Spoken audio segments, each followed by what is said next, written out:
Chapter 1. The Changes. Harry was annoyed. He knew that one of his friends was telling Dumbledore about him. He would be stupid not to realize it. First of all, Albus Dumbledore had taken him up to his office and spoken to him about his duty and how he had to go back to the Dursleys, and it being for his own safety. He had told Ron and Hermione that he would not go back to the Dursleys and he was not going to try to defeat a madman. Harry was not stupid. He knew that Voldemort was stronger than he was. Harry knew that up to this point he had escaped their encounters only through luck, and he was not so stupid as to think he would have gotten away otherwise.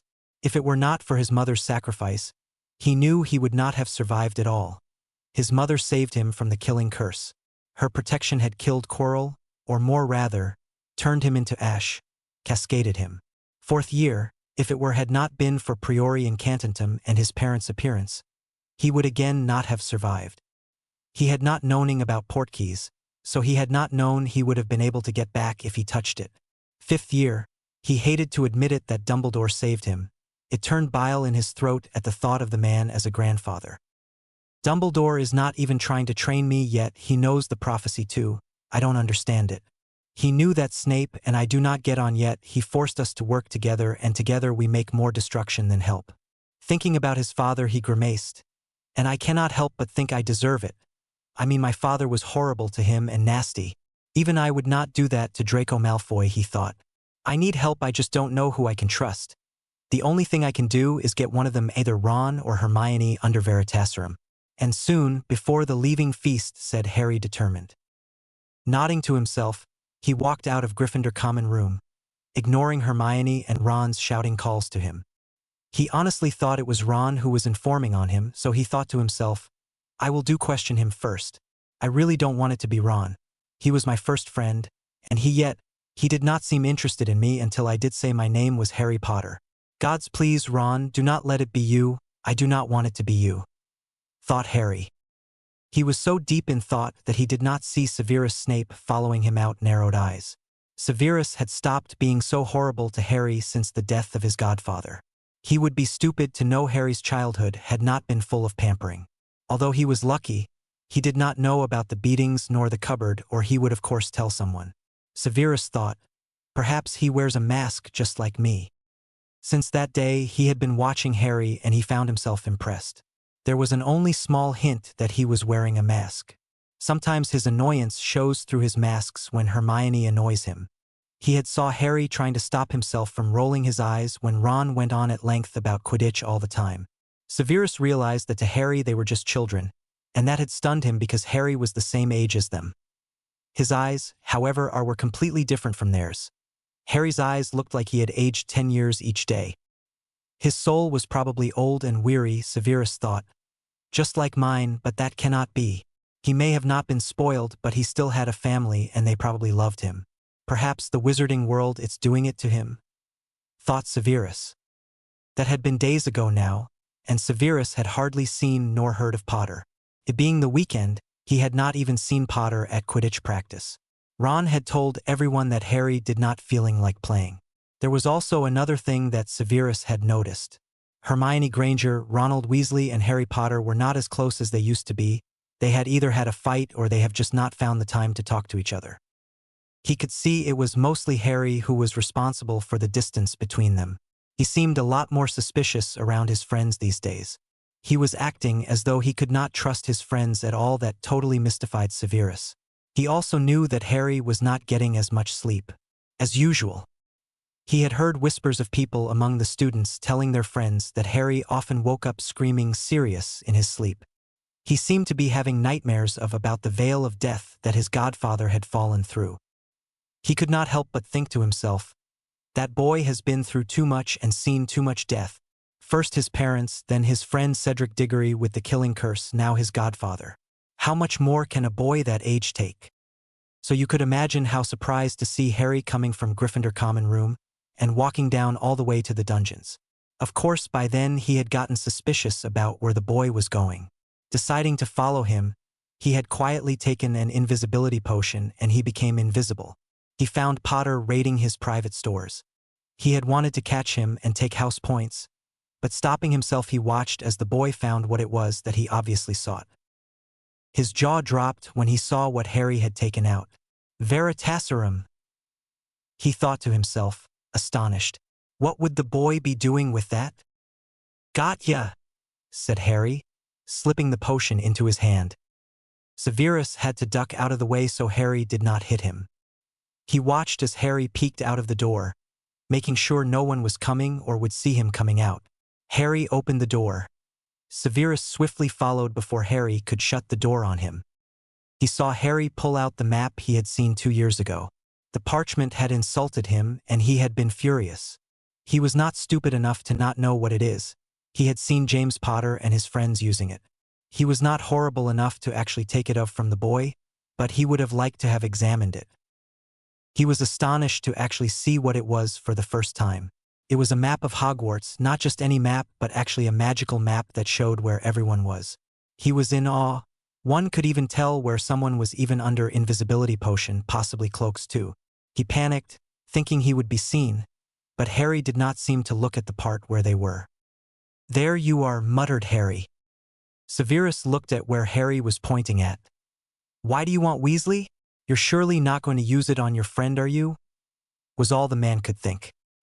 He barely heard the muttering of mischief managed, before Harry was off down the corridor, the map safely back in his pocket. Ron, come here, yelled Harry when he reached the area he had seen Ron in the map. Severus followed still closely, but not that close, kept himself from being detected, watching everything that was going on. Chapter 2. What is it, Harry?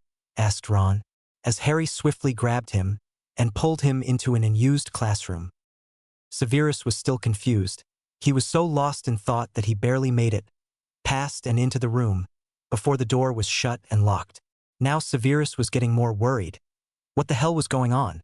Wrapping a silencing spell around himself, he listened to what was going on, knowing he was free to make noises with the silencing spell up.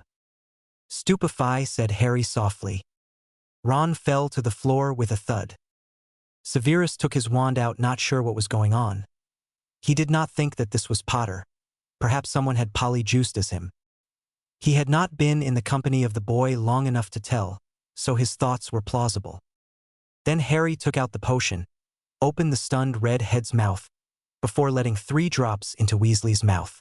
He was now sure that this was not Harry. The boy did not listen into his class, and he would not know it was only 3 drops maximum that you were allowed. Potter had never been good. Potions, he was getting angry now. He just hoped that it was not one of his Slytherins. He could not even let his Slytherins away with something like that. Not that they were going to loose the house cup anyway. They were way ahead of any of the other houses. He did not really care who won, as long as it was not Gryffindor. He did not think he could take the smug look on Minerva's face. What's your name? Asked Harry to see if it was working. Ronald Weasley, said Ron, his eyes glassy. What's your middle name? Asked Harry. Bilious, said Ron. It's working, good. Now what to ask first? Said Harry to himself softly. Are you reporting to Dumbledore everything I say and do to you? Asked Harry finally. No, replied Ron. Has Hermione hounded you for questions about me? Asked Harry. Yes, she asks how you sleep and if you are having nightmares. She seems concerned, said Ron. Have you ever seen her coming from the headmaster's office? Or leaving everything and going to Dumbledore? Asked Harry angrily. Yes, I seen her going to Dumbledore's office once. She told me she went to see him about doing extra classes. McGonagall told her to go, said Ron. So you know nothing of Hermione spying on me? Asked Harry, looking relieved. I know nothing, said Ron. Do you hate gay people? Asked Harry curiously.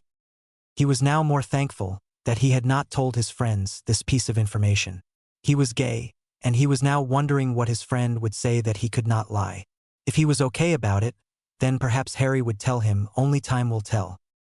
No 2 of my brothers are gay, replied Ron. Harry sat there for at least 15 minutes, waiting on the Veritaserum wearing off. When it did, the redhead looked stunned that his friend would do that to him. Extra stunned at what he had been accused of, and even more at what Harry was accusing their last best friend of. Harry, how could you? Asked Ron, shocked. You could be arrested for this. Who would believe you over the boy who lived? asked Harry, smirking. You don't actually think Hermione would do that, do you? Asked Ron. Yes, she's always telling us to go to Dumbledore, if we ever have problems. It's not until recently I have realized she was, said Harry. She was what? Asked Ron. That she was telling Dumbledore everything, said Harry with a sigh. What evidence? Asked Ron. He refused to fall out with his friend over something that might not even be true. He did not think it was like Hermione to do this. However, he could not deny she did like Dumbledore, perhaps a bit too much for a normal student. Well, I used a silencing spell while telling you and Hermione that I was not going back to the Dursleys. Nobody apart from you and Hermione knew. Next thing I know, Dumbledore invites me to his office, telling me it was my duty to kill Voldemort, and that I was going home after school ended, said Harry. So that's why you asked, said Ron. Because I knew it was either one of you. Yes, now I know it was Hermione. I have to admit I had thought it was you, wanting back at the great Harry Potter. Wanting to be better. I am glad you're not, though. I really don't want you to be another Pettigrew or another Pettigrew on my conscience, said Harry. I can't believe you thought that, but it doesn't matter. I might have suspected myself too, said a somewhat sheepish Ron. Fine, but it's not like I have anywhere else to go. I mean, I don't have enough money to buy a house or anything like that, said Harry, looking depressed. His head snapped up when he heard Ron's shocked laugh. Severus himself had shocked too. Not enough money to get a house indeed. He knew for a fact the Potters were rich beyond their dreams. Do you not know why Snape calls you a spoiled brat? Asked Ron. Because I am the boy who lived, said Harry, thinking he knew the answer. That's where you are wrong, Harry. He calls you spoiled because your family has a lot of money, said Ron, looking at Harry as though he had never seen him before. What do you mean? I hardly think that the vault I have will do anything, apart from make me get my way out of Hogwarts, said Harry, shaking his head. Hello, your father was a pureblood. For God's sake, the Potters were rich and still are. The money not being touched for 15 years or so, you could live of the interest alone, said Ron. Rich? Me? Then how come I don't know? Asked Harry, frowning. You should have been told by whoever is in charge of your vaults at the age 11, said Ron. The boy is right, said Severus, coming out. Professor, said Harry, looking faint. Don't worry, Potter. Take the map out. Make sure no one is near here and I will explain everything, said Severus. While Harry got the map out, he conjured chairs and a big table, made the classroom more livable. He was not expected anywhere anytime soon, so he could sit down and tell these boys everything. They were being used, he knew that now. Especially Harry Potter, he would help them in any way he could. He knew what it was like to be controlled. Dumbledore liked to think he controlled Severus. In fact, he did not. No one controlled him, and he did what he did in need to survive. No one is coming, Professor, said Harry, sounding years younger. Fine, now yes, the Potters are rich. Dumbledore is the one in charge of your vaults. Why you do not know, I do not understand. I thought you knew, and Weasley is correct. I did call you a spoiled brat because I thought you had control over the Potter vaults. How else would you have gotten a Nimbus or a Firebolt? Said Severus. He did not buy any of them, though, said Ron, piping in. What? Asked Severus, stunned. Our head of house gave him the Nimbus and his godfather gave him the Firebolt, said Ron. I see, said Severus. Why are you being so nice, Professor? Asked Harry, confused. Potter, I've never been horrible to you since your godfather died. Too bad you have not even realized that. Even if I was horrible to you, I don't think you would even be bothered, said Severus, saying the last bit kind of amused. You're right, I have not noticed. But I ask again, why are you being nice? Another plot of Dumbledore or Voldemort? Or are you thinking yourself? Asked Harry, his eyes twinkling. For some reason Severus felt that Harry understood him, having a master of his own. Well, Dumbledore had been telling him what to do since he had gotten into the wizarding world. Perhaps not a master, but as a manipulator. For myself, how much do you know about me? Asked Severus to Ron and Harry. Nothing much, apart from that you are a potions master, and that you used to be a Death Eater, said Ron, looking uneasy when he said the last part. Correct, said Severus, tilting his head. You're a spy, you spy on either Voldemort or Dumbledore, perhaps both, and I don't really care. You bring back information either way, said Harry. You forget that I am a Slytherin and a Snape and purebloods follow no one, or more like a pureblood who follows no one, said Severus. Malfoys do and many others, said Ron. Yes, but they think Voldemort is a pureblood. They think he is someone worth bowing down to. I know differently. I was shocked when I found out that he was just a half-blood, said Severus. So was I, said Harry with a smirk, remembering the chamber. You know who is a half-blood? Asked Ron, shocked. He did not know he had been on the other side of the chamber. I don't know who, Ron, said Harry. He was getting pissed of that his friend was still scared of saying Voldemort's name. You know? Don't make me say it, said Ron. You're pathetic, Ron, it's just a name. Fair enough, he has killed people, Hooptito. I don't hear you being scared to bring up Grindelwald or anything, said Harry, remembering his first train ride. That's different, said Ron, fidgeting. It's not Ron. They still have killed people. Just say his name, said Harry, getting annoyed. Fine. Voldemort, are you happy now? Asked Ron, red in the face. Totally ecstatic. I think you just broke my eardrum, said Harry sarcastically. Sorry, mate, said Ron, his ears going red. Yes, Voldemort is a half-blood. His mother was a witch and his father was a muggle. I think I might look up on that when I have time. I wonder what happened to his mother and his father for that matter, said Harry curiously. He killed his father, that much I know. He left school and killed him. I think it was a place called Little Hangleton, said Severus. The graveyard, I know where you speak of. I am rather curious to know why he killed his father too. He did say that his father abandoned his mother in the graveyard, mind you, said Harry. How can you sit talking casually about Voldemort like that? And why do you want to know about his family for? Asked Ron, looking nauseated. Ron, please stop opening your mouth without thinking, please. Then you will get somewhere in life, said Harry. He really needed to change his friend if he wanted him to survive the war. There was 5 minutes of silence while Ron thought about it. Fine, I get it, so you have an advantage over him, knowing all you can about the madman, said Ron, admitting he spoke without thinking. That's right, Ron, now think before you speak.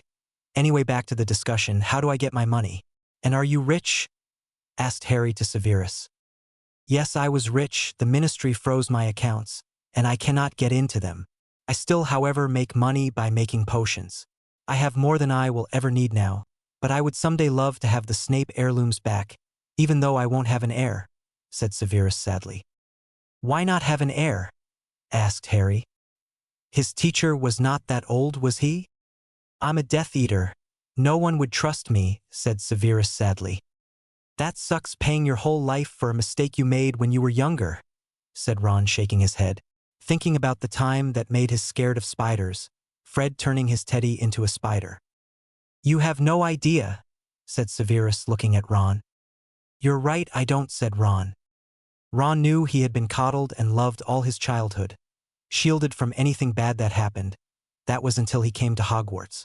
Even then, everything he had done was just adventures, gaining house points and happy to be in the limelight. However, his 5th year had changed all that. He had changed, but still acted as if nothing had happened. 5th year had changed him, and it was not the brains that had done it. It was nearly seeing his friends die, even Luna. He had not thought much of her until he had watched. She was just a girl who had been hurt and was pushing everyone away, Harry, and he had stopped her. She was not more outgoing, but still weird to everyone. Neville, they may not be best of friends, but they had shared rooms, nights of fun, pranks and pillow fights and God knows what else. The worst ones were his sister, his beautiful baby sister. He had always protected her. He knew she was capable, but he did not want to admit it. After 5th year, he knew she could. If she could survive Death Eaters, she could do anything. Harry was another thing. His best mate since 1st year, closer than anyone he knew, almost a brother to him. He knew that his friend could look after himself. Overall, it had been a moving experience. He had only then realized that they were at war and people were going to die unless he grew up. Harry had been dropping hints there and here, hoping his friend would grow up and become a man who would have to face the real world. For example, one time he said, "You won't be playing Quidditch forever, Ron. You are going to have to know how to fight." Do you know this is weird? Sitting talking to a professor? With your best mate? Asked Ron. I don't really care. So how do I go about getting my money?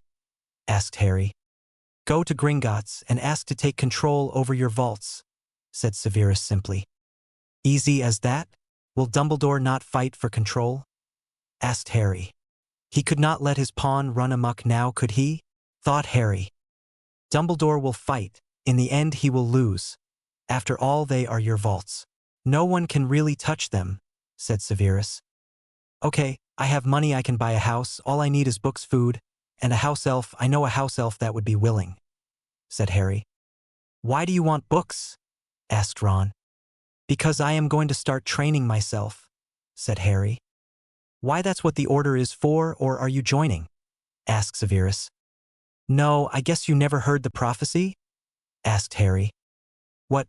Yes, I know, I heard it, well, half of it Dumbledore knew, he told me to tell it to Voldemort, said Severus. Well, you had a hand in my parents' deaths. That prophecy was the whole reason Voldemort came after me. He would have probably gone after Neville if he had gotten me that night, said Harry. What do you mean? Asked Severus with a scowl on his face. You missed the other half of the prophecy. He will mark him his equal, quoted Harry. The scar. The fact you can speak Parseltongue, it fits, said Severus, looking shocked. Not forget that I have the brother wand of Voldemort's and that the hat wanted me in Slytherin, said Harry. You're really his equal, said Severus in awe. Not that I want to be power corrupts, said Harry. Chapter 3. That's not necessarily true, said Severus. What do you mean? Dumbledore thinks he is better than everyone, thinking everyone will do everything he asks. If that's not a corruption of power, then I do not know what it is. And that's only the tip of the iceberg, said Harry. And don't get me started on Voldemort, he then added. Fair enough, most of them turn manipulative, but they did not have loyal family and friends. Dumbledore was alone pretty quick. They died when Grindelwald was in power. The Dumbledores were powerful, it was join him or die, but they did not, and in the end resulted in their deaths. Voldemort was alone all his childhood and all his school years. He doesn't know what it's like to have a friend, said Severus, trying to get Harry to see. Dumbledore surely had friends, said Harry, looking as though he did not believe that the great Albus Dumbledore did not have friends. I do not think he had friends, acquaintances yes, but friends no. He doesn't even have a family. If he does, he is never in touch with them. I'm here all year not being able to leave apart from when Voldemort calls. He never leaves, not even for a day, said Severus. Poor man, said Ron, shaking his head. You may have a small point there, but I didn't have a childhood. I was a house elf for the first 10 years of my life. More like the Malfoy's house elf, said Harry. That bad? Asked Severus with a wince. Yep, only house elves were allowed to use magic, I however could not, said Harry with a sigh. Yes, but you have your friends, said Ron, trying to make Harry see the bright side of it. Ron mate, I only really have you. Hermione is spying on me for Dumbledore. I don't know what I'm going to do, said Harry, looking sad. I would have let you come to Snape Manor if I had my properties and monies, but I don't have either, said Severus with a frown. You stay here because you don't have anywhere else to go? Asked Harry, remembering what Severus had said earlier. Yes, said Severus. Why not buy a place then? Asked Harry curiously. Dumbledore has to know where I am 24/7, sneered Severus, obviously not happy about having to tell them. What would happen if you told him you were moving into your own home? Asked Harry, curiosity piqued. Probably send Aurors after me, grumbled Severus, blinking before saying, then he would lose his spy, as though it was the most obvious thing in the world. Yes, but he would rather me behind bars than me going back to my old ways, as he likes to put it, said Severus, sneering. Old ways. Do you think this will work out? If I buy a place, will you teach me all I need to know? I will pay for it and everything I need. I will make sure that the wards around the place are safe and secure, and I will get the house under a different name. Moreover, I only want a small cottage or something, a small house to train in, a huge backyard and Quidditch pitch. I would love to learn the way of the samurai. They are good at clearing their mind, and with swords, not total samurai way, but learning swords and occlumency and mind reading the way they do it. I seem to be able to do that, said Harry. Where did you learn about a samurai? Asked Severus curiously. My cousin went out leaving something on his TV. As I cleaned up, I watched it. I tried it and it worked quite well, although I cannot do it at Hogwarts. To much distraction it's hard to be by myself.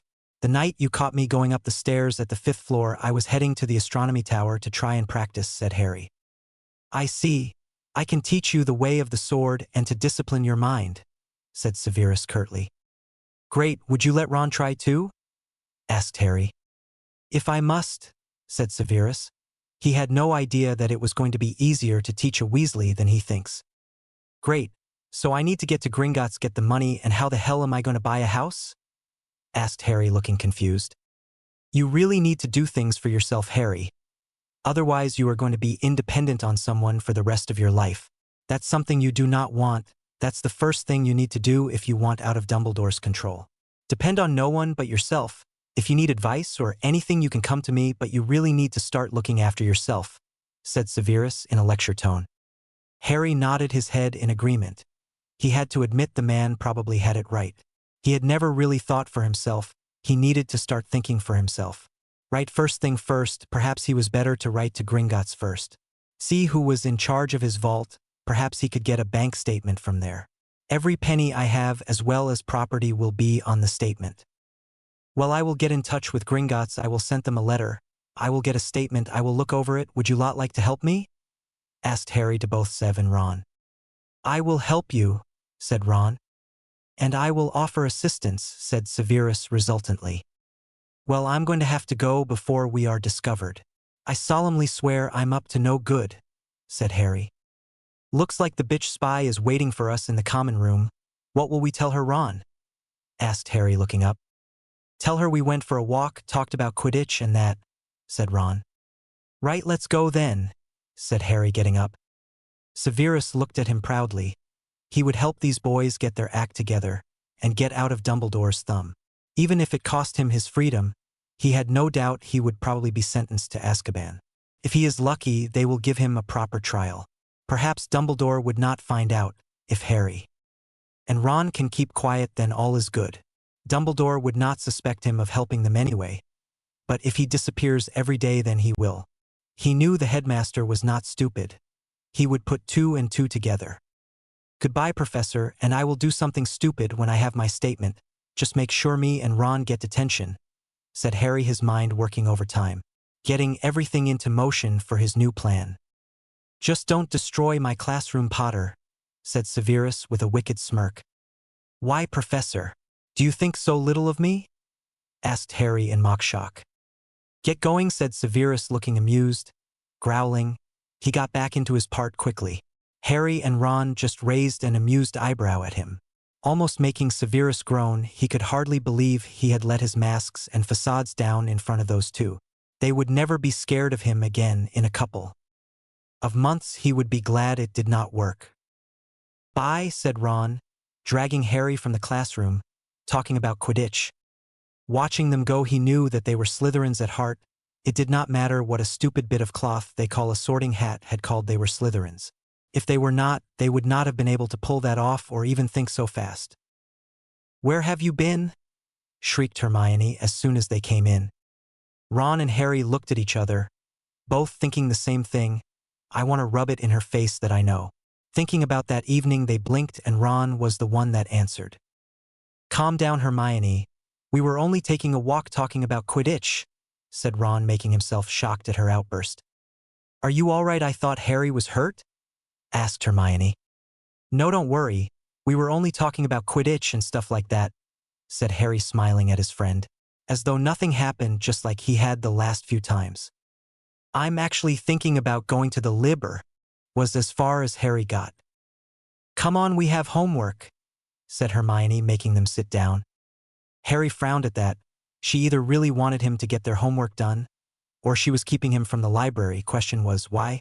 What was in there that would interest him so much? Then it hit him. He knew what was there. Knowledge, power, and independence. Chapter 4. Detention, Potter, Weasley, snapped Severus. A week later, both Harry and Ron were sharing a cauldron. They had purposely made a mess of the place, black smoke billowing everywhere. But Q, protested Ron like he usually would. Don't make me take points too, Weasley. Fact, go right ahead. I would love to take them off you, said Severus, looking angry. His eyes were alight with anger. If Ron and Harry had not known that was fake, they would have been shitting themselves. One thing for sure, Severus Snape was good at his acting. Sighing softly, they pretended to be miserable for the rest of the 2 periods. Today had been a shit day for them. They had had herbology, history of magic, 2 double periods back to back. So 4 periods of history of magic and herbology.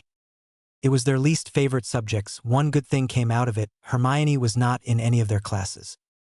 "Just go, Hermione," said Harry, looking sadly, as though he didn't want her to go. "It's okay, I will wait for you," said Hermione, smiling pitifully at them. "You will not, Granger. If I find you there, I will give you detention for a month and deduct 100 points from Gryffindor," snarled Severus, coming back in, from where he had been putting things away. Class had ended and everyone was out apart from the so-called Golden Trio. "Yes, Professor," said Hermione, lowering her head. She walked out. She put her head against the door, but she could not hear anything. A silencing ward had been put up. Sighing, she decided to go and see Dumbledore while she had the chance. She didn't have much for him, but she still went to see him. Sighing, she was getting sick of being with Harry and Ron. They were stupid and so boyish. She wanted nothing more than to be by herself and get her work done, find a job, then speak to someone more mature for her.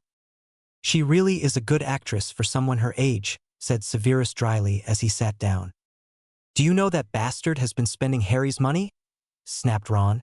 He looked like he had wanted to do that all day. "What do you mean?" asked Severus, blinking at Ron's abrupt temper. "I mean that Dumbledore has been stealing Harry's money, not just small amounts, huge amounts. About 20 to 40 times a year. How can he get away with doing that?" said Ron, angry, wishing he had told his best friend earlier. He had not said anything for fear that Harry thought he was asking for money. "I see it is as I feared then," said Severus. He had suspected that as soon as he had heard Harry did not know about his own accounts. "What did you know?" asked Ron, frowning. "When it appeared Harry didn't know about his money, I feared that Dumbledore was using the money for his own gain. I didn't ever believe it was going that far, however," said Severus, sighing softly. "I read a book earlier. It says there is a ritual that can make you come of age and also make you come into your magic early, instead of when you're 21, said Harry. "Do you even know what you were talking about?" said Severus, his eyes slightly wider than normal. "Yes, I do," said Harry. "Harry, I don't think it's a good idea," said Ron. "I need the magic to defeat Voldemort. If I want to defeat him, I need all the training and magic I can get. Now getting my magic now will mean I have time to train and get used to the magic before I'm due back at Hogwarts. Voldemort won't know what hit him. Especially if I have special powers," said Harry passionately. "You do have a point there," said Ron, biting his lip nervously. "What's wrong, Ron?" asked Harry, frowning. "You're not going to ask me, are you, Harry?" asked Ron, wide-eyed. No thanks, Ron," said Harry, grimacing. "Then who?" said Ron. He knew Harry didn't trust anyone else. Harry looked from Ron, and then to Severus. His eyes never left the man. Both Ron and Severus felt their eyes widen more. They obviously understood what Harry was trying to tell them. It was Harry's turn to chew his lip. "No way," said Severus immediately. "Am I that repulsive?" asked Harry, hurt, lacing his voice. "Don't be stupid, Harry. I'm your teacher and old enough to be your father," said Severus, knowing it was wrong. "There is no rules against a teacher and student getting together. Plus, we are not getting together, it's just sex." "Well, a ritual anyway," said Harry nervously. "I'm old enough to be your father," said Severus. This was the only thing he had left to protest with. "But you're not, and never will be my father. Look at Dumbledore and McGonagall, no one against them, but Dumbledore is old enough for her to be his great-great-granddaughter," pointed out Harry. "You are serious?" asked Severus. He had not expected Harry to put up such a fight, especially when he had people falling at his feet, day in and day out. He was the hero, why would he want to sleep with him? "Very," said Harry, nodding his head. "But why me? I mean, you could get anyone you want to do it for you," protested Severus. "Not everyone. I would not do it," said Ron, pointing his hand in the air, a smirk on his face. "I don't want anyone else. You are experienced. Someone I trust to share this with. I don't think I need any other ideas," said Harry, smiling slightly. "How about you could have the most gorgeous person in Hogwarts?" asked Severus. He didn't want to fight anymore, which surprised Severus deep down to his very core. That's probably why he continued to fight it, for his own sanity. You may not be gorgeous, but you are sexy and handsome, said Harry. Harry, are you gay? Was that why you asked me that question? Asked Ron, looking and sounding serious. Yes, Ron, I am, and I have had a crush on Snape, although I never admitted it. His voice was like the devil, and the way he moved was like he was in a cloud in heaven, said Harry. I don't want to listen to this, so are you going to do it or not? Asked Ron, looking at Severus along with Harry now. I'm not going to get out of this, am I? Asked Severus, sighing softly. Nope, you of all people should know by now, Professor. When I want something I will go to great lengths to get it, said Harry, smirking. This is not right. The spell is actually in the dark arts section, said Severus. Yes, but no rule has been made about the spell, so I can use it, said Harry. Severus was surprised at how much Harry had put into consideration before talking about it. Reading all the rules, shaking his head, he agreed, knowing he would not get out of it. Fine, if we do this, we need to leave Hogwarts, said Severus. Why? Harry asked, confused. Because your magic will mature.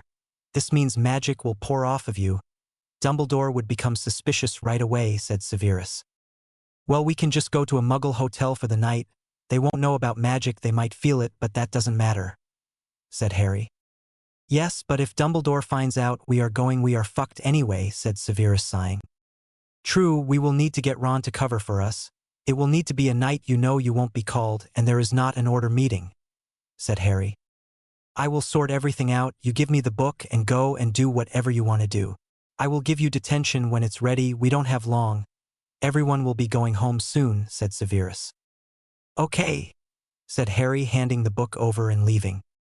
Goodbye, Severus, said Harry, walking out, leaving a god-smacked Severus behind. No one had dared call him his first name in a very, very long time. It was kind of refreshing in a way. Goodbye, Professor, said Ron before leaving. He knew Professor Snape and his best friend were going to end up together before they knew it. Smirking, the two boys went back to Gryffindor Tower, towards a probably bitching Hermione, who was slowly getting on Ron and Harry's last nerves. The statement that Harry had gotten was safely in his pocket. They had got sidetracked that evening. Harry had decided he would do it himself. As soon as he got the paper, he would look out the property section and find something. Hopefully Dumbledore would not find out, not at least until he was 16. Then the old man would not be able to do anything, for the vaults would be his legally. Everything went to the heir when he was 16 years old, and he would be that on July 31st. It was a long time, but Harry had decided to let Dumbledore continue getting the money until his birthday. As soon as he would be telling the Gringotts goblins to give him his keys and that no one was to get into his vaults.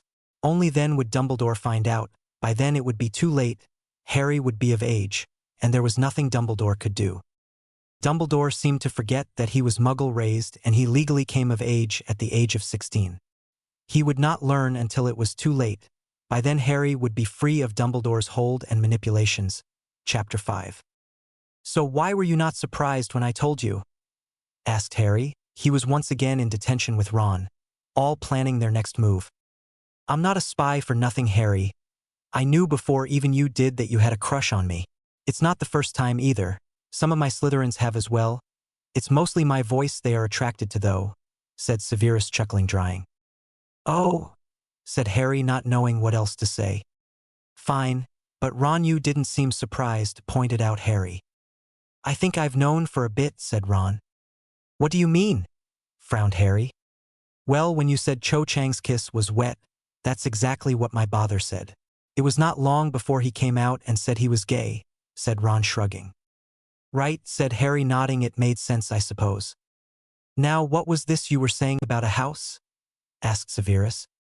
Well, it's a house in the Prophet. There is only one problem, really, where to get the money from to stop Dumbledore from knowing, said Harry, shrugging. Let me see, said Severus sternly. Here, said Harry, taking the paper from his bag, which was lying on the ground under his feet. He was sitting on a comfortable seat in the classroom. The heating was on, so he was not as cold as it normally was in the dungeons. Was all Severus said. The house was quite big, comfortable, even had a potions dungeon in it as well, fully furnished as well. He would not need to buy anything, apart from anything he would like that the house didn't. The person who had it was half-blood, so he had electricity in it as well. Sounds good, admitted Severus. If he had the money, he would have more than likely have bought it. Yeah, it's nice, I would like it. I'm thinking about going to Gringotts and getting the money out for it. Asking Griphook to be my manager and let him in on everything that's happening. So he might be able to stop Dumbledore finding out. It's not that long before I come to my full power and get control over everything anyway, said Harry thoughtfully. Good idea. Do it, said Severus, nodding his head. Harry was starting to think for himself. It would not be long before it was totally independent. Something Severus was happy about for sure. After all, he had not acted like this a few months ago. He had to have everyone think for him and do everything for him. I think I will, said Harry, smirking slightly. It is a nice place.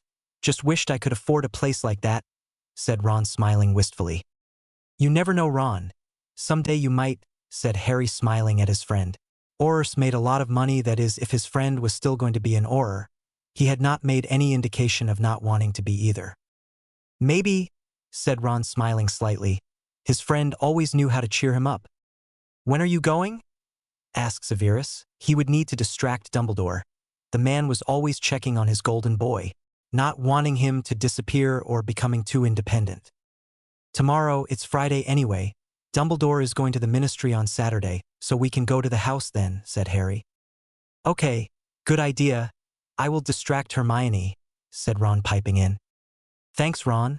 Are you coming tomorrow, or will I go myself? Asked Harry. He wanted his friend there. I can't. Hermione will go running to Dumbledore if she senses anything amiss, said Ron. But she most likely be more suspicious if you are there without me than you not there at all, Harry pointed out. True, I'll come then, said Ron, shaking his head. He could not believe they had to sneak around just because of Dumbledore. Great, by Severus, said Harry. He didn't have permission, but Harry didn't care. After all, Severus was using his name. Goodbye, said Severus, just rolling his eyes at both of them, before taking of the silencing and locking charms. 0. Harry, get up. It's best if we leave now while everyone is asleep. As far as I know, Gringotts is open all day and night, said Ron, shaking his sleeping friend. Oh, we could have went last night then, said Harry, getting up. Yawning, he rubbed his eyes and sat in his bed, trying to wake himself up. How long do you reckon it will take to get everything sorted? What if he has already sold the house? Asked Harry anxiously. We won't know until we get there, said Ron, chucking his friend's clothes at him. It was a strange sight to behold. After all, Ron was never the one up early. 0. I would like to speak to Griphook, please, said Harry to the goblin at the counter. Hold on a minute, said the goblin. He was neither horrible nor nice. However, Harry had gotten the goblin's respect even if it didn't show, for he had actually remembered a goblin's name. It had been a long time since anyone had requested nicely and said any goblin's name. I am Griphook. How can I help you? Asked Griphook. I need to speak to you in private, please, said Harry. Ron just stood next to his friend, quiet. Follow me this way then, sirs, said Griphook, taking them to a room. It was not big or really nice, but it would do. No one can hear us in here, said Griphook. Harry didn't know how the goblin had known he was about to ask that. Shaking his head, he got straight to the point. I need your help. I'm trying to get control over my vaults, and Dumbledore has been taking my money without me knowing. I want to buy a house and want the money without Dumbledore knowing, at least until my 16th birthday, said Harry. I see, said the goblin, his eyes darkening. They hated thieves and showed no mercy to them. Why else did they have such big protections and dragons? I will do everything I can, Mr. Potter. Of that you can be assured, however. I cannot do anything unless I have proper control over your vaults, said Griphook. I know, that's why I asked you here. I want you to be a manager, said Harry. Very well, just sign here, and the one in charge of your vault will be nulled, and I will be put in his place. However, once I speak to the managers, I can assure you he will no longer be an employee in Gringotts, for he has not followed the code. He will most likely be banished from Gringotts and the UK altogether, said Griphook. Good. Now keep me updated. Don't let Dumbledore know he doesn't have control. God knows what he will do. Possibly make me his ward until I'm 21. And no sending any statements to him or me, said Harry. Griphook and handed over a piece of paper. Harry read it. It basically started that he wanted Griphook to become his manager. Signing it off, Griphook clicked his fingers and it was gone. Very well about this house? Asked Griphook. Yes, this is the house I want, said Harry, handing over the paper. Just a minute, said Griphook, clicking his finger. All the information he needed was in the paper he had in his hand about the house. The first person to claim for the house is to get it. The person that has it wants away from the UK. The money is to be sent to his account, which will be cleared out as soon as he has word someone has bought the house, said Griphook. Well, I will take it. Give him the money, said Harry. Good, now here are the house details. Sign that there and the house will be officially yours. And don't worry, no one will know, especially if the man is moving from the UK, said Griphook. Good, said Harry. He signed a bank check. The money was instantly sent to the man's vault. Harry then signed the contract, making the house officially and rightfully his. Do you need anything else, Mr. Potter? Asked Griphook. Clicking his fingers, the documents were gone. Probably to a file room no one could access. Yes, I want you to go through all my vaults, get all the books and other useful things that I could use to train and fill my new home up with, and make sure it gets to my new home, said Harry. Are you getting house elves? Asked Ron. Harry could not use goblins to do his bidding. I suppose I could use a couple. Dobby Winky, yelled Harry. Master Potter, what are you doing here? Aren't you supposed to be in bed? Squeaked Dobby. Dobby, you and Winky are free, right? He asked. Of course, Master Harry. I was not wanting anyone else after you freed me. Not anyone apart from Master Harry Potter, said Dobby. How would you like to come and live in my new home? And be my cook? Asked Harry. I would be honored, sir, said Dobby, jumping up and down excitedly. Okay, but you will still be free, wear clothes and have rooms. But you will need to buy food, you know everything I like. So will you stay with me? Asked Harry. Yes, Master Harry Potter, sir, said Dobby and Winky at the same time. Good. Now Griphook will be getting everything I have requested from my vaults. You will take it to my new home, which is this house, said Harry, showing the elf the home. Of course, Harry Potter, sir, said Dobby. Good. Now Griphook, give them 100 galleons to get food, please, but for now I need to go back to Hogwarts. Dobby, if there are already house elves in the home, which I doubt, tell them to stay. Have the house cleaned up, the beds cleaned, and everything by tomorrow if you can, said Harry. Yes, sir, said Dobby and Winky. Goodbye then, said Harry. He nodded at them all before he left. Ron, trailing behind him, was looking thoughtful. What if they know we were gone? Asked Harry. Don't worry, said Ron. As they made their way back, they could not afford to be seen. Chapter 6. Is it done? Asked Severus as soon as silencing charms were up. He had been dying to know for ages if everything was sorted out. Yes, the house, if legally and rightfully mine. Dobby and Winky are cleaning it up. They are my house elves now, said Harry, sitting down comfortably. People would have heart attacks if they saw this. Severus Snape acting civil and Harry Potter being comfortable. Good. Now I have a question before we go any further, said Severus. What? Asked Harry, looking at him with a curious look in his eye.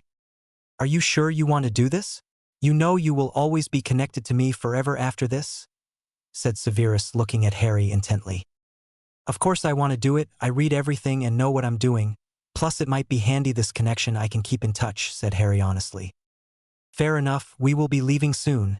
Just make sure no one sees you, said Severus. I know, I'm taking my invisibility cloak as well as my map, said Harry, nodding in agreement. He didn't want anyone catching them, and otherwise there would be hell to pay, especially if this news reached Dumbledore's ears. Good. Now go, said Severus, opening the door. The silencing spell was then removed. Just be lucky I'm not giving you another detention, Potter, snapped Severus. Yes, Professor, said Harry meekly. It was merely just in case someone was listening or watching them, including the portraits that hung in the dungeons. Yes, there were portraits in the dungeons. Dumbledore would not let any part of the school be unwatched, especially the dungeons. Harry walked from the dungeons, making himself downhearted. He was nervous about what was coming. Another part of him could not wait. Sighing softly, he said the password and gained entrance to the Gryffindor common room. Harry, are you all right? Asked Hermione softly as he came in looking miserable. Yeah, Snape has given me another detention for walking around, said Harry. That fucking stupid bat. It's the weekend. He should not be giving you detention, snapped Ron, looking enraged. Harry smiled. Ron sure knew how to keep up pretenses. Thankfully, Hermione thought Harry was smiling because Ron was sticking up for Harry. Good you didn't lose points, at least it's only detention, said Hermione. Gryffindor had been whining the house cup for years. She didn't want them losing it because of something stupid Harry was doing. She really only cared about getting best grades in school as well as house points, being Potter's best friend, getting a great job being Harry Potter's best friend and all. Yeah, we can go play Quidditch after your detention, mate, said Ron, laying a comforting hand on his mate's shoulder. Thanks, Ron, said Harry, sighing softly. When is your detention? Asked Hermione. In a couple of minutes, actually. I better head down now, otherwise I will be given another one, said Harry, miserable. How long for? Asked Hermione, looking thoughtful. Probably all morning and most of the afternoon. What are you guys going to do? Asked Harry, trying to cheer his friends up like he normal would do. Me? I'm going to hang around with Dean and Seamus. Hermione is probably going to end up going to the library, said Ron. Yes, I'm going to the library. I will see you both at dinner time most likely. I have homework I need to do anyway, said Hermione. Okay, I better go, said Harry. He went up to his room, got his cloak and map. Putting them in his baggy jumper, he went back down. Hermione was already gone. Sighing softly, he winked at Ron before leaving the common room. He went down to the dungeons, entered and closed the door, sealed it off before climbing through a shortcut. Found himself back in the dungeons. He then made his way back, cloak already on. He was at the entrance hall before he knew it, ready to get away from the school. All he needed to do was find his professor. Then they could hit the trail. They had to be quick, otherwise people would get suspicious. 0. Professor, said Harry, still under his cloak. Potter, good you're here. On time for once. Come over here. I need to apparate us, said Severus. Okay, said Harry, going over to his professor. His teacher's hands wrapped around him before he felt like he was being sucked down a rabbit hole. Right, we're here, said Severus as the sucking stopped. That felt weird, defiantly better than flu or the night bus, said Harry, shaking himself, making sure he was all there. He had heard what Arthur Weasley had said about being splinched. It had not sounded very pleasant at all. Of course it is Harry, otherwise people would not apparate as opposed to fluing. However, some people cannot pass their apparation test. They can't seem to concentrate on apparating properly, said Severus. Oh, said Harry, perhaps that explains why people always ended up splinched. Right, come on. We don't have long, said Severus softly as he walked up the garden of Harry's new home. It looks better than the pictures. I can't wait until I can get loads of new things for this house, said Harry, looking excited at the prospect. Severus said nothing in reply, just continued on walking. Whether Severus agreed or not, Harry didn't know. Master Harry, there was 3 house elves already in the house. I told them to stay and they are happy to do so, said Dobby, bowing low. Thank you, Dobby. I will free you of your duties for 5 days if you call me master again, said Harry. Yes, Harry, sir, said Dobby, bowing low, looking actually frightened. Not at Harry, but the prospect of facing 5 days free of work. No cooking, no cleaning. This was something every house elf dreaded. Better, now Dobby, me and Severus are going to do something very important. I want you to shield the house from magic in general. The better the shield, then the safer we will be. The Ministry nor Dumbledore can find out about this, said Harry. Yes, Harry, sir, said Dobby, bowing again before leaving. Come on then, let's get this over with. Did you bring the dagger? Asked Harry as if he was just remembering it. Yes, now come on, said Severus. Okay, said Harry. They walked into the first room they saw and decided just to get it done. Harry could decide what room he wanted later. The room was actually nice and spacious. Perfect for what they were going to be doing anyhow. Get undressed then, Harry, and on the bed, said Severus, sounding a little businesslike. There was an air of nervousness around the teacher, something Harry had never witnessed before. Harry did as he was told. Stripping of his clothes, he climbed onto the bed and relaxed, trusting his professor. Which he did with his life. The man had after all saved him more times than he could count. Those were the ones he knew of. There could possibly be more than he knew. He would not put it past his professor to help and him never be aware of it. Severus placed the dagger on the bedside. They would need it close when they needed it. He had spent ages memorizing the chant in Latin. The chant was actually bringing Harry's magic forward. When Harry was penetrated, the magic would go to his magical core, merging with his other magic. Any gifts he has will come through, just like it's supposed to. However, Severus feared that Harry may have too much magic for him to handle. After all, he was really powerful already. Could he handle it? Well, Severus was about to find out. Climbing on the bed, he actually got a good look at Harry, who, by the way, in his mind was absolutely gorgeous. Smirking lightly, maybe this would be less awkward than he had first thought. Kissing those innocent lips, causing Harry's eyes to fling open and look at him in what could only be awe. It was not long before Harry was kissing him back, eagerly. They were not able to take their time, unfortunately, so everything was fast-paced. As he kissed every inch of Harry's skin, which was sinful to Severus, he chanted, kissing in between breaths. Kissing him, as if it would help bring the magic forth quicker. Maybe it did or didn't. Harry certainly didn't know. Harry was in heaven. The kisses were amazing. Harry didn't know how else to express the feelings he was feeling. The voice. Not to forget that, not that he could forget, and in a foreign language too, bad thing for Harry. It was just making the boy all the more aroused. His cock was now really hard and aching, pre-cum leaking from the tip. Harry, slice my hand now, said Severus, then starting the chant straight away again. Harry grabbed the dagger, without moving, with great difficulty. Slicing Severus' palm, he knew his was next and held it out, waiting for when the man was ready. However, Severus was nowhere near ready. He took something out of his robe which was on the bottom of the bed. A jar of some liquid, however. He moaned and hardly noticed anything else around him as he concentrated on those fingers, which were inside of him, scissoring and hitting something incredible inside him, which caused him to moan louder than he had that night. He might have let out a scream, but he was not sure.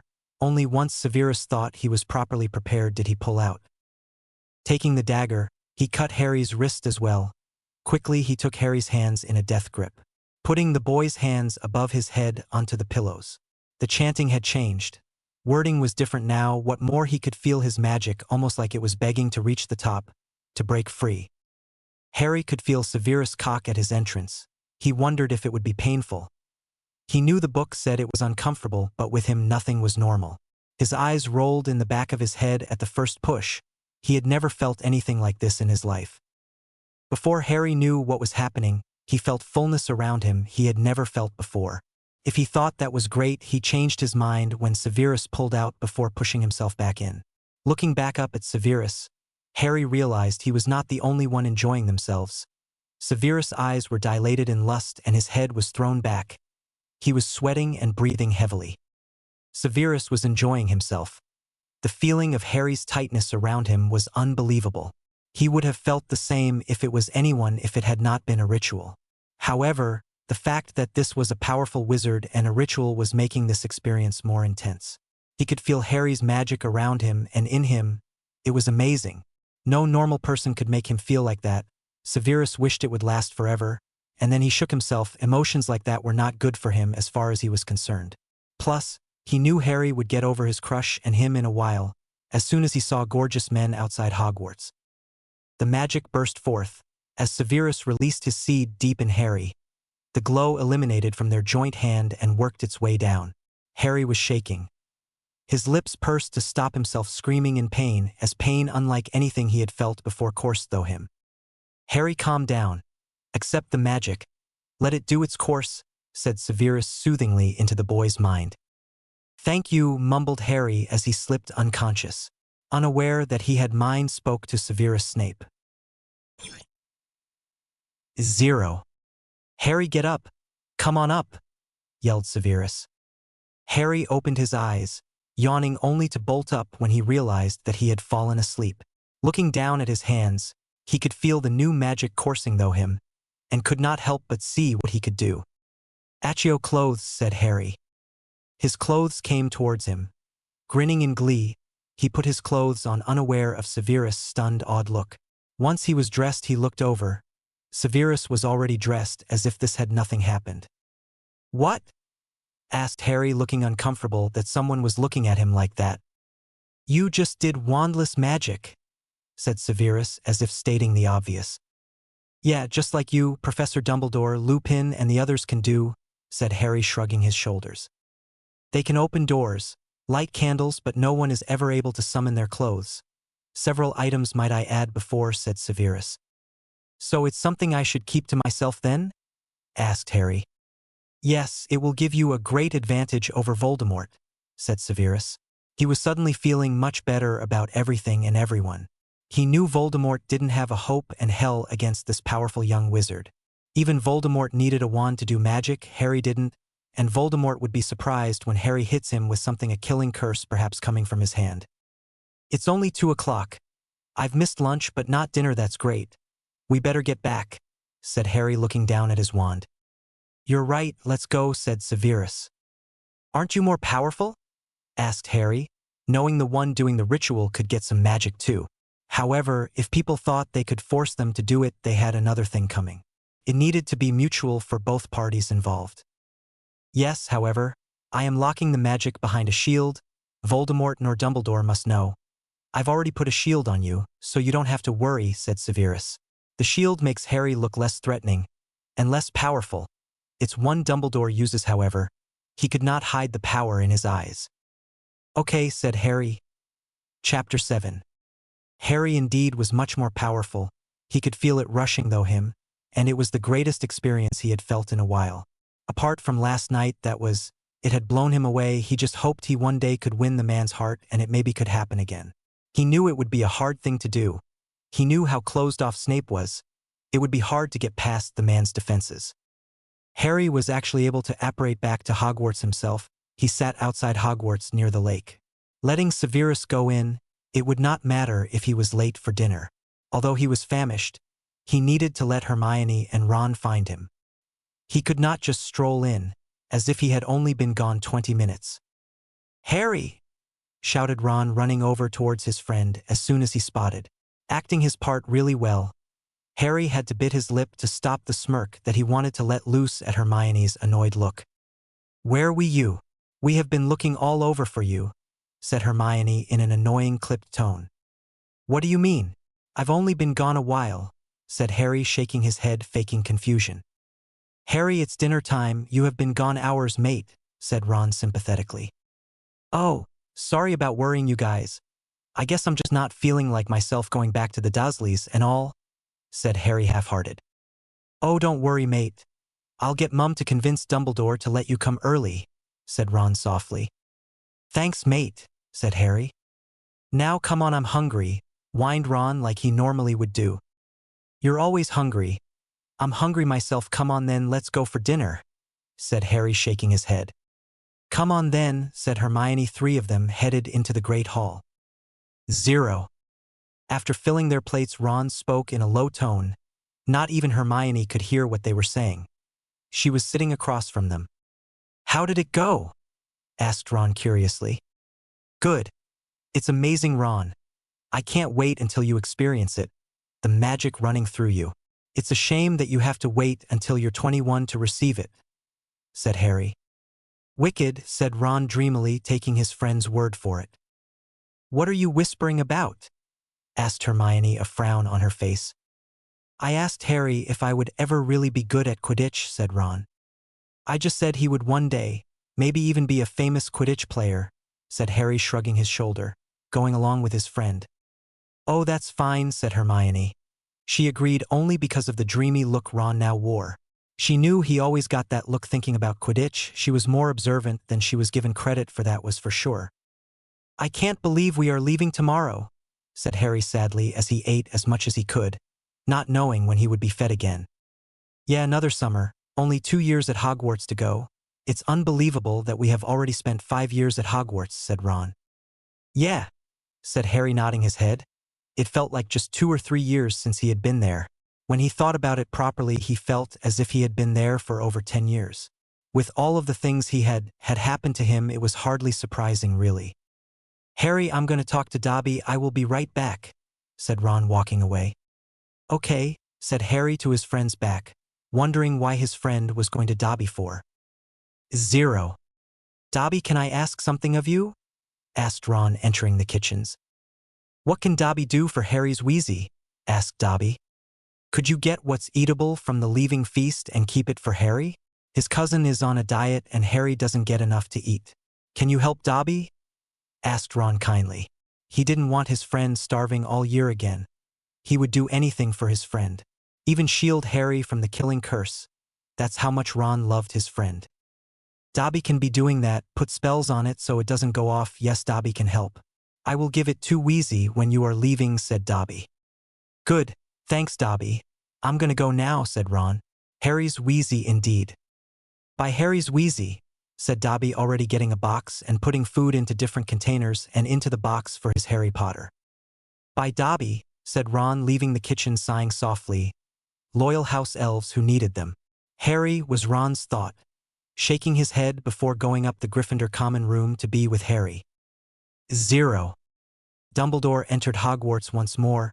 He felt something off about it, and he could not work out what it was. Frowning in thought, he went to his office and ordered dinner. He was exhausted and hungry. He wanted nothing more than to go to his bed, which he could thankfully do. He had no other duties tonight. He swore he would find out what was wrong with Hogwarts later. Eating and drinking his fill, the plates disappeared. He then went to his bed, hoping no one disturbed what sleep he was able to get. Between the Ministry, Hogwarts, head of Wisengamot, being the head of the Order, and his manipulations, he hardly got any sleep. 0. Harry, can you come up to my office for a moment? Asked Dumbledore softly.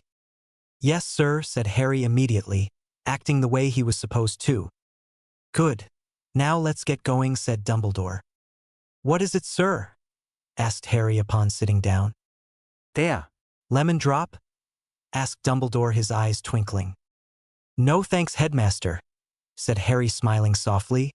I'm stuffed. Good, good. The Dursleys know not to pick you up. The Order members will portkey you right to your house as soon as you get back to King's Cross. You won't be able to get out. We cannot take the chance of anyone getting into Privet Drive who should not be there. Hedwig will be kept here and no one will be sending you post. It's all for the best, my boy, said Dumbledore. Yes, sir, said Harry, looking downtrodden. Good. Good, you can go now, my boy. The train will be leaving soon. Also, the Dursleys know about Sirius dying. I'm sure they will help you in any way they can, said Dumbledore, his normal happy self. Goodbye, sir. Have a good summer, said Harry, gritting his teeth in anger, leaving the office. Harry had to swallow hard and stop his magic from reacting to his anger with all his might. He could hardly believe that the old man was doing, stopping his mail? That was just downright out of order. Even worse, the old man telling him he was not to write to anyone. The first chance he got, he was going to find a way out. He would test the wards, find a way around them. Otherwise, he didn't think he would survive the summer. How he really hated Hermione Granger right now. He had told them both about him using Sirius to bait his aunt and uncle. Now Dumbledore had taken his defense and ripped it up into 1,000 pieces. He was almost willing to let himself be killed by the Dursleys to teach Dumbledore a lesson. Shaking his head, he went down to his friends. He didn't even talk to Ron, who was getting more and more concerned by the minute. His friend looked more miserable than he ever remembered. Harry, what's the matter? Asked Ron. When he got no reply, he decided not to push his friend. Otherwise, he would be on the receiving end of his mate's anger, something he didn't want. 0. When Hermione left the compartment, Harry let out his steam by beating and punching the train seat. Dust was coming out of it, as the blows rained down on the poor seat which had done nothing to Harry. Calm down, mate, said Ron, grabbing a hold of his friend. God, Ron, I don't know how much more I can take, said Harry.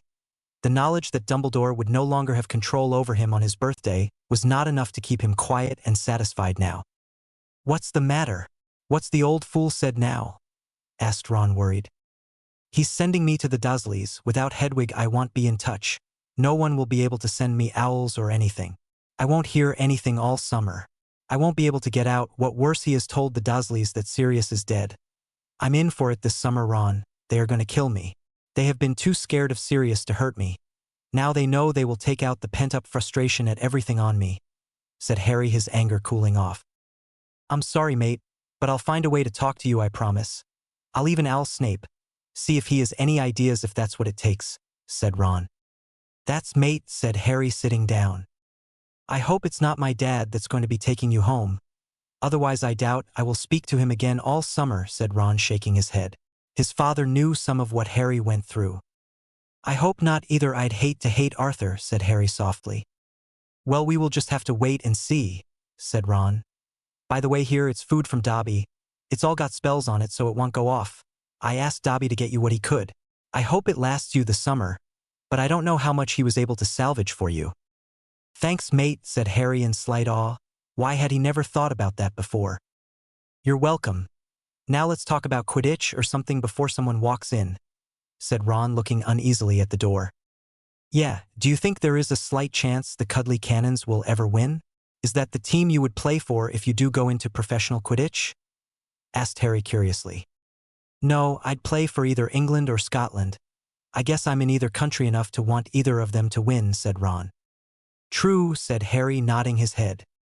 We are in Scotland more than anything though right now anyway, said Harry. They had obviously spent their first 11 years in England purely, but now for 5 years they had spent most of it in Scotland. Chapter 8. Thankfully it was not Arthur that took him home. It was Tonks, the stupid clumsy witch. He didn't have a kind thing to say to her. She had seen how he lived yet took him back. He just looked at her blankly before going to his room, shutting the door knowing it would be locked in a couple of minutes anyway. Indeed it was. Petunia came up and locked him in, the keys clicking and turning in the holes. Harry sighed softly. It was only a while he would need to stay there until he came up with a plan to get out. Or stay at least until his birthday at the latest, thought Harry. I'm probably safest staying here until my birthday. That way I can leave and Dumbledore will not be able to do anything. To think the old fool thinks he has me completely under his thumb, the fool. Later on the night, his uncle came into his room and beat him up, simply because he had nothing to take his frustrations out on during the whole school year out on. Of course, blaming him for his clients not signing the contracts and that his boss was not happy with him. Harry was left curled up on the floor bleeding, supporting a broken arm and nose, bruises forming all over his body. My birthday can't come quick enough, groaned Harry, moaning in pain as he moved slightly. Harry soon passed out, wakening up to water being poured all over him. Groaning, he got up. Knowing it was Dursley thanks to the voice shouting in his ear, Vernon spat on him as well. Harry shuddered in disgust, waiting until Vernon was away before roughly cleaning the spit from his face. Vernon had a huge mouth. Get up and make our breakfast, boy. Otherwise, I won't be held responsible for what I do to you. Yes, Uncle Vernon, muttered Harry, getting up and walking down to the kitchen. He made their breakfasts but didn't get any himself because he had not made it the way Vernon liked it apparently. Thankfully he had some things stored away for him. He went up the stairs, was locked in once more, until lunch before he would be made to do chores. This he knew. As soon as his door was bolted shut, he quickly dived under his head and ate everything he could. However, he felt sick afterwards. Thinking he ate too much, he put it all back under his bed before lying on his bed. He wanted to get some sleep and rest before Petunia started making him do chores. However, he could not. The pains in his stomach was worsening. Thinking it was probably a broken rib, he didn't think any more of it. Sighing softly, he closed his eyes and meditated softly for the next few hours. Get a move on, you lazy boy, screeched Petunia coming up the stairs. Harry groaned softly but obediently got up, wondering when he had fallen asleep. He felt better, though that was a good thing. The clicks went 1, 2, 3, and 4 before the door swung open, revealing his aunt. He wanted nothing more than to curse her, but didn't. He could not afford to not yet anyway. Get and do your chores, she snapped.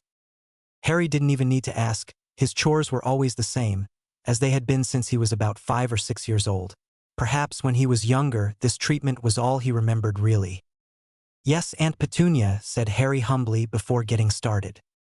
That was how his afternoon went, along with having pains in his stomach. He felt sick and also was getting pains in his back. He wondered if he could ask Snape for some pain potions. Perhaps that would help. No, he couldn't. Dumbledore would suspect, he was sure. How could he not if he saw his owl? He would need to wait until another unrecognized owl came to him. He wondered how Dudley could make so much mess. The boy was truly disgusting, and he could hardly believe what his aunt and uncle were doing. They were treating Dudley into an early grave. He was huge, lazy, and a bully. He would never get a job being all these three, and he will eventually eat himself into a grave. He was saddened for his cousin, despite all the things his cousin had done. Really, it was not his fault. It was the way he was brought up. He wished sometimes there was a way to get though to and help his cousin. "Make dinner, boy!" snapped Petunia, not taking her eyes from their huge TV. "Yes, Aunt Petunia," said Harry, rolling his eyes, swallowing the urge to tell her to get off her skinny arse and do it herself. "Make extra. My dudders is hungry," she screeched from the chair. "Okay," said Harry softly, getting more potatoes out. Harry sighed, thankful when dinner was made. Knowing they would not want to see him tonight, he went up to his bed. His aunt locked him in once more. Harry lay on his bed, and he was lost in thought. He was gladder to have been finished his chores. Something was wrong with him, he knew that. After checking all his ribs were in place, he became confused. Why was he feeling sick and queasy? Why on earth was his back hurting him? Vernon had not touched his back, just his stomach, legs, and anything he could hit. Just then Pig swooped in. He had told Ron before he left when the best time to send owls to him were. Smiling softly, he opened the letter. Sighing, he already missed his friend. "Hello, Harry. Who took you home? It wasn't Dad, was it? I hope not. How are you? I hope the Muggles are not treating you too badly. Hang in there, mate, not long to go. I'm sorry I can't help you more, mate. If there is anything I can do, please tell me. If I don't get an owl from you every day, I'm gonna Snape, so you better write. I need to know you are all right. Hope to hear and see you soon, mate. Ron." Harry smiled. His friend was concerned, and it was not just mindless chatter now. His friend was growing up and showing his true self. He had to admit Ron's true self was rather Slytherin, threatening to go to Snape if he didn't get back. Shaking his head, he penned his own response and sent it of with Hedwig, letting Pig go for a fly with her. Hedwig needed out and about, plus she can go hunting while she was out delivering it, so she didn't get hungry. Ron stood pacing his room, waiting for Harry to reply. He had not before realized just how cruel the Dursleys were until Harry had told him. Now he knew he was worried. Very worried. Worst thing was he had no one he could tell. He thought he had been able to tell Hermione everything. It was not the case now. After 2 or 3 hours, he finally spotted a white blur in the sky. He knew it was Hedwig. He didn't need to open his window because it was already open, thankfully. The owl swooped in 5 minutes later, along with Pig, a letter attached to her foot.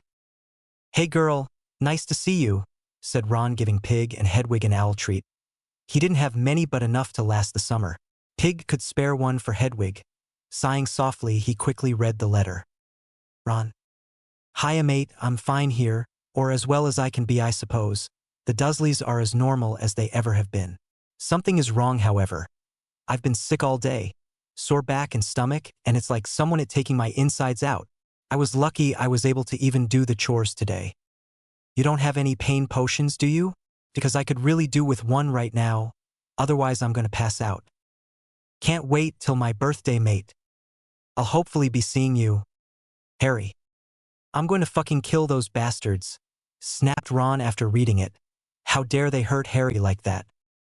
He didn't have any pain potion. He could not brew one either. He didn't have ingredients his parents can't afford to live, never mind get potion ingredients they didn't need. Biting his lip, there was an order meeting tonight, here in the house, a small one. Hopefully if Snape came, perhaps he could hurt himself and hopefully Snape would give him potions. It was the best he could do. He had to get that potion for his friend. Nodding his head, he said to the owls, "Go hunt and come back later at night. Hedwig, make sure no one sees you, okay? Go." The owls were out of the window and out of sight within minutes. Ron stood there marveling the intelligence of the owls before he got back to his planning. After dinner they were shooed out. Ron went outside with his broom. He was going to pretend to fall from his broom. He just hoped his acting skills would survive this. He had never done acting to this magnitude before. Once the order meeting started, Ron let himself fall a few feet from the broom, breaking his broom regretfully before screaming in pain, making it look like he had just fallen from his broom, trying to do a wonky feint. "Ron," shrieked Molly, concerned at once. "What happened?" asked his father. "Fell of my broom, it hurts," said Ron, flustered. He knew his mother would coddle him until he was blue in the face. If it helped his friend, who was he to care? "Severus, do you have some potions?" asked Dumbledore. Of course, said Severus, looking at Ron suspiciously. He knew Ron was not that stupid to fall from his broom. Neville yes, Weasley no. Ron looked him right in the eye, almost wanting him to do legilimens, and Ron let him see everything. Snape quickly answered Dumbledore's question, inwardly impressed and awed at Ron's actions. Here, Weasley. Take that one, and this one. These you can keep for later, snapped Severus.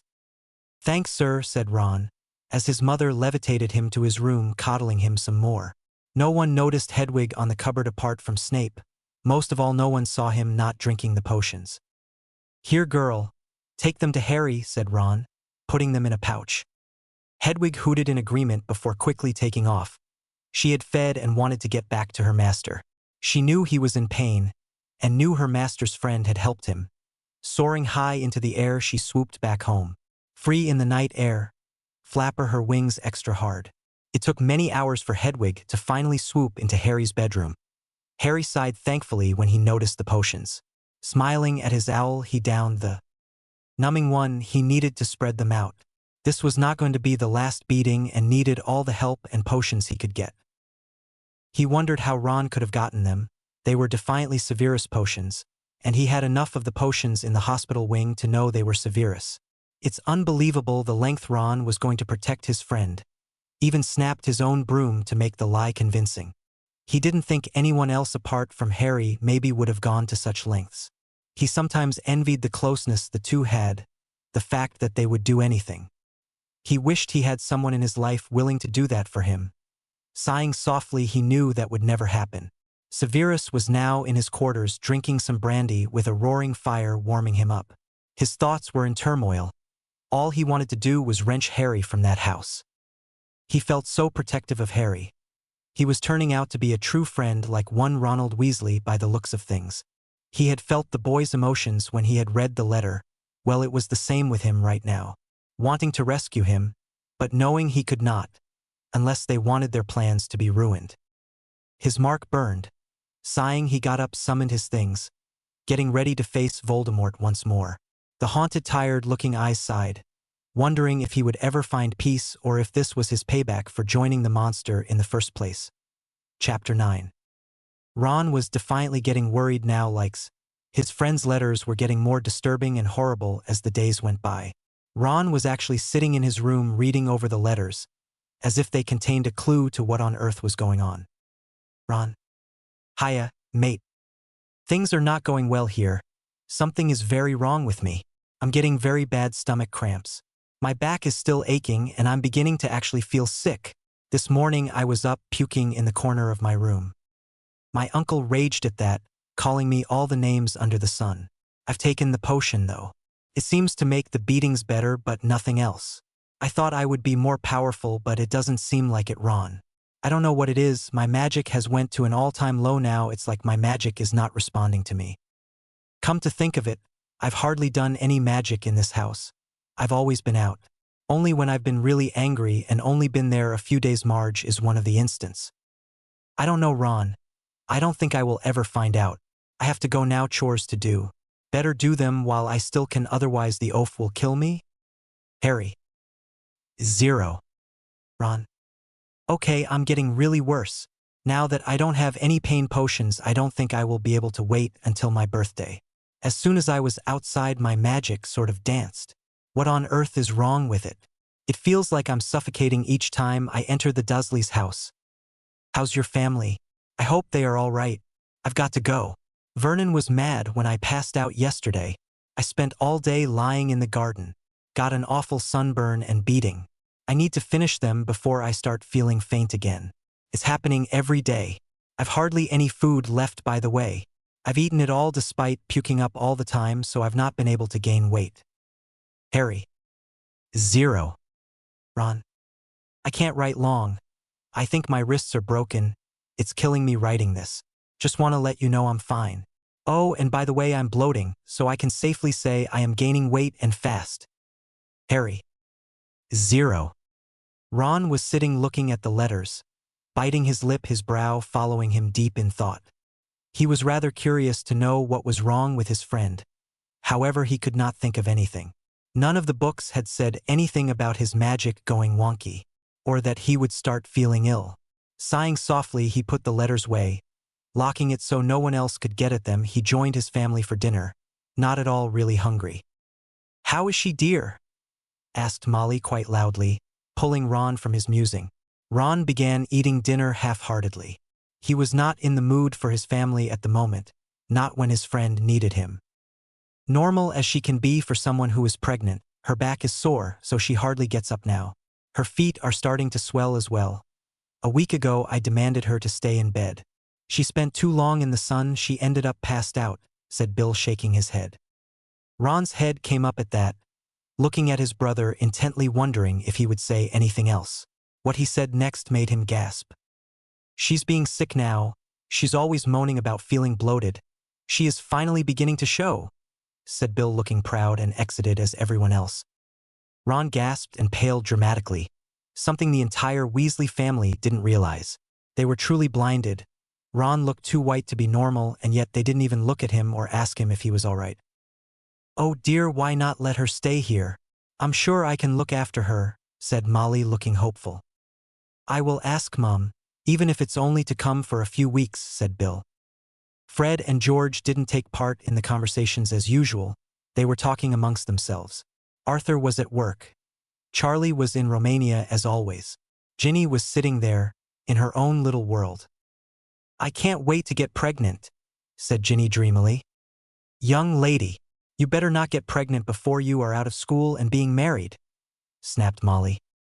"Well, I'm sure Harry will wait," she said, smiling. "What?" said Ron, rounding on his sister. He had not known she still had a crush on his best mate. "Nothing, Ron," said Ginny, going back to eating. "So the baby is fine?"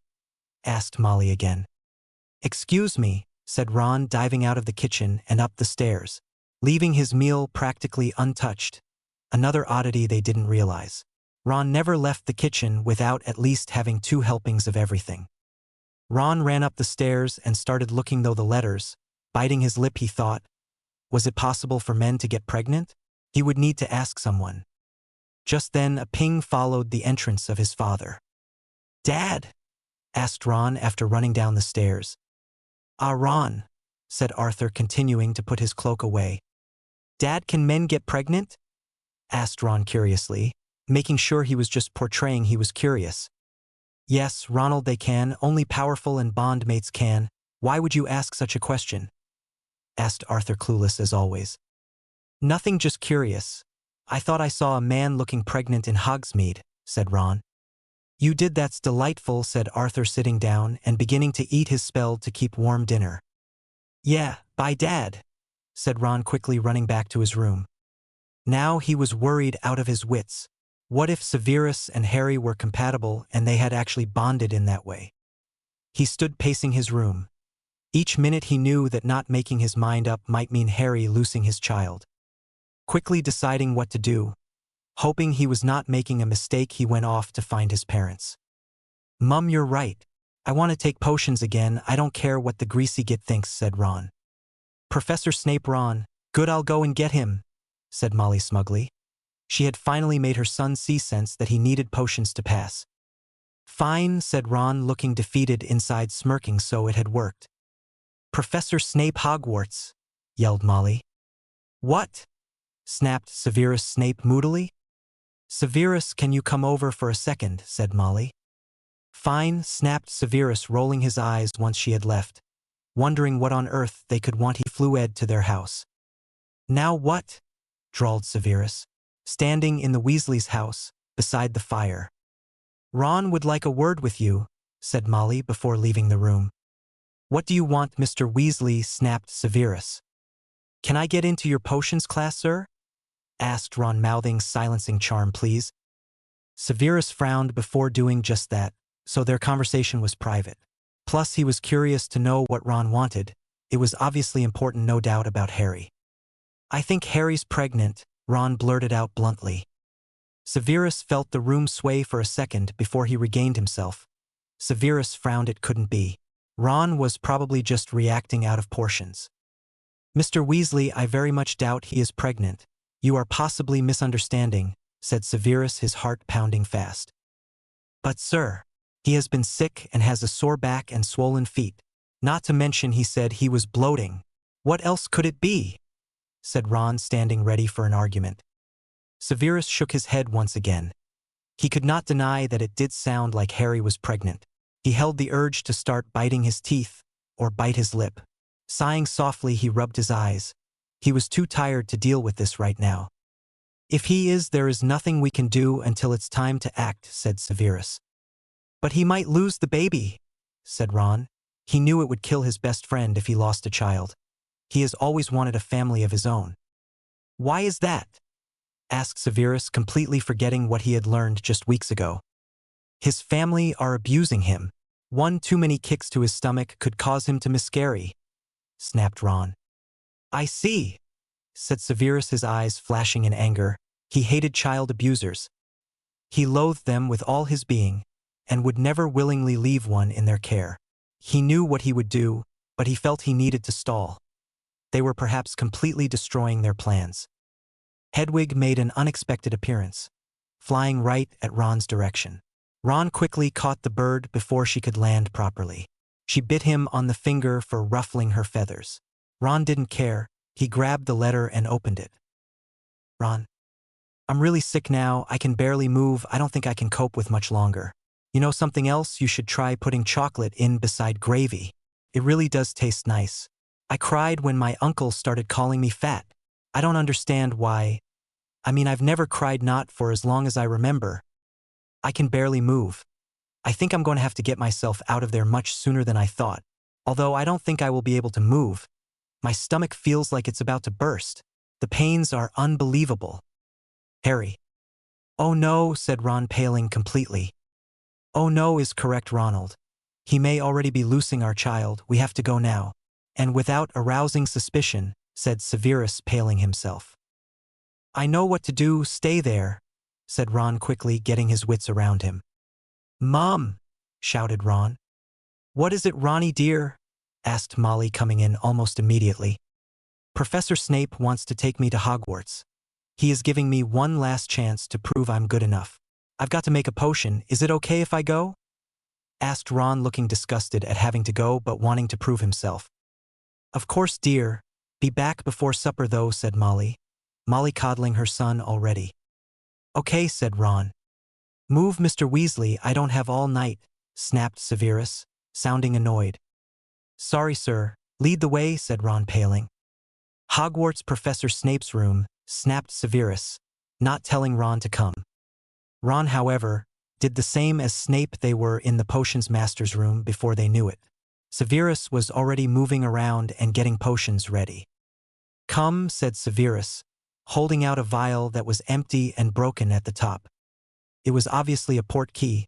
Putting his finger onto it, he waited until it was due to activate. Chapter 10. What are you two doing here? Asked Harry, surprised, as both men appeared in his room. We are here to get you out, said Ron. I told you. We cannot get out now, otherwise the planning will have been for nothing, said Harry, scowling. But you're pregnant, blurted Ron. Men cannot get pregnant, Ron. Didn't your mum tell you that? Asked Harry, shaking his head. Maybe men cannot in the Muggle world, but wizards in the magical world are known for their male pregnancy, said Severus. You're kidding? Asked Harry, shocked. Unfortunately not, said Severus softly. But if you knew, why didn't you use protection? Asked Harry. I didn't think you would be powerful enough to get pregnant, said Severus admittedly. Great, said Harry, slumping back. So what are we doing? Asked Ron. I have no idea, said Harry, looking defeated. Look, get out of here. Start your own side in this war. Give people 3 options instead of 2, said Severus. Dumbledore will make sure he gets custody of me, said Harry. Not if you go to Gringotts and fill out an form. Once it's signed, you will have access to all your vaults, and no one will be able to ever take responsibility for you ever, said Severus. And that includes? Asked Harry curiously.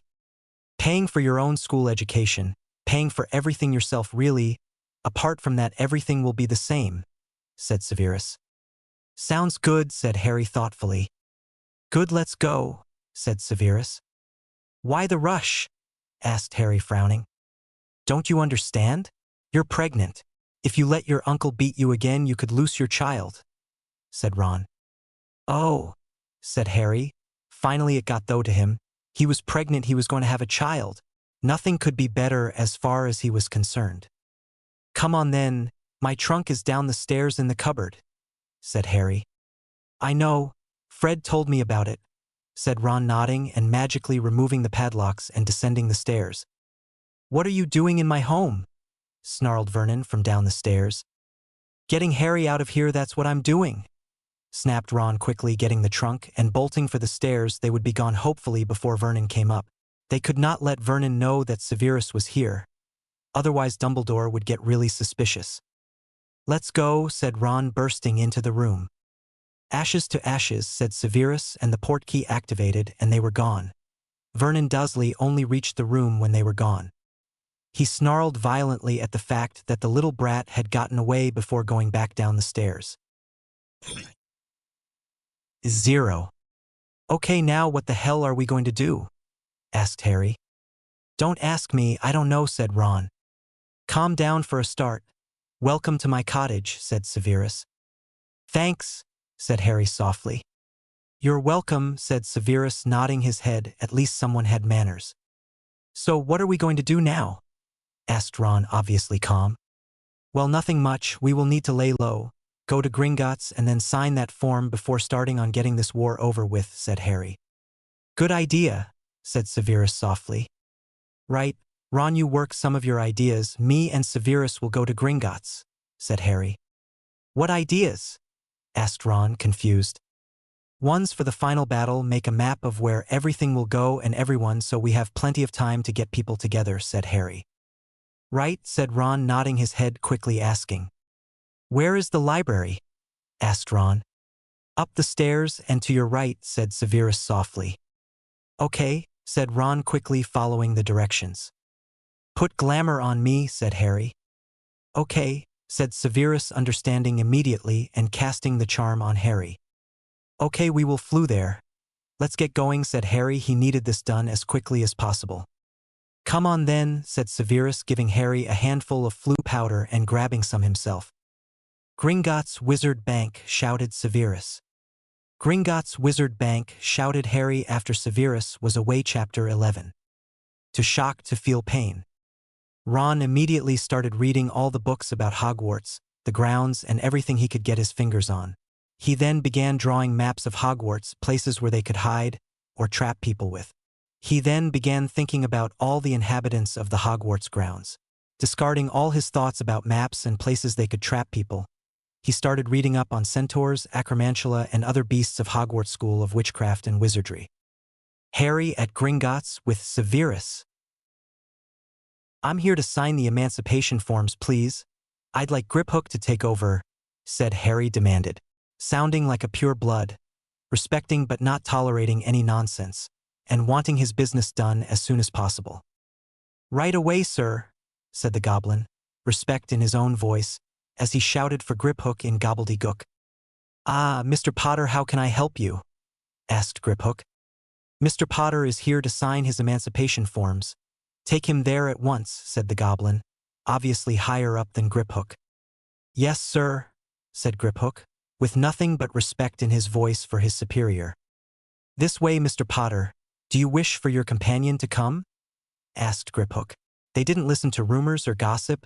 They stuck to their own business and never helped any wizard with their problems. Of course, said Harry, nodding his head. He didn't know if he could make it on his own. Griphook then noticed the state of Harry's appearance. Wide-eyed, he quickly gestured them into the nearest empty office. Can I ask what happened, Mr. Potter? Asked Griphook attentively. My stupid muggle uncle is what happened, gasped Harry in pain. I'm sorry. I should not have brought you out right away, said Severus, nothing but concern lacing his voice. We need to do it right away. Every minute counts, before Dumbledore finds out, said Harry. Indeed, said Severus, who could not help but agree with Harry. Do you not have potions?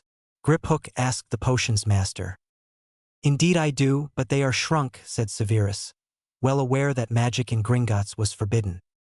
Then unshrink them, said Griphook. The rule? Said Severus, an eyebrow rose. You can use magic in these offices, said Griphook, smirking. Severus immediately took out his pouch and turned it to its original size. He gave Harry some potions, pepper up, basic healing potion, and some others. They would do until he got back. Then Severus would heal Harry properly. Here are the forms, said Griphook. A quill and ink was already there. Thanks, Griphook, said Harry, signing it, his hands now finally steady. Is there anything else I can do for you today? Asked Griphook once the paper had disappeared with a pop, no doubt to the Ministry of Magic. At that very moment Griphook knew the monitor on Harry Potter's magic would burst into flames. Thankfully no one watched the monitor orbs, so it would take them a good while to figure out something was wrong. I think it's best to get him home. We will no doubt be back at another date, said Severus, helping Harry to his feet. Is the original plan still going along, Mr. Potter? Asked Griphook. Yes, keep giving the old fool my money. I will get it back anyway, said Harry adamantly. Indeed, very well then, Mr. Potter, it was a pleasure doing business with you. And before I forget, here is your ring, said Griphook. Why do I want a ring? Asked Harry. It proves you are the head of the Potter fortune, said Severus, still guiding Harry out of the room. It was his child Harry was having, although that was not the only reason he was helping the young man. Make no mistake about that, Severus was becoming fond of Harry Potter. Goodbye, Griphook, said Harry, letting Severus lead him out of the room. You can use this flu network here if you like, said Griphook. We don't want people knowing where we are going, said Harry adamantly, just in case the Order was watching them right now. There is a silencing spell and a spell to stop people from lip-reading what you are saying, said Griphook simply. Oh, thanks then I guess, said Harry, limping towards the fireplace. As they walked towards it they felt the wards. Griphook had been honest, there really was silencing and muffling spells up. Smirking, Severus helped Harry into the flue before getting himself in. Before they knew it, Severus shouted in the name of their destination, and they were gone in a roar of green flames, leaving no trace that they had just been there. Luckily they left when they did, because Albus Dumbledore had just come through the door of Gringotts. I would like to make a withdrawal, please, said the headmaster, handing over one of Harry's many keys. Amount? Said Griphook, his voice not respectful nor happy at all. Dumbledore frowned but shrugged it off, never thinking for a second that perhaps Griphook knew what he was doing was illegal. 500 galleons, said Albus, his voice full of confidence. Very well, said Griphook, giving the headmaster the amount he had requested and asked him to sign the paper. Then Griphook quickly put an ink-covered key on the paper and it vanished. Thank you, said Dumbledore respectfully. Next was all Griphook said after that. This baffled Dumbledore. He was used to being respected. He put it all down to the goblin having an off day. However, if Griphook didn't get a hold of himself, Dumbledore would become suspicious, and very soon as well. Severus home. You're back. About time, said Ron. He was so excited. What's got you all hyper? Said Harry curiously. Harry, we can use the inhabitants of Hogwarts in the war, said Ron. Huh? Asked Harry, having never used the word inhabitants in his life. But with being enclosed in a cupboard most of his life, no wonder he didn't understand. The spiders, centaurs, the giant squid, said Ron. How are they going to help us? We will never get them to agree, said Severus. The spiders will help. With the promise of more food for his children, he will help. As long as we tell him not to allow any harm come to Hogwarts students. Hagrid would be able to talk him into it. The centaurs? Why would they help? What do they want? Asked Harry curiously and thoughtful. That had me stumped too, said Ron. Said Harry, frowning. They want to recluse themselves from the wizarding world, want their own little world, where they can gaze at the night sky whenever they want, said Severus softly. How do you know? Asked Harry curiously. I, saved a centaur when it was just newborn, said Severus. Really? Cool, said Harry, impressed. He was called Firenze, said Severus. Firenze. I know him, he saved my life, said Harry. So we know what they want. The Squidwell, if it wants to stay in Hogwarts and not be killed, it will need to help. He can drown the bad wizards. With just them there would be hardly any trouble with the Death Eaters, said Ron. Yes, But they have snakes, giants, and dementors, said Severus. I give up, sighed Ron, slumping down. All his good ideas seemed to be crushed under Severus' honest statement. Severus doesn't mean to be like that. He is just being honest, Ron, said Harry supportively. I know, said Ron. Well, snakes, I can get my own. It's not only he who has the advantage. Dementors, make some potion or just make sure everyone has good Patronus skills, said Harry. And the giants? Asked Severus. Well, if 2 first-years can defeat one, then it should not be any problem for grown adult wizards too as well, said Harry said in a matter-of-fact voice. Smart arse, said Severus smirking, obviously impressed. So it might work, said Ron more than hopeful. It might just work, said Severus agreeing. We have work to do, loads of work, said Harry. First you are going to get healed, and then we will get to work, said Severus. No time, said Harry protesting. The quicker you let me get you better, the quicker we will get started, said Severus, obviously not up for fighting nor protests. Fine, grumbled Harry, knowing his teacher would not back down. However, he could not help the sigh that left his lips when the potions were rubbed into his skin. Ron, Harry noticed, was already away. He couldn't help but think, who would have thought Ron would study so much in the library? Everything was changing, and for the better. It's a shame, Harry thought, that war was making them grow up too quickly. Sighing softly, he let himself relax and trust Severus to do what he needed to do. Severus was nice, making sure all his hurts were healed, and everything he was giving me would bring no harm to their child. When he had said that, Harry had brought his hand to his bloating stomach, still awed that a child was growing in there. His and Severus' child, maybe it would be their only child unless they got together. He liked the way Severus was with him, liked being looked after, and having a say in things. Perhaps he could grow to love Severus, perhaps this was how it was meant to be. Sighing softly, he let those soothing hands and silky voice take him down to the darkness, where sleep came to claim him, his body now in a soothing, healing sleep that his body desperately needed. Chapter 12. Are you feeling better? Asked Severus softly. Yes, thank you. I really don't know what I would do without you, sighed Harry, just laying there comfortable and warm. I'm sure you would do fine, said Severus softly. They sat reading, in comfortable silence until lunchtime. This was when Ron decided he couldn't sleep anymore, because of the grumbling of his stomach.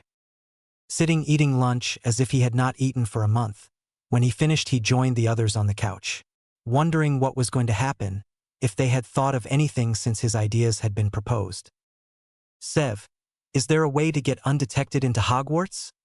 Asked Harry softly. No, said Severus immediately. Is there a way to get into the Forbidden Forest then? Asked Harry. Yes, as long as you stay as near to the forest as you can get, that is, said Severus in thought. Right then, we will go and try and convince the spiders today, said Harry. What, no way? You remember what happened the last time, protested Ron. You don't have to come, Ron, said Harry softly, knowing his friend's fear for spiders. And miss all the fun? No chance, said Ron, smirking at them. Dobby, shouted Harry. Yes, Master Harry, said Dobby. Has the headmaster found out yet? Asked Harry. He has, Master Harry. He's very angry. He smashed his office and made us elves clean it, said Dobby, his ears dropping. Jesus, said Harry, shocked. Dobby, are any of the house elves scared of Dumbledore? Asked Harry, curious. Of course we is, sir. The more magic they have, the scarier they are, said Dobby. Including me? Asked Harry, sounding upset. No, sir. Your magic is soothing, Master Harry, sir. Dumbledore's is threatening. He is a bad wizard, Master Harry. He makes sure the house elves are all bound to him, so they can't be telling anyone, said Dobby. So how can you? Asked Harry. I is overhearing many things, Master Harry, said Dobby, sounding like he wanted to beat himself up for it. Don't worry, Dobby. I asked you to. But Dobby, can you do magic? Asked Harry. Yes, Master Harry, sir. You is seeing me use it, said Dobby. I know, you knocked Lucius Malfoy off his feet and flew him down the stairs. It was amusing to see. Now tell me, Dobby, have all the other elves got magic? Asked Harry. Of course, sir. Them being bonded to Dumbledore gives them a little more elven magic, said Dobby. I see, and they can use it even if they are bound? Use it freely, I mean not just for cleaning, said Harry. Of course, sir, said Dobby. Dobby, I would like you to bring some house elves to me, when you can without it being obvious, just a few each night. When the dinner is already served. Dumbledore will be eating, so that way he will be distracted, said Harry. I will be doing what Master Harry suggests, said Dobby, bowing low and popping out. You aren't thinking what I think you're thinking, are you? Asked Ron. What is he thinking? Asked Severus. Letting the house elves join the war also, said Harry. What use would they be? Asked Severus. They have powerful magic, elven magic at that, Sev. They will be a great asset in the war, said Harry. Why hasn't Dumbledore thought of that then? Said Severus. Because he thinks of them the same way you do, said Harry. And how do I think them? Asked Severus, not knowing if he was being insulted or not. You think all they are good for is cleaning, but Dobby threw Malfoy across the lobby and down the stairs. If they are assigned to some students, then we have less chance of losing anyone, said Harry. I've never thought of that, but if your judgment is correct, then please go ahead. If you are correct, I will see the elves in a better light, as will the entire world, not just as servants, said Severus. I know, world peace, go figures, said Harry, smirking. Right, let's go, we need to get black cloaks first so we can blend in, said Ron. It's not dark, said Severus, shaking his head. Aren't we going to go when it's dark? Asked Ron. No, we are going now, said Harry, getting up. 0. Stay in single file, said Harry, creeping in and out of the trees of the Forbidden Forest. Aren't we better asking the centaurs first? Because we will need to pass them first before we get to the spider pit, said Ron. Shit, you're right. Fuck, well, we can't stop now, said Harry. Too right, that's just asking for trouble, said Severus. Come on then. Too late to turn back now, said Harry. Who goes there? Said a centaur angrily. Harry Potter, Ronald Weasley, and Severus Snape. We venture into the Forbidden Forest to speak to the spiders, said Harry. Are you insane? Said the centaur, coming out of the shadow. Hello, friends. No, we aren't, but to win this war we need to do something, said Harry. Yes. Everything is changing. If it's for better or worse, we don't know yet. Good luck, Harry Potter, you're going to need it, said Friends. So you are the one I saved, said Severus, meeting him for the first time since he was a child. Indeed, I was told about you, I thank you, said Firenze. So why do they all hate humans if it was one of us that saved one of their own? Questioned Harry. Dumbledore, as usual, sneered Severus. What about him? Asked Harry curiously. He threatened them. They haven't tolerated anyone since then, said Severus. I see, said Harry. Goodbye, Harry Potter, said Firenze, trotting away. Come on then, let's get going, said Harry, his wand being lit up, and they continued walking towards the spiders. 0. Harry Potter. You have guts coming into my domain again, stated Morag. Indeed, said Harry, tilting his head in respect. Are you wanting to be fed to my young? Asked Morag. I've actually got a proposal to put to you, said Harry. And what would that be? Said Morag, curious. Help us win the war, you can eat all the dark wizards you like, and you will get fed meat 3 times a day. Fresh from Hogwarts, a house elf will bring it. You won't need to hurt any or kill more creatures of the forest to feed, said Harry. That is quite a proposal, said Morag, looking like he was considering it. If not for us, then Hagrid, said Ron, whimpering when the spider's eyes landed on him.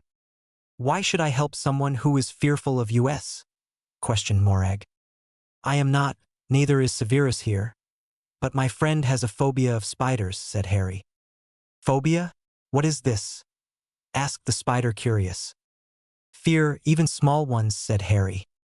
I see, will I have your oath that we will get meat every day? Said Morag. Yes, you do, said Harry. He had every intention of keeping all the promises that he made. Very well then, name all your terms, said Morag. No eating the students, which goes for all of your children. You can eat all the dark wizards you like. After the war, we will start giving you meat, said Harry. He will honor it. I promise you, said Severus. Ron could only nod his head. No matter what happened, he couldn't get over his fear of spiders. Chapter 13. You know that wasn't the spider we dealt with in second year, said Ron, looking pale. That was Aragog's wife, said Harry, nodding in agreement. He has a wife? Questioned Severus, looking quite sick. How do you think he had all the children? Questioned Harry. What children? Asked Severus, looking worried. There are thousands of spiders in that forest. Hagrid brought someone for Aragog to stop him getting lonely, smirked Harry. Merlin, said Severus, paling. He had not knowing that piece of information. Yeah, you should have seen our faces when we realized as well, smirked Ron, finally regaining his composure now that they were a good bit away from the spiders. We might as well speak to the centaurs while we are here, said Ron. I think we are going to be talking even if we didn't want to, said Harry, stopping in his tracks, as centaurs were surrounding them. What are you doing in our forest? Asked Bane. We were just speaking to the spiders, said Harry casually. The centaur's eyes widened.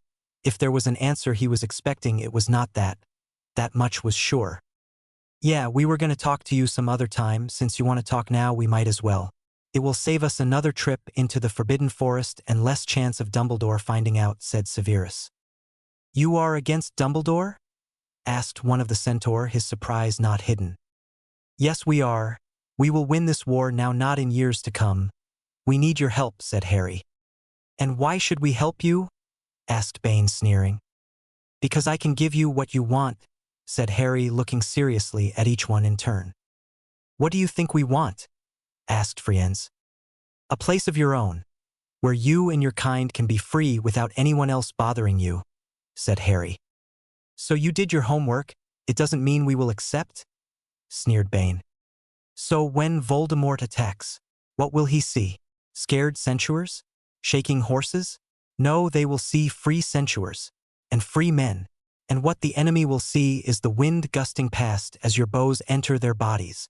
What the enemy will hear is the words of our spells. Do this if not for yourself but freedom, yelled Harry, his magic coming out and showing them just how powerful he was. What do you demand? Asked Bane, bowing in respect. Nothing, but kill those with bad intentions towards your clan and this school. Let Voldemort know you are not going to go quietly. You will go out fighting until death. Harry finished yelling the last word. Yelled Bane, his bow and arrows high in the air, agreeing with Harry. The other centaurs all copied Bane. Harry smirked. Another successful meeting. Good, one less thing on their never-ending list of things to do. Once it quietened down, Harry let his throat calm down a little. He was not used to shouting like that. It seemed shouting had a better effect than talking, which Harry found weird, but he didn't think too much on it. Well, goodbye, said Harry, sounding unsure what to do. Severus gestured to him to bow. All three of them bowed low and quickly left the forest, leaving the centaurs deep in thought. Well done, Harry, you did it, said Ron, amazed. I did what? Anyone with common sense would know what to offer them, said Harry, shrugging his shoulders. No, Harry, you don't realize it, but you are uniting everyone against our enemy, said Severus. I just don't understand, why didn't Dumbledore do something like this? That way Hogwarts would have been even safer? Asked Harry, frowning in confusion. Because he didn't want to cooperate with the animals of the wizarding world, said Severus regretfully. But why? Said Harry, getting angry. No one would rely on him too much if the animals of Hogwarts were the ones protecting Hogwarts, said Ron thoughtfully. Makes sense, said Severus, nodding, knowing Ronald was most probably correct. They operate once they were well away from the wards of Hogwarts. They didn't want Dumbledore knowing they had been there. Sighing softly, they went back into Severus' home. It was always nice and warm for them. Despite it being summer, it wasn't a very nice day. In fact, it was probably the coldest day they had ever experienced in a while.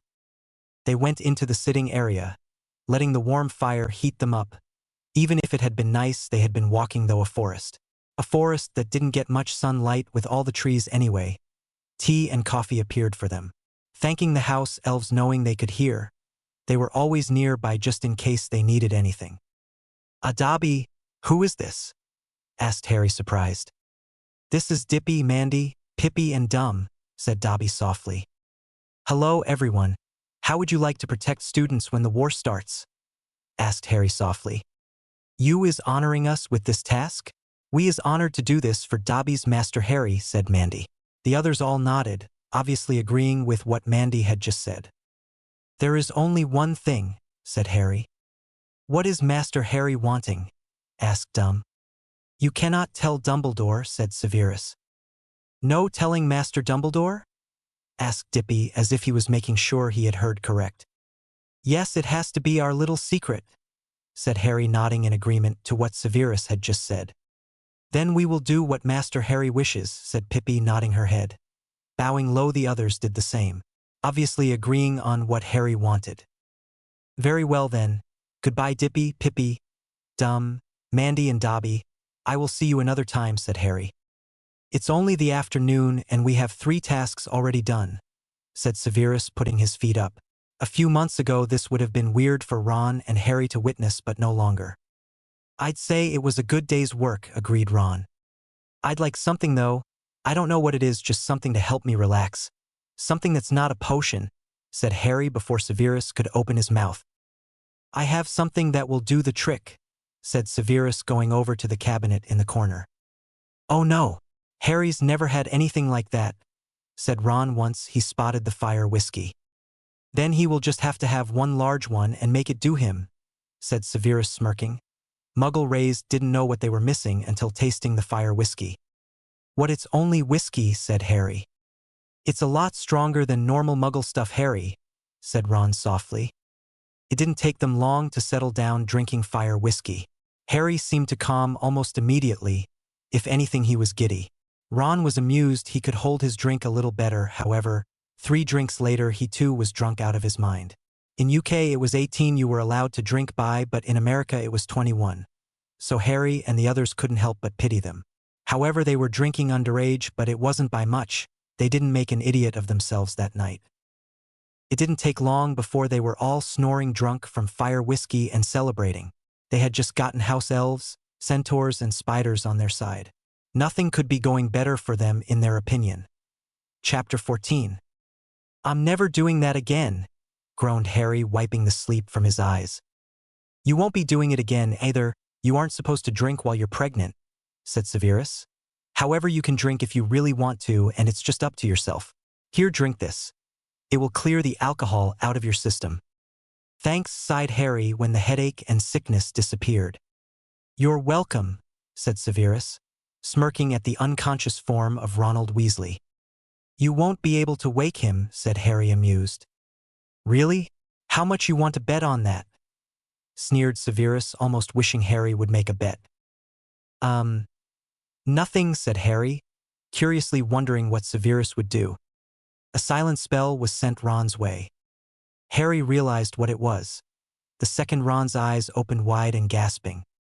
Water. Harry smirked. He would have to remember that, so he could use it on Ron himself. He always hated trying to get Ron out of bed early. It was like murder. You best get back to the burrow, said Severus. What? Why? Protested Ron, frowning. Because Dumbledore and your mum will get suspicious if you don't, Ron. I don't want you going away any more than you want to go, sighed Harry, resigned. I understand. I'll try and get back before school starts back, said Ron. He had more Slytherin in him than his family had Gryffindor in them. I'm sure you will think of something. Now let's go, said Severus.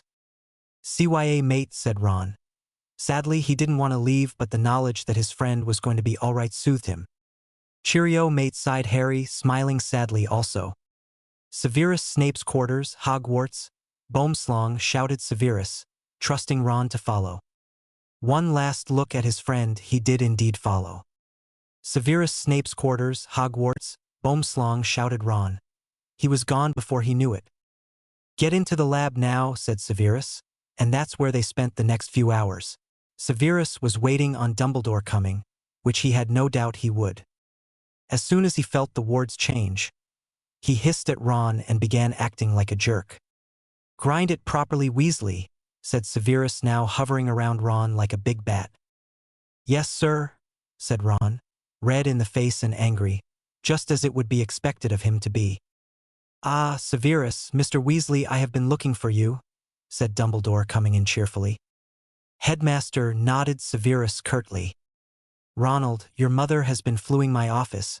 She is worried about you, said Dumbledore. Oh no, said Ron, paling completely. She's going to kill me, he thought. Only for Dumbledore's benefit he had been learning occlumency. Fear not, Mr. Weasley.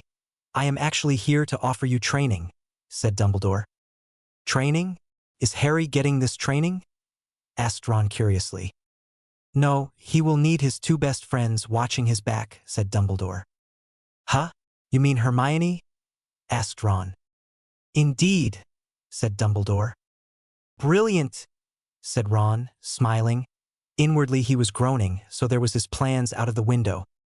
Now excuse me, Hermione will be here tomorrow night. The portkey will drop her off in the Gryffindor common room. The door will open without a password during the summer.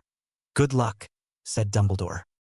Goodbye, Severus, and try not to be too hard on him, smiled Dumbledore, leaving Severus' quarters. Manipulative old BD, snarled Ron. I know, Ron. There is nothing you can do, sighed Severus. Chapter 15. Change of plans, sighed Severus once he was out of the flu and wakening up his sleeping lover. Why? Asked Harry, shaking his head to clear it. Granger and Ron are getting training by Dumbledore, said Severus softly.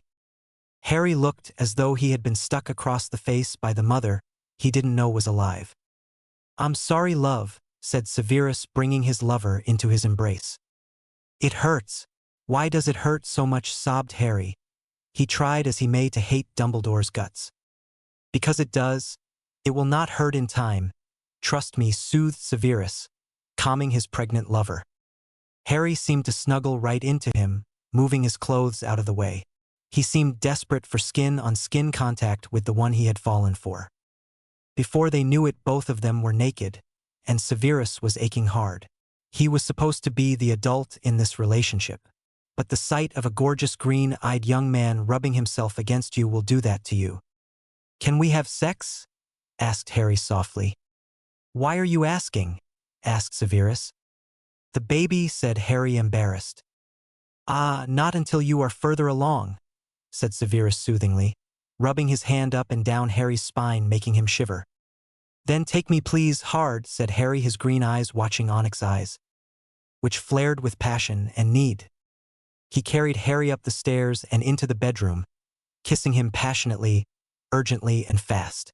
Breathing heavily already, he dropped Harry onto the bed and climbed on beside him, kissing him leisurely.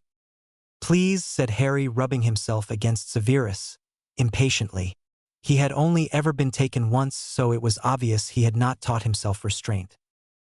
However, Severus was well restrained until those green eyes latched onto his, begging to be taken. Growling low in his throat, he latched onto Harry's throat, kissing and sucking on the area marking the young man as his. Harry was his and would always be. He would never let the young man leave. He ventured further, nibbling and biting at the hard nubs of flesh called nipples. Harry was begging for him. Precom was dribbling off the full long cock. Seeing Harry totally debauched in front of him didn't help his own growing problem any. However, he knew Harry was close to coming, going further down. He massaged the balls of his lover. Harry arched up even further, begging and screaming for more. He was so responsive, the most responsive person he had ever bedded in his life.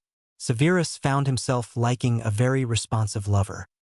It was nothing compared to the moan, scream, and arch he gave off when Severus licked the head of that purpling cock. The whole cock pulsed.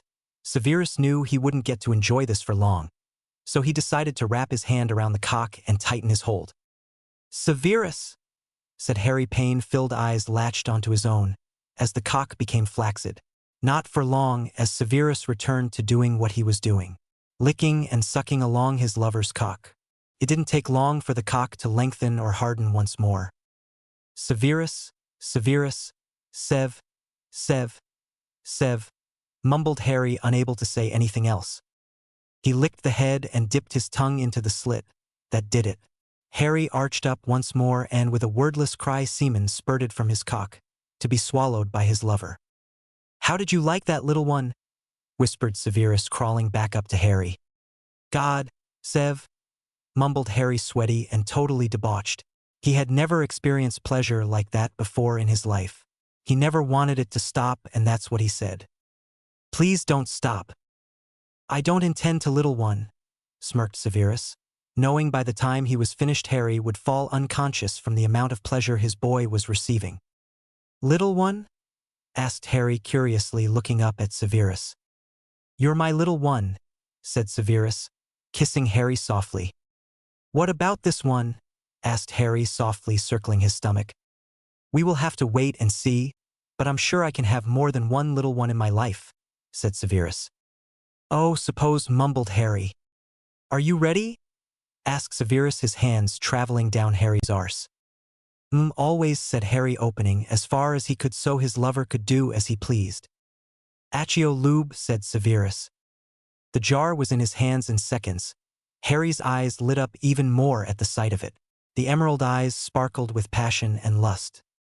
It wasn't long before Severus was circling his hole with lube. A finger came in to play, arching up, making the finger go further into him. He moved from side to side, groaning when the finger left him, smirking knowing it was going to return this time with a friend.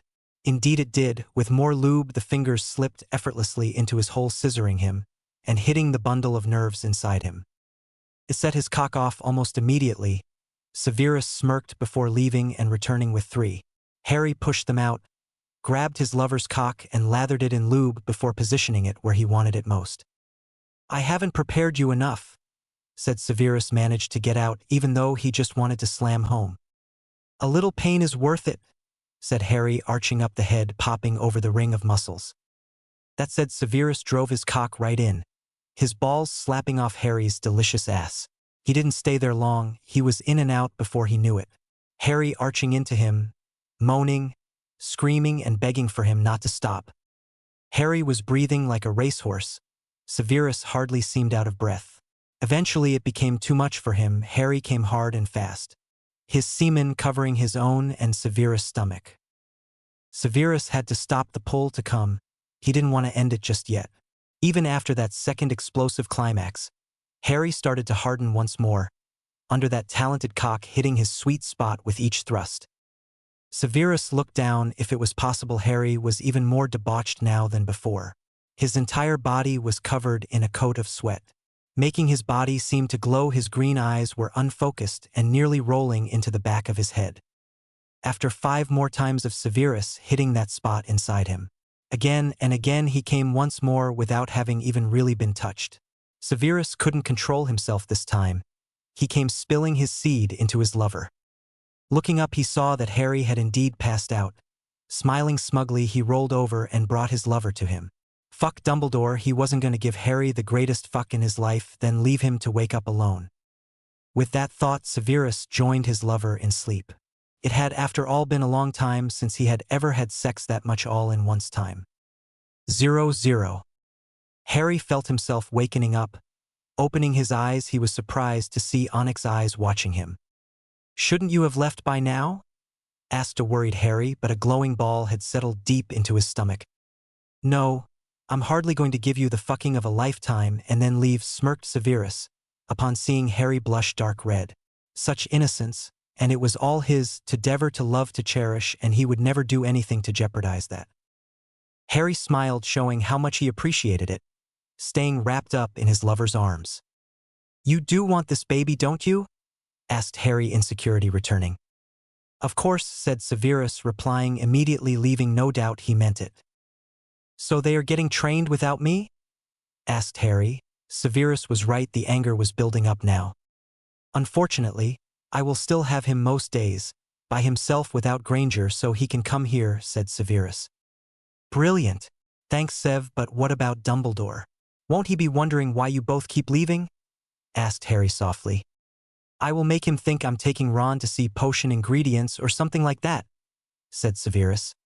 Thanks, Sev, said Harry, knowing Severus was making these changes for him. You're welcome. Now let's have breakfast. I'm afraid I must go afterwards, said Severus sadly. Doesn't matter, smiled Harry. He had been there. When he had woken up, it had meant the world to him. Chapter 16. Ms. Granger, Mr. Weasley. Come up to my office at 2 p.m. and you shall receive your training then. Albus Dumbledore. Looks like we're starting already, smirked Hermione. Shame about Harry though, said Ron. Yeah, it sure is, said Hermione sadly. Ron caught the starting of a smirk as she turned around.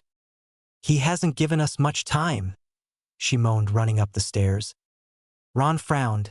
If he didn't know any better, he would think Hermione liked Dumbledore. Shivering in revolution, he was an old man. She couldn't like him. Could she? That was just disgusting. Shuddering at the thought, he waited on her. When she came back down, his doubts came back. Hermione, we're going to train and see Dumbledore. You're not going on a date, said Ron, a face of disgust on him. I thought you would like it, Ron, said Hermione sadly. Shite. I didn't think Ron was… God, I'm gonna have to pretend to like him now. Can't let him know I want Dumbledore. No one can. I want the name. Hermione Dumbledore. I would get the respect and everything I want and the money. Oh, you look really nice, said Ron, flaming red. Hermione didn't like him that way, did she? No, he knew she didn't. So why was she pretending to like him? He knew what she thought of him, just a dumb friend, a dumb Weasley. Hermione smiled sweetly at him. Before saying, come on then, sighed Hermione. We best get started. 0. Ah, Miss Granger, Mr. Weasley, good of you to come, said Dumbledore, beaming at them. Call us Hermione and Ron, please. If you are training us, our full names might be a mouthful, said Hermione eagerly. Very well, Hermione. Ronald, said the headmaster, smiling.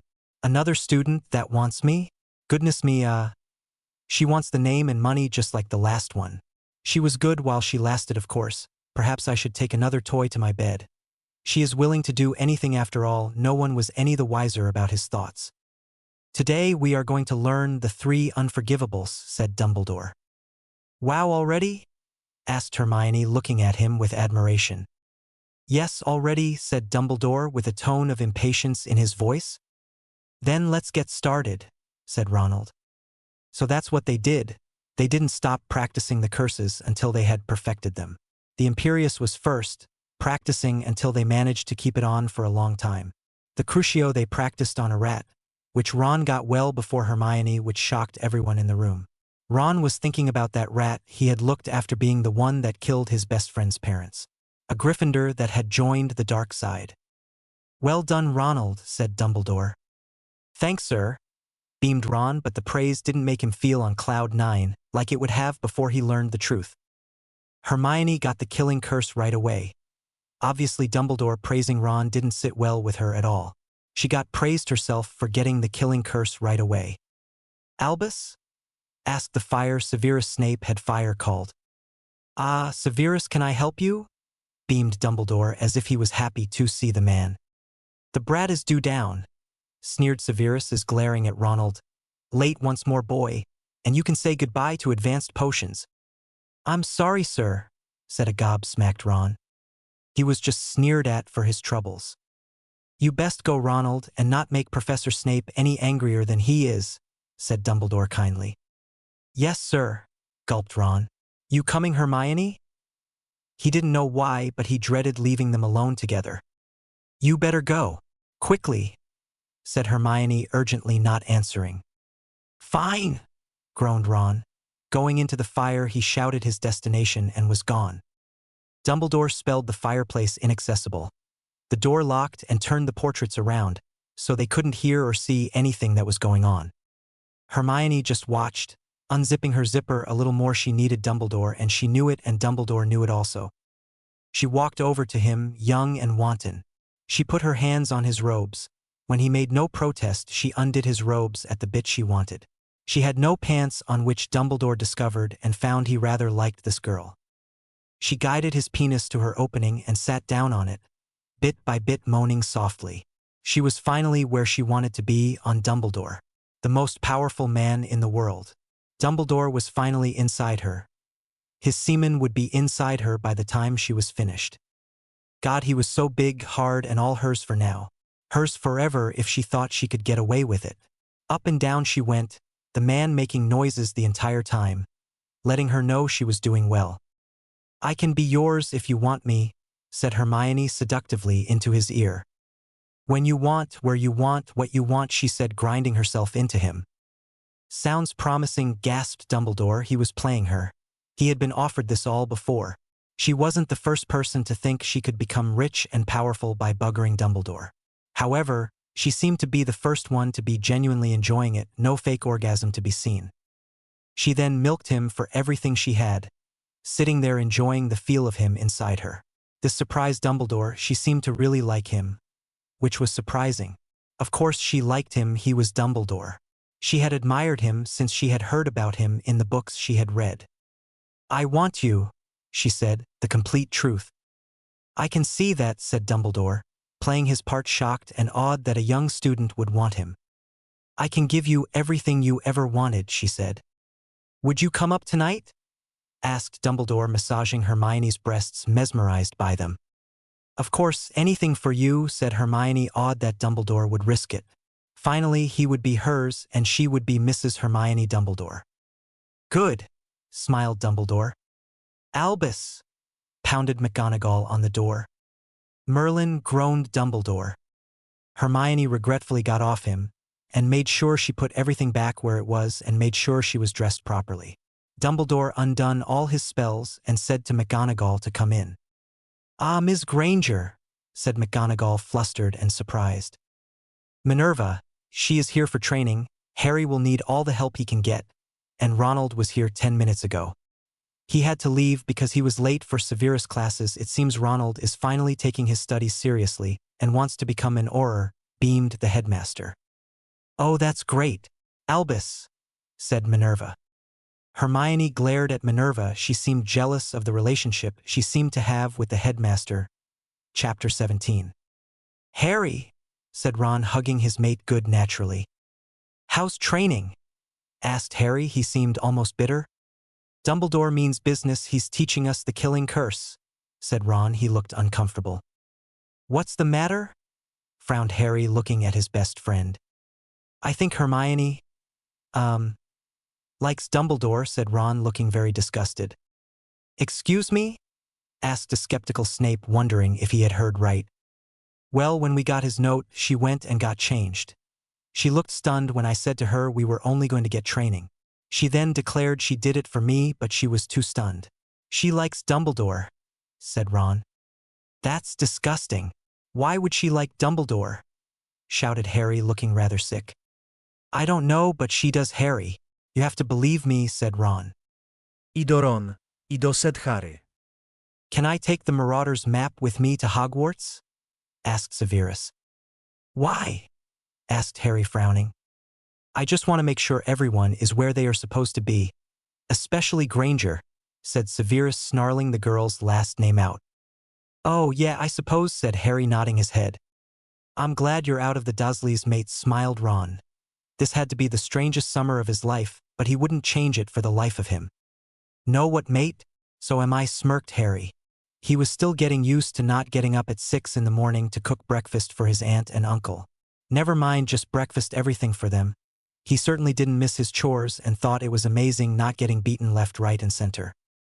"You didn't say anything about Hermione," said Ron, looking at Severus. When I was a student, there was a girl from Ravenclaw who seemed to spend a lot of time with Dumbledore. She seemed to be in awe of him, and when she was 16 until she left, she was all high and mighty, as if she were better than everyone else.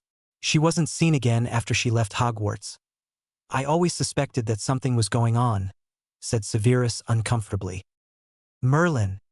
He's taking advantage of them, then kicking them away," said Harry, wide-eyed. "Bloody hell," grimaced Ron. "Well, Hermione's going to know all about it," said Harry, and he wasn't even bothered. Ron just shook his head. "Have you learned anything then?" asked Severus. "Well, I'm on 7th year defense, so I'm quite a bit along," said Harry, "although I'm nowhere near where Dumbledore is with Granger and Ron." "Good, I don't want you alone when you do those curses. I will teach you when I can," said Severus sternly. "I understand," said Harry. They were dangerous after all, and it was a nice feeling that Severus was genuinely caring about him. "Good," said Severus, satisfied. "When do we have to go back?" asked Ron, sitting down and reading through a book that Harry had lying around. "Dinner time," said Severus, Not even an hour away, he sighed. Well, I'm just glad you are here, smiled Harry. It would drive me crazy being here by myself all the time. Ron smiled sympathetically to him. If I thought I could, I'd stay with you. Thanks, Ron, smiled Harry. Everything had changed, and he had lost a friend but gained a lover and freedom. Ron, me and Severus are lovers, said Harry. Do you both want this? Asked Ron, concerned for his friend, giving Severus a look. I want this, smiled Harry. As do I, said Severus, a little uncomfortable under Ron's look. It's a look that said, I will kill you if you mess with my best friend. He had no doubt that Ron would kill him if he did hurt Harry. He glared back at Ron, as if to say, dare you think that of me? Severus was a very honorable man. Both boys knew this, and Ron thought maybe it was for the baby. And it's not because Harry's pregnant? Asked Ron. Harry looked at Severus too. He obviously had thought that as well. I wouldn't do that to you. I am very attached to you, Harry, but I think sooner or later you will get over this crush, said Severus. He knew now was the time to be honest and open with both boys. If he didn't, he could risk losing everything he had come to love. Ron smiled. Then I am happy for both of you. Legelmens, yelled Severus suddenly out of the blue. Harry didn't react because he knew Severus was just testing Ron's ability. Ron's shields were very good. Severus only got to see one little glimpse before he was kicked out. What was that for? Yelled Ron, obviously not very happy. I just wanted to make sure you have been practicing, said Severus. Well done. It took a lot to admit that and say well done to him, but he was learning fast. It didn't hurt to pay compliments, especially when they were expected. Harry smiled. Ron had been practicing since Harry began taking them in 5th year, but had told no one. When the fight with the Death Eaters and knowing his friend was possessed, he studied like mad. He didn't want to have Voldemort posses him or read his thoughts. He knew he didn't have a lot of information, but he was Harry's friend and he knew all Harry's fears and things. He didn't want to be responsible for that getting out and used against him. Harry himself was perfect. Neither Dumbledore nor Severus could get into his mind. It had taken his godfather dying for him to realize just how important it was. It didn't stop the few visions he got when Voldemort was too happy or angry. You both are getting there, said Severus. Ron and Harry knew it was as good as a compliment they were going to get. They both knew they weren't prefect and sometimes wore their hearts on their sleeve until they learned not to. Then they weren't perfect. Shit, you better get going, said Harry. Dinner started 15 minutes ago. Merlin, Dumbledore is expecting us too, said Severus, groaning. I'll see you later. Harry got up and kissed Severus. Severus didn't respond until he groaned and gave in. He obviously didn't like doing this in front of Ron. Ron didn't either, so turned away. It was weird seeing his friend and teacher kissing. He would get used to it, but it would take some getting used to. Bye, he said once he got his breath back. Severus and Ron flew it out. 0. Dinner was a quick affair. Hermione and Ron spoke about their training, and Severus avoided talking altogether, sneering at the two students whenever they laughed or made too much noise. I'm going to get to bed. Snape and training has knackered me out, sighed Ron. I'll come with you, said Hermione, going up with him. They stayed around the common room for another hour before they went to bed. 0.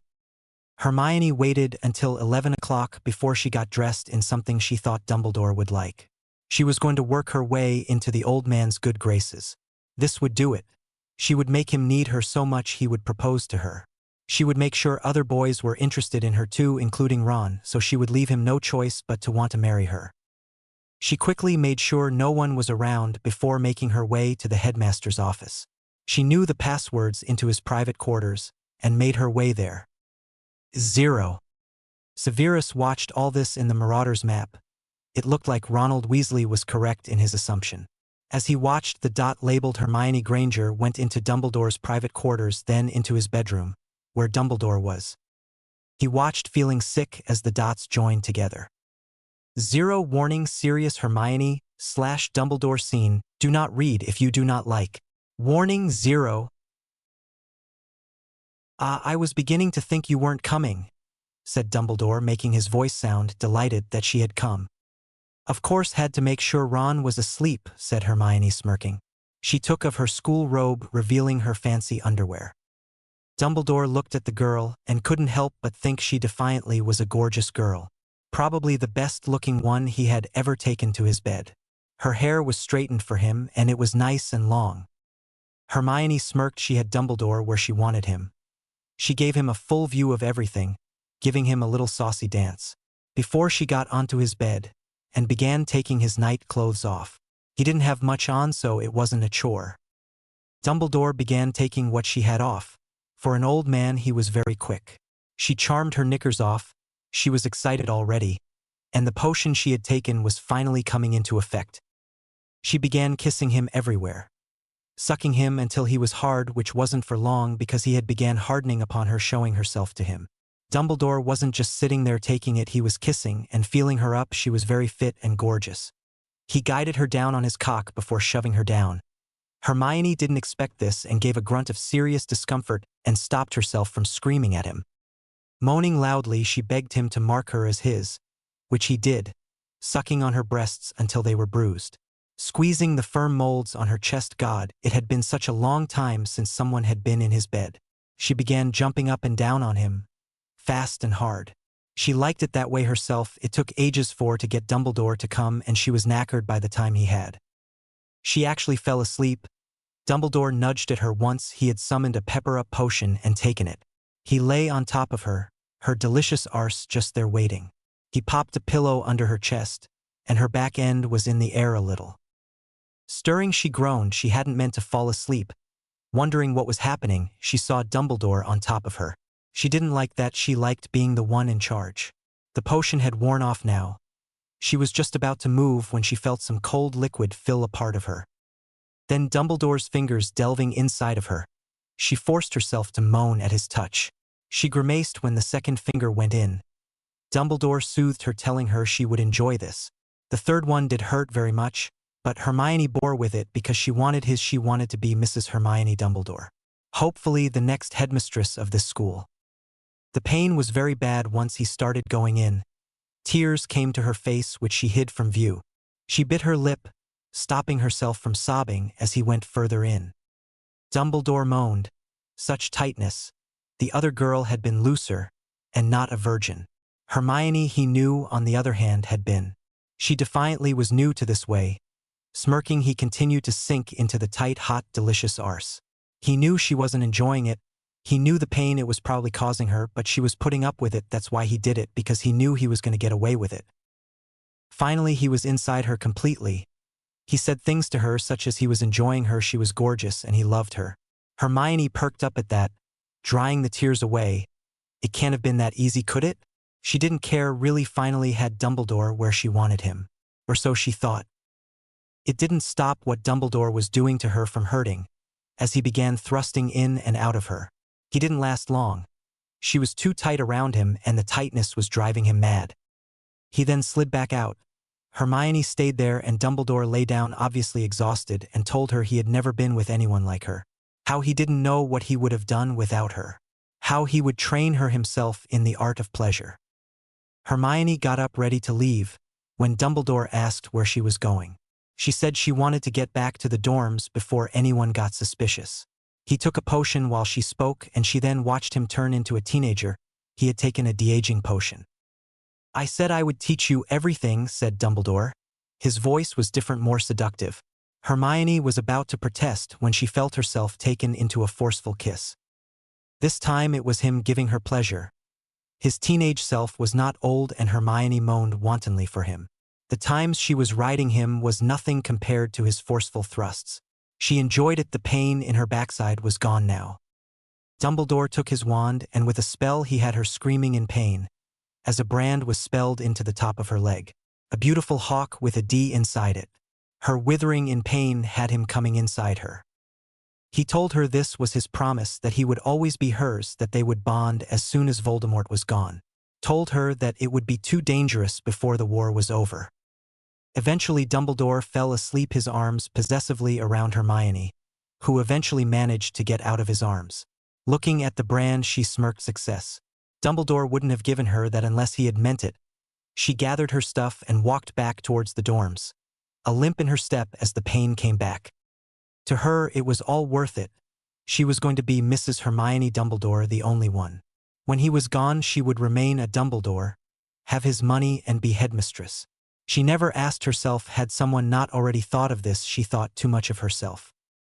She kept stroking the brand lovingly. He was hers. Now all she had to do was to make sure Ron liked her, get Dumbledore proposing. She would have that engagement ring on her finger before the end of the school year. She would make sure of it. Of course she couldn't tell anyone, but the knowledge was there. She fell asleep dreaming of her wonderful future as Mrs. Hermione Dumbledore. Chapter 18. Mr. Weasley's assumptions were correct, said Severus. They hadn't seen Harry for a day and a half now. Severus had finally gotten away with Ron without arousing suspicion. Between his duties as a teacher, the Order, and Voldemort, he had hardly any time to get to himself, and now it was even less. "You have got to be kidding me," said Harry, paling beyond any color imaginable, and was actually sick over the arm of the chair. Until he was dry heaving, Severus held on to him, and Ron got him some fresh water and a stomach-soothing potion from the kitchen. "Drink this," soothed Severus, rubbing his back gently. He wasn't sure if it was morning sickness kicking in or if the thought of Hermione with Dumbledore made him sick to his stomach, probably a bit of both. Harry drank it and was thankful he didn't feel the need to try and heave any longer. Swallowing thickly, he drank the water as if he hadn't had any in years. Giving it back, he slumped on the couch. He tried to wipe out the image of Dumbledore and Hermione because it made him want to be sick again. "What do we do about that?" asked Harry. "Nothing. What she does is her own business. If she's too busy with him, then she will not bother you," said Severus. "When I go back I will be 16. I am not going to pretend to be her friend when there's no longer a need for it," said Harry. "I am emancipated, and I will let everyone know I am Lord Potter and that I have came to my full inheritance." His head up, his shoulders squared. Even Severus knew when Harry meant business, and that was it. There was no convincing him otherwise. "Very well," said Severus. "How long do you have?" asked Harry softly. "About an hour and a half." "Why?" asked Ron curiously. "Would you train me in the killing curse? Wandless?" asked Harry hesitantly. "And risk the child?" "No way," said Severus adamantly. "I have enough reserves for the child to survive on. If anything happens, you should know this. Plus we are bonded. You could give me some of your magic to sustain the child," said Harry. "There is no need for this," said Severus. "Would you rather see us both die if Voldemort gets his hands on me? Because you, as well as I know, it's only a matter of time before he gets me again," sighed Harry, stating the truth as it was. "He does have a point," sighed Ron, looking glum.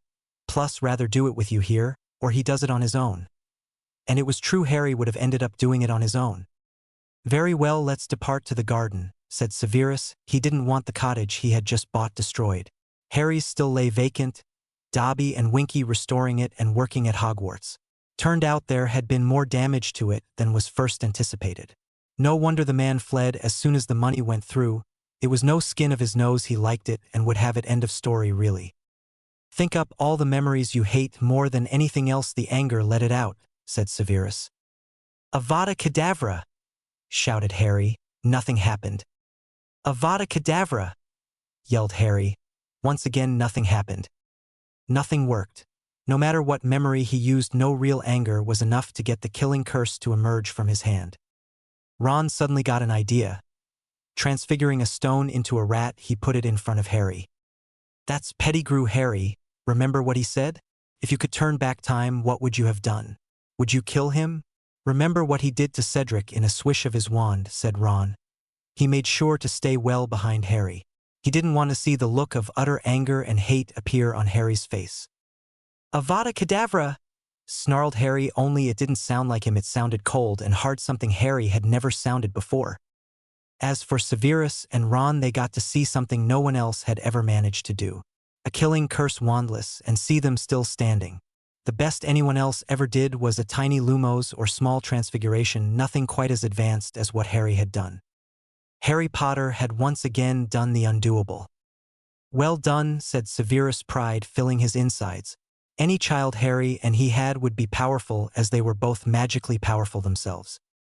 "I feel kind of woozy," moaned Harry, his hand clutching his head in pain. "Come sit. It will get better. Maybe we shouldn't have used such a powerful spell," soothed Severus. "What do you think I do all day? Watch the TV?" No, I got going on the smaller spells, but I didn't need half the power to do what I just done. The anger and hate was very consuming, said Harry. Yeah, that's what makes them addictive, said Severus, a stern tone in his voice like he was warning Harry. I know, nodded Harry, groaning. He wasn't going to move his head again. It just made him twice as dizzy. Well, there we go, said Ron. Now you can rest for a while. Once they had gotten Harry sitting down on the seat. So Hermione went for the bigger fish when she realized she could get more than just me, said Harry, shaking his head in disbelief. He still couldn't get his head around it. Money and power, it looks like that's all she wants. Soon she will find out, just like everyone else, money and power is nothing if you are alone in this world, said Severus softly. Something else he had figured out the hard way when he had joined Voldemort. That's the ward coming down to the dungeons triggered. Take care, love, you know how to reach me, said Severus, giving Harry a quick kiss before moving towards the flue. Ron and Severus had enough time to get back comfortably in the potions lab before it opened. Headmaster, said Severus, making himself sound surprised. Ron was adding an ingredient to a potion which Severus had started for him. Sir, said Ron, wide-eyed like an errant schoolboy caught with his hand in the cookie jar. I was just coming to see how his lessons were coming along, said Dumbledore, his eyes twinkling. Severus felt like snorting. Dumbledore was just too nosy for his own good and wanted to see if they were doing what he let them do. As you can see, Weasley is actually using his head for once for something useful and succeeding. If he used it for more than Quidditch, everything would be better, sneered Severus. Ron looked down, his face going bright red, forcing himself to think of thoughts that would make him angry. Anger was as close as he could get to actually being embarrassed. Miss Granger has been up in my office looking for you, said Dumbledore. Ron suddenly gagged. He was unable to keep it coming out and he felt his eyes going wide. Suddenly he began coughing and spluttering and hacking. Turning away from both of them, he got himself under control. He then faced them again, totally embarrassed. I am so sorry, Professor Dumbledore. I had a hair at the back of my throat, it wouldn't go away, blushed Ron. He could feel Severus' real glare at the back of his head and knew he was in trouble with the man next time they were alone. Very well. Go get Miss Granger. I would like a word with Professor Snape, said Dumbledore, frowning. Yes, sir, said Ron, wide-eyed, stuffing his things in his bag. He quickly departed, wanting out of the way from those two wizards. He is acting rather odd, said Dumbledore. Severus just smirked. Yes, no doubt. I made him test his own potion. The hair is probably no doubt one of his own. Dumbledore's eyes began twinkling, all suspicion lost. There is an order meeting later on tonight. Severus attend, said Dumbledore. As per usual, it wasn't a question, it was a demand. Chapter 19. The summer holidays did indeed go very quickly. Harry continued training in more advanced things than Hermione and Ron were getting. Severus spent very free second he had with Harry, training him and watching his child bloom under Harry's now large stomach. He was now off age, and Harry managed to make them stall until he actually got to Hogwarts to send the letter to Dumbledore. Harry wanted nothing more than to see the old fool's face when he stopped getting his money. Harry wasn't interested in getting anything back, just wanted to make sure he couldn't get his money anymore. Hermione and Ron sent him a few letters. Of course, Ron had to fake that he hadn't seen him since Hogwarts ended. Harry didn't get to see Ron as often as he would have liked, but it was better than not at all. Ron and Harry were more like brothers now than they ever had been, and Harry loved it. Hogwarts is starting back up tomorrow, grinned Ron as he came though the flew cheerfully. I know, and I can't wait, beamed Harry happily. Me either, being stuck with Hermione is horrible, shuddered Ron, looking pale. Rather you than me, laughed Harry, feeling a little sorry for his best friend. Yeah, I guess you would say that, said Ron, pouting slightly, but knowing Harry meant it all good naturally. Their relationship had changed since that day Harry used the Veritasrum. It was stronger and happier than it had ever been before. The fact Ron was no longer jealous anymore. Ron, do you know much about the brother bond? Asked Harry quietly. Sure, it gets done at Gringotts, nodded Ron, a curious look in his eyes. Would you be willing to do it with me? Asked Harry. He seemed almost desperate. Why? Asked Ron, wide-eyed. I just want family to call my own, and I trust you, said Harry softly. But Harry, you would make me a Potter. I'd be entitled to half the money you have, and if anything happened I'd get it all. It might be something Dumbledore wants, said Ron, looking worried. He didn't care about money anymore. He doesn't know I know about these kind of things, said Harry. True, but when he finds out, what if he hurts you to get the money? Asked Ron. He would be killing everyone in the wizarding world if he did that. It's after Voldemort is dead we would have to worry, murmured Harry. True.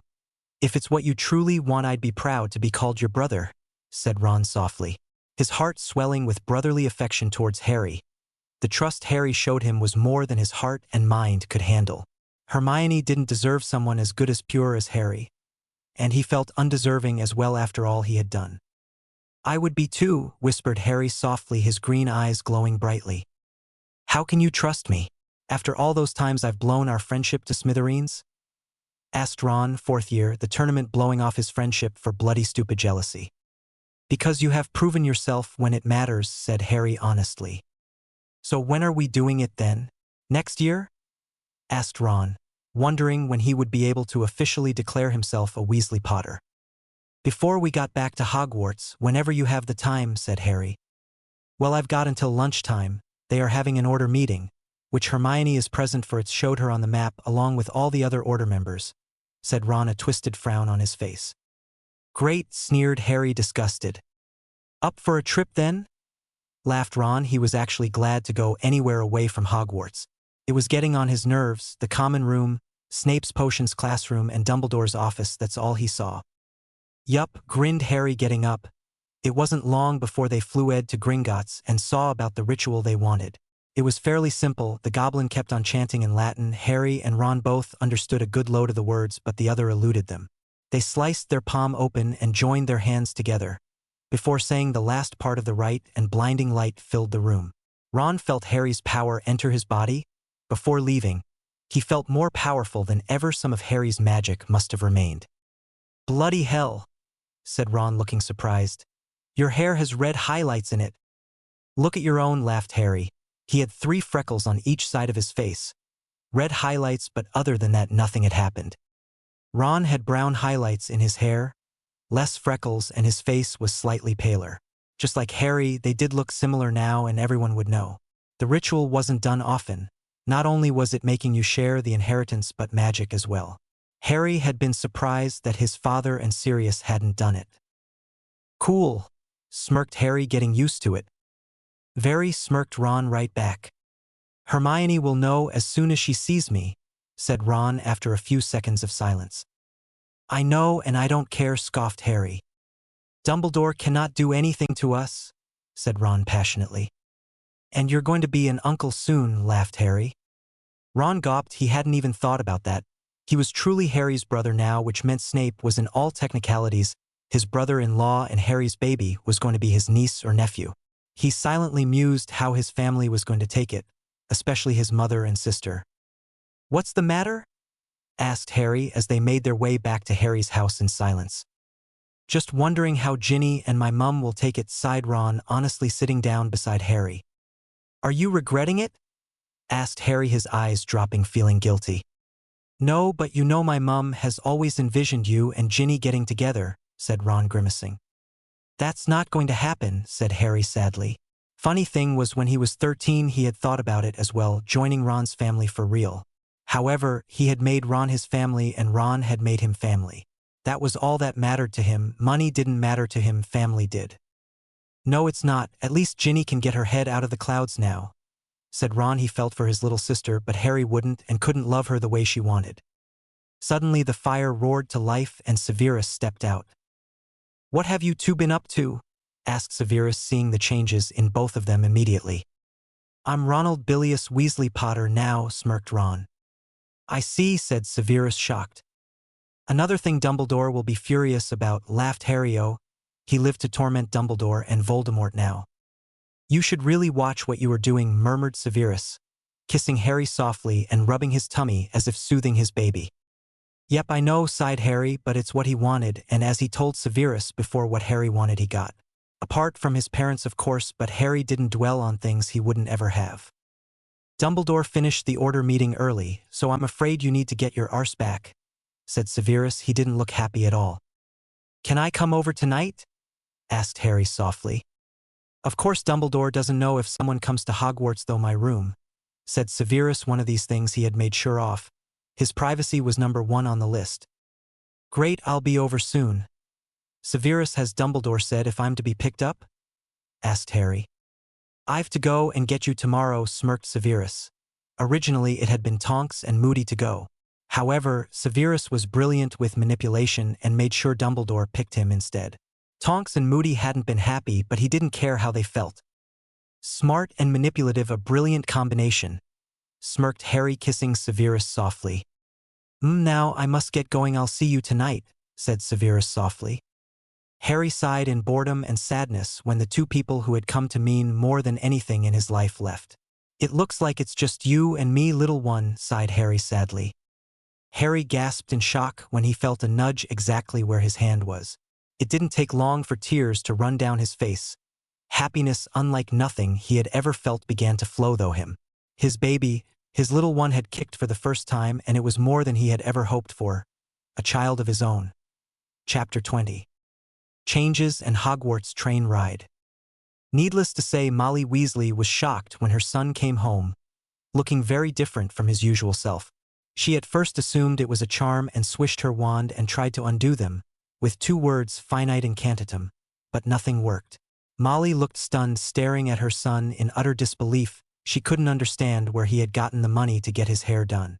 She hollered for her husband, who came barging in, his wand at the ready, looking for an armed intruder, only to find his wife almost hyperventilating on the sofa and their son he did a double take at. What on earth is happening?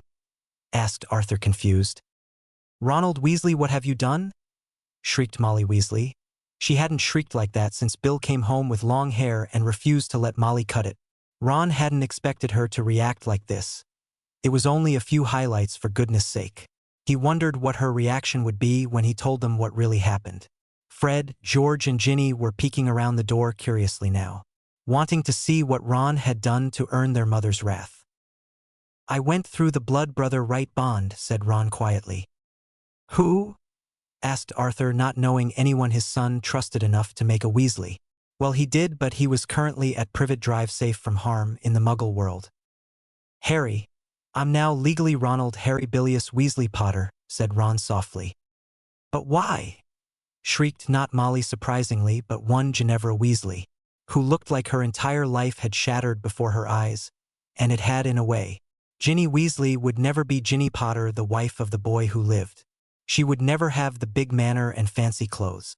No beautiful, expensive jewelry or fan base she always dreamed of one day. Because he's my brother, he was my brother in all but blood. Didn't you want him to be a Weasley? Asked Ron sadly. He's our brother now? Cool, beamed Fred. Very cool, smirked George, ignoring their sister's devastated look. You know I love him, sobbed Ginny, throwing Ron a betrayed look. Harry's gay, Ginny. You wouldn't have stood a chance unless you are thinking about getting a sex change, said Ron bluntly. Arthur and Molly just sat quietly on the couch, feeling overwhelmed with this new information. They couldn't deny they had hoped Ginny and Harry would get together, and Harry would be a Weasley that way. They had thought it was the case, as Ginny always spoke about Harry and the things they did together, which was why they hadn't ever officially adopted him into the family properly. Now, though, it seemed the decision was ripped from them. If Harry was gay, then Ginny would have to find someone else. They didn't hate him for the fact he was gay. 2 of her sons were gay, Bill and Charlie, so it would have been very hypocritical of her. Now, Ginny, enough of that. Harry cannot help his preferences any more than Bill and Charlie can. I know it hurts, but you have to look at it this way.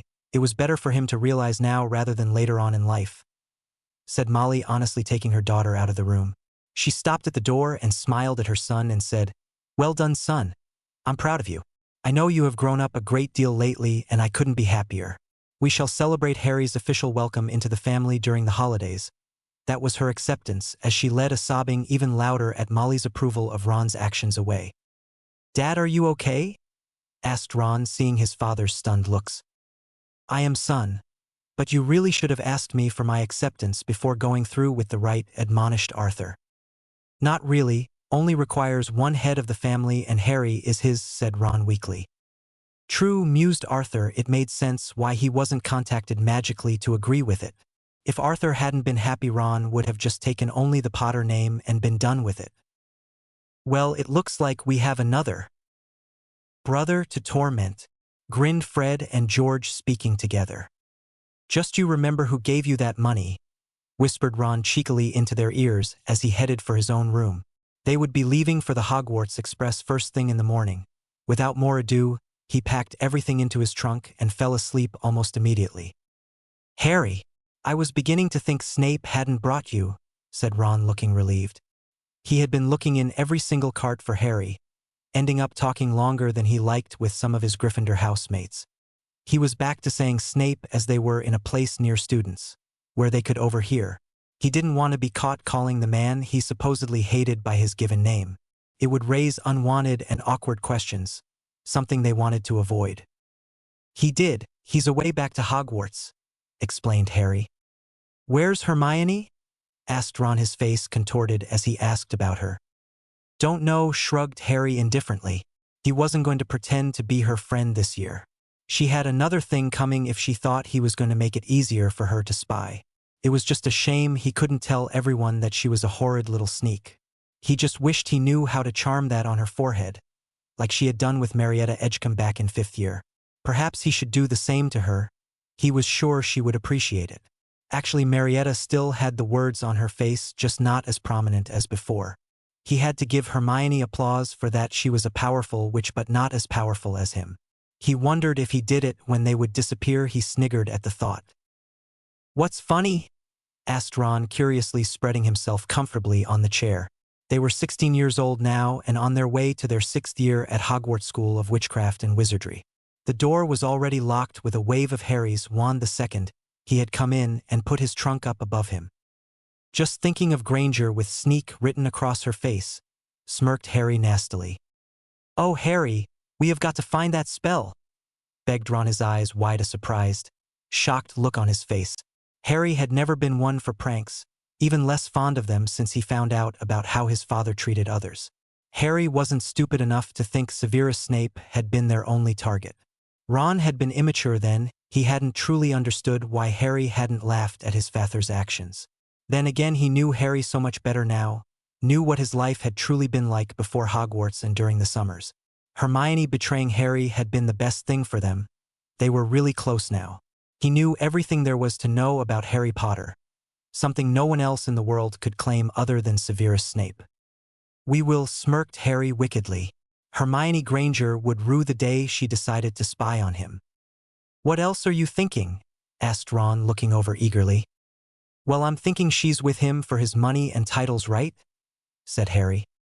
Yeah, frowned Ron, not seeing where this was going.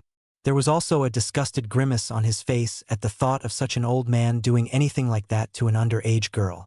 Even if Hermione was the one perusing it, it still made him sick to his back teeth. We have the map, we can conveniently talk about it. How Dumbledore stole my money because he has none of his own, smirked Harry. Are you sure you did the right thing going into Gryffindor? That's a pure Slytherin move, said Ron, grinning amusedly. You know me, Ron, smirked Harry. He had of course told Ron about the hat suggestion. That I do, laughed Ron, sitting back down.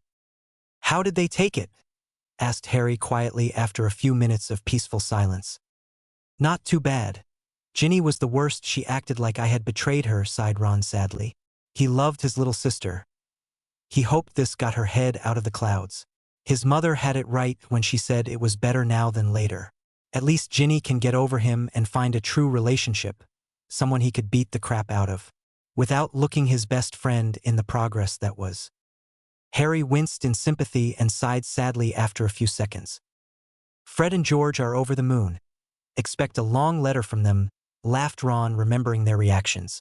Like everything else, they took everything in their stride and found the good in everything they did. They were so different from everyone else in the family, but the same too. Maybe they could help us prank Hermione, said Harry after a few seconds. Both teenagers were lying along the seats quite comfortably. Only Ron had his knees slightly bent as he was too big to lie down properly. Harry, who had been abused all his life, was lying across it no problem. No doubt, laughed Ron, it felt good going back to Hogwarts again with his best mate. Do you think Dumbledore knows yet? queried Harry after another few minutes of silence, both just staring up at the overhead compartments. Probably. Might be why he left you there till the last minute, or what he thinks anyway, shrugged Ron. True, he hasn't done that in a long time. Mad Eye and the others came to get me last year. It was only what, a month into the holidays? Asked Harry. Something like that, said Ron quietly. That had been a bad year. Ron knew he was in the wrong. He should have written to his friend, although he hadn't really admitted it then.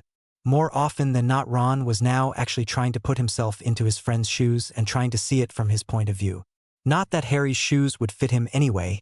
He was a size 7 for Merlin's sake. Anything of the trolley? Shouted the woman. It sounded like she had been yelling for a few minutes. Jumping up, Harry brought a lot of things like he usually did and dropped it all down on the chair. Immediately Harry chucked Ron's favorite sweet at him, which happened to be a chocolate frog. Cheers, mate, grinned Ron, used to this now and no longer bothered to protest. Harry had been doing the same thing for the past 5 years after all. Harry just nodded and continued eating, himself suddenly ravenous as well. They were still eating when the announcement came on, urging them to change into their robes, which they did in the carriage, seeing as Hermione wasn't there, and that was a good thing for both teens. They were very angry and upset with Hermione's betrayal, even if it had been good for them as friends in the end. They had trusted her with all their secrets, and then she was skipping off to Dumbledore to tell him. They sometimes wondered just how much she had told him over the years. It made them shudder in fury. Looks like we are nearly there, said Ron after he was dressed in his brand new school clothes. Being Harry Potter's brother had already come up with some perks, although he didn't know just how Harry had gotten his measurements to do that. Ginny had gotten a few things as well, but they weren't sure now if she would wear them after his so-called betrayal. It was a rather good thing the school clothes didn't cost a lot of money, well, in Harry's terms, really. That's usually her line, smirked Harry, clasping his cloak around him. He had gotten his clothes slightly baggier than usual. He had a bump he had to conceal half the year. Goodness knows what would happen after that. He would have a brand new baby to look after and the rest of the school year to go. Then his 7th year, something had to give. He hadn't exactly planned for this. However, Harry had always wanted his own family, and he would never under any circumstances, even if he had been dirt poor, give up his child. Well, it's mine now, smirked Ron smugly. Who do you think has been made prefects? Asked Harry curiously. Well, I was offered it, but I said no, said Ron, stuttering, feeling awfully awkward. You turned it down? Gasped Harry in shock. Small mat. I didn't receive a single outstanding in my exams.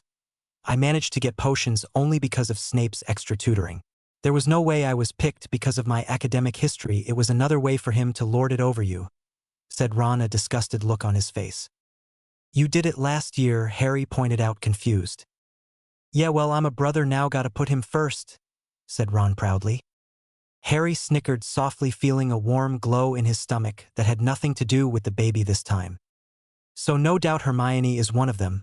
I wonder who was picked to replace you, said Harry after eating a long snake sweet. I know they are welcome to Hermione, she's insane, grunted Ron. Who will be head boy, you reckon? Asked Harry curiously. Do no ID become one for the bathroom alone. Percy absolutely loved being head boy for that simply reason, said Ron dreamily. Good idea, said Harry. What do you mean? Asked Ron curiously. Just thinking it would be a good thing having your own room all year. What's the bet? He gives me it to make me more like my father. The last part was said very sarcastically. You know what, Harry? I think you're right, nodded Ron. It was something Dumbledore would do. Before long, they were coming off the train onto the Thestrals' drawn carriages, which Harry petted before getting on.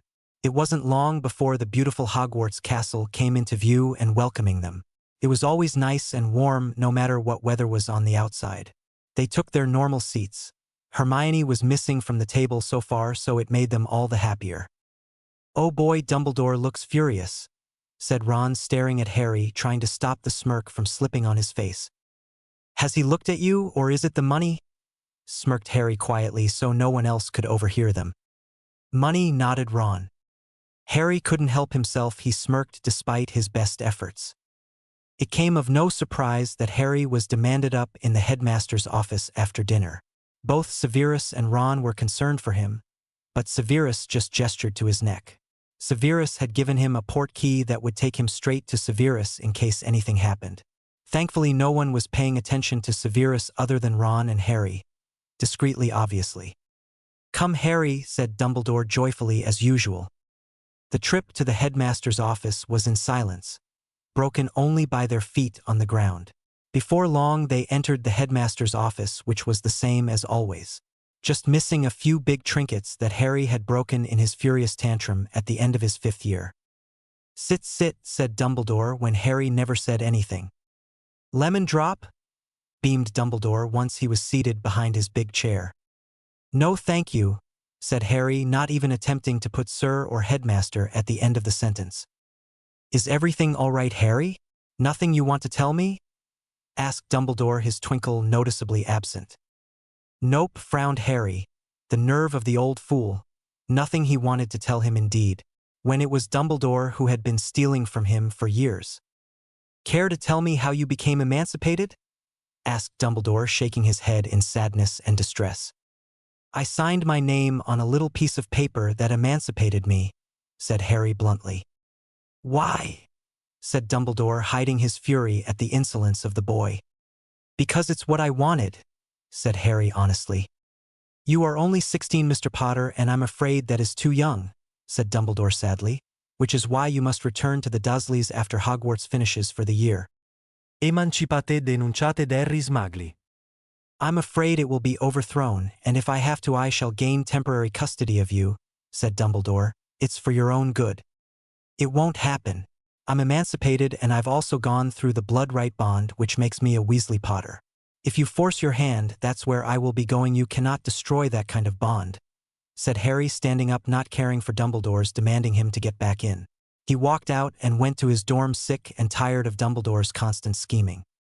Harry watched the map for the longest time, watching Severus doing his rounds around the castle, then checking on his snakes before retiring to his quarters.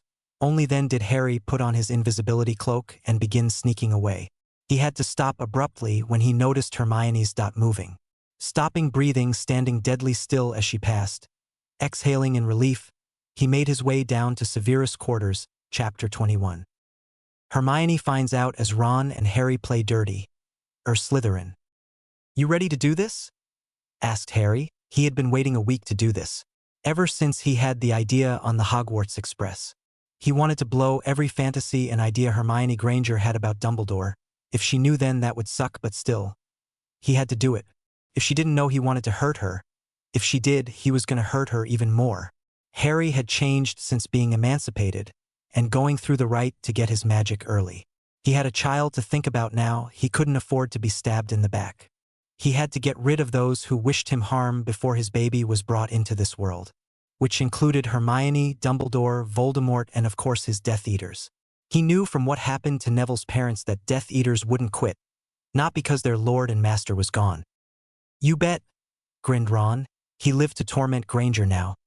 He hated her with every fiber of his being, for betraying all those years of friendship, for siding with Dumbledore, for everything she had said behind their back to Dumbledore.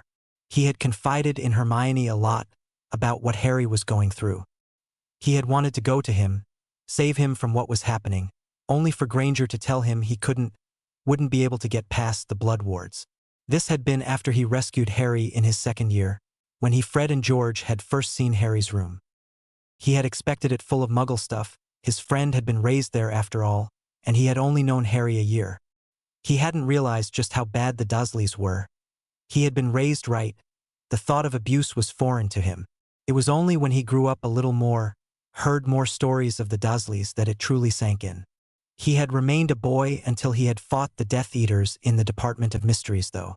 Seeing his friends and himself fighting for their lives had ripped the rose-tinted glasses from his face. This wasn't just schoolboy adventures. Someone could get killed. Not just someone, but the people he held dear above all else. His heart had just about given way. Then he had seen Harry screaming on the floor. Later told Voldemort had possessed Harry. It was a frightening concept. Even Ginny's near-death experience in his 2nd year had shaken sense into him. He hadn't been there. He had only known she was missing. In the chamber, he didn't actually see Harry battle a basilisk to save his baby sister. Their baby sister now. They were brothers after all. Instead, he had found a room with a bed, cupboard, and a set of drawers, a bare lamp, and that was it. It had been bare of anything else. It was as if Harry was just temporarily using that room. He had nothing that identified him in it at all. His own room was full of posters and used to be bright orange. He had his things strewn across the place. It wasn't until years later it actually dawned on him. He had wanted to save Harry so much, but then Harry had told him to wait it out, that he didn't want Dumbledore to know. So he had waited on pins and needles, breathing a sigh of relief at every letter written to him by his best friend/brother. Then he had an epiphany, when Fleur began speaking, and then the fear settled in. He had done what he could to ensure Severus would know. In the end, it had been a good thing. He was actually rather fond of Severus in a weird way. Despite the fact he had been abused by the man since he was 11 years old in potions class for years. He understood the reason behind it, but it had taken a while for Ron to actually see why he did it to accept it. Severus hadn't been personal, well, not to him, but he had been to Harry. Harry had probably had the worst time from Severus, who continuously used Harry's father as an outlet for revenge. In fact, he was just the same in potions. It had hurt Ron to see the snarky bastard back, but Harry as usual seemed uncaring. It had taken Harry explaining that he didn't know his father, that no matter what Snape said he wouldn't know him. He had been told malicious things about his parents since he was old enough to ask questions. He knew what he did and nothing anyone said was going to change that. They had died for him and that was enough for him. Even if he was extremely disappointed in his father for being more like Dudley than him. He wasn't his father, instead he was more like his victims, but none of that mattered. James had grown up into a man and died trying to save his wife and son. That was enough to satisfy Harry. Everyone else could go kick themselves. Ron had then asked why Snape continued to do it. Harry had smiled at him and said he knew. Even then, no matter what he said didn't bother him.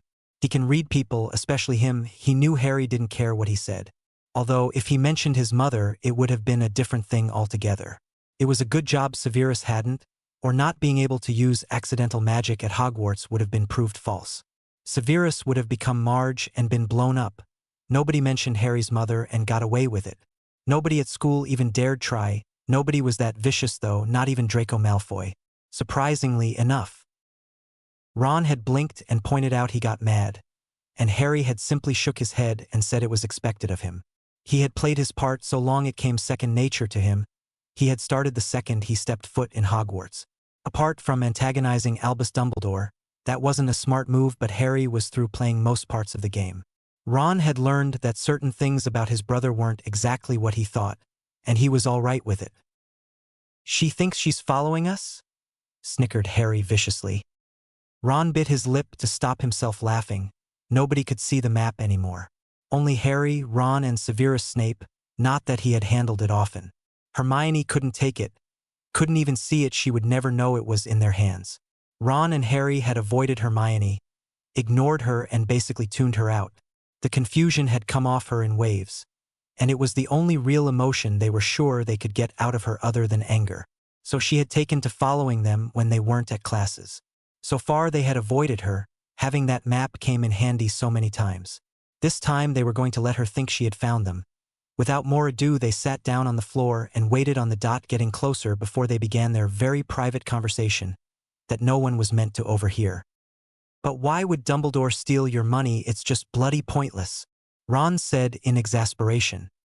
"Because he doesn't have any of his own," explained Harry in his normal quiet voice. Harry never raised his voice often and rarely did he swear. Or so Hermione thought, and she had been right. She had known him better than most. Unfortunately, that wasn't exactly strictly true anymore. Harry wasn't the same naive boy anymore, and he would never return to that. "He's Dumbledore. He's rich," exclaimed Ron, obviously disbelieving Harry. "Look, Ron, that's my statement from Gringotts. Dumbledore took money out every month, lots of it. Why would he do such a thing if he had money of his own?" Harry pointed out, arguing his point without raising his voice. Rustling the paper for Hermione's benefit from where she was stock still behind the wall they were talking near. "Whoa!" exclaimed Ron, his eyes wider than saucers. When big money was mentioned, it always happened. It was more to do with the fact that half was technically speaking his now that he was Harry's brother. He would never touch it though. He was just honored to have Harry's ultimate trust. He wondered though sometimes if he would. if Harry hadn't given him Veritaserum. It didn't matter though, because it had happened, nothing could change it. If he could go back, he'd let Harry. It's what had made their friendship so strong. They weren't just friends now, they were brothers in arms.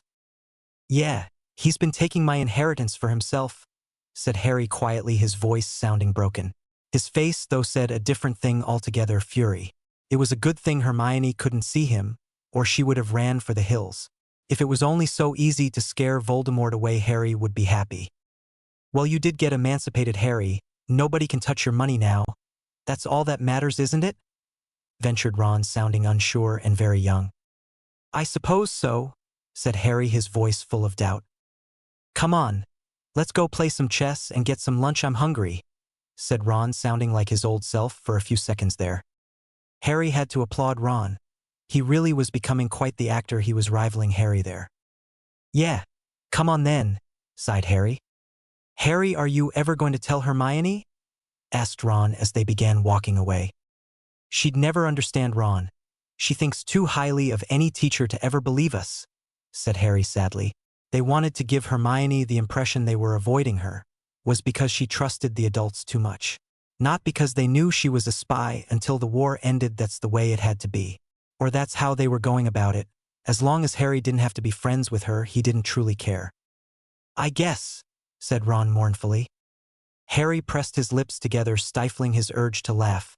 They could only hope now that Hermione had bought it. Then wait to see the outcome of their conversation, whether Granger continued to go to Dumbledore's office a few times a week during the night. It sickened them to no end. When they saw her on the map going to Dumbledore, it was nothing on Severus' face when he saw it though. -0. Hermione was furious with Ron and Harry. For some reason they were avoiding her as if she was a plague. She didn't understand it. They were ignoring her, not doing what she asked anymore. She wondered sometimes if they knew what she was doing, but that was impossible. She was too sneaky for that. If there had been any chance of them finding out, they would have known years ago. She had taken to trying to follow them, find out what they were up to, so she still had something to tell Dumbledore. She had managed to convince Dumbledore it was boys being boys, trying to avoid doing their homework. It seemed like he had bought it, but he wasn't going to forever. She had to find out and fix it. If she didn't, Dumbledore wouldn't pay her, and she wanted all the money she could for putting up with them. So she followed them, intending on finding out, and what she heard stunned her completely. Dumbledore didn't have any money left? She had been getting paid to befriend Potter from Potter? That had a certain irony. He had paid her to be his friend for years. It also meant that she wouldn't get anything else, if what the boy was saying was true.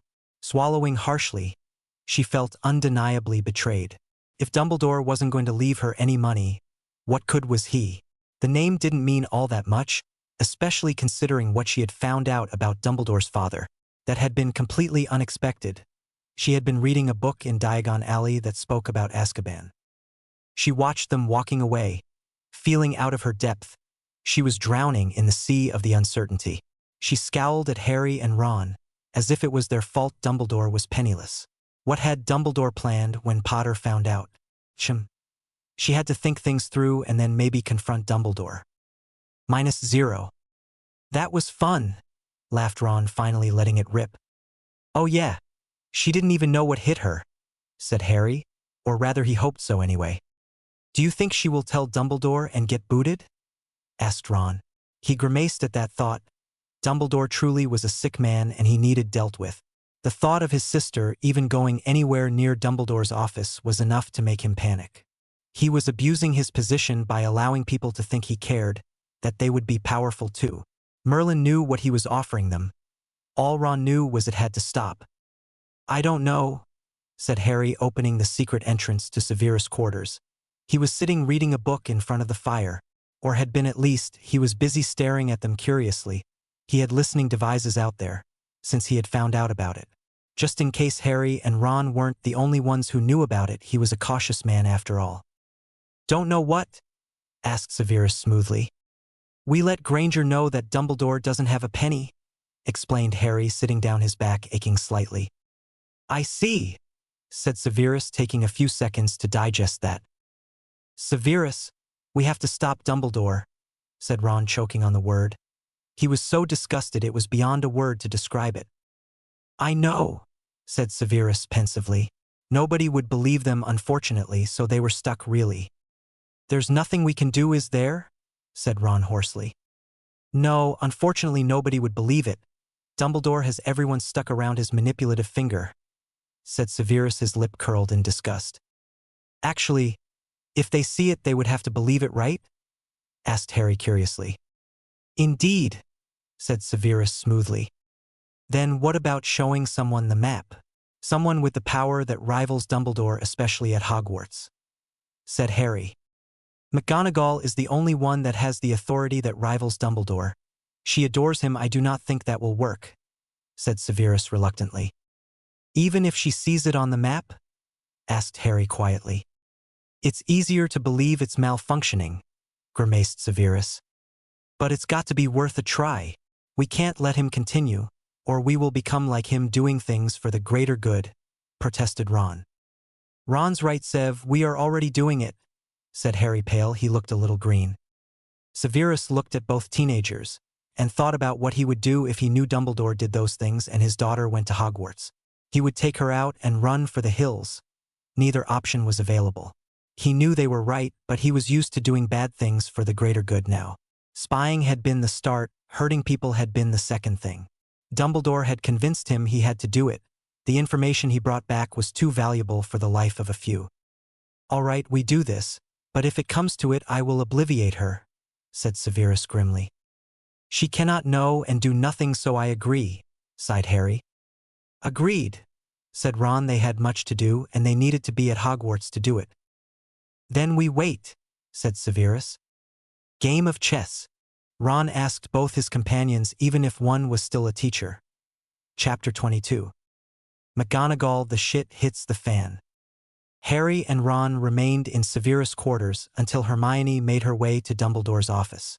As soon as her dot began moving up the spiraling staircase, Severus, Ron and Harry made their way to McGonagall's classroom. Her office happened to be in her classroom. Her quarters were nearby. However, Severus knew McGonagall stayed up late. It was because of her duties. Not many people realized just how much work went into being a deputy. It required more work than being an actual headmaster. Added with her duties as head of Gryffindor House and a member of the Order, now that the war had started back up again, she was, in other words, extremely busy all the time. I hope this isn't a repeat of first year, said Ron as they stalked through the halls. You think, said Harry, grimacing slightly. What exactly does that mean? Asked Severus, his eyes narrowed on both teens in confusion. We told her someone was after the stone. She told us it was safe and reprimanded us for knowing about it, then proceeded to send us on our way, without even doing anything about it, said Harry. That's what made me and Ron decide to go down. Granger, of course, decided to follow us down. She is never that idiotic, at least she has never been, in my opinion, said Severus, surprise written across his usually closed features. Well, she's never listened to us in all our years here, sniffed Ron disdainfully. Then I ask why we are doing this? Asked Severus, smirking sardonically. Because I don't want to become like Dumbledore, not wanting to put up with something for the greater good and lose myself in the process, said Ron. Hermione might be 16 years old, but she's always been too respectful towards adult authority figures. She's also still the student. Dumbledore shouldn't be doing that. He's definitely the one in the wrong here. I think it's because she hasn't had many friends. Everyone she's interacted with has been teachers. From primary school to Hogwarts, she's never had friends. You can tell by the way she acts, said Harry sadly. You didn't have friends either? I don't see you. Never mind, said Ron, looking sick at his own thoughts. He had been about to say, shagging a teacher or something along the lines. Hey, said Harry, looking slightly hurt. I didn't have friends because my cousin scared them off. Him and his stupid little gang. It was a good thing anyway, he ventured sadly. I wouldn't have been able to go and play with them after school, or do the normal thing. I'd always have to start cleaning or cooking the second I got home. Well, at least you have me, bro, said Ron, realizing he had hurt his brother with his words. Perhaps he wasn't as grown up as they thought, but that wasn't neither here nor there right now. Patting Harry on the back, they stopped. McGonagall's office was in front of them. Stay here, said Severus, giving McGonagall's door 3 hard raps. "Come in," shouted the crisp Scottish voice of the Transfiguration teacher. Severus stepped over the threshold of Minerva McGonagall's classroom/office. "Severus? How can I help you?" asked Minerva, surprised. It wasn't often she was visited by Severus, at least not without out-of-bounds students trailing behind him. "I have something disturbing to share with you, something that the world cannot find out about, at least not until the war is over anyway, or the world would descend into chaos," said Severus, his voice low and serious. His voice to Minerva made it sound dramatic. She knew Severus better, though, and knew he was completely serious. "What is the matter?" asked Minerva, getting up sharply, going towards Severus' side. "Is it you know who?" She never mentioned Voldemort's name when Severus was around, aware that it hurt though the mark whenever the blasted name was mentioned.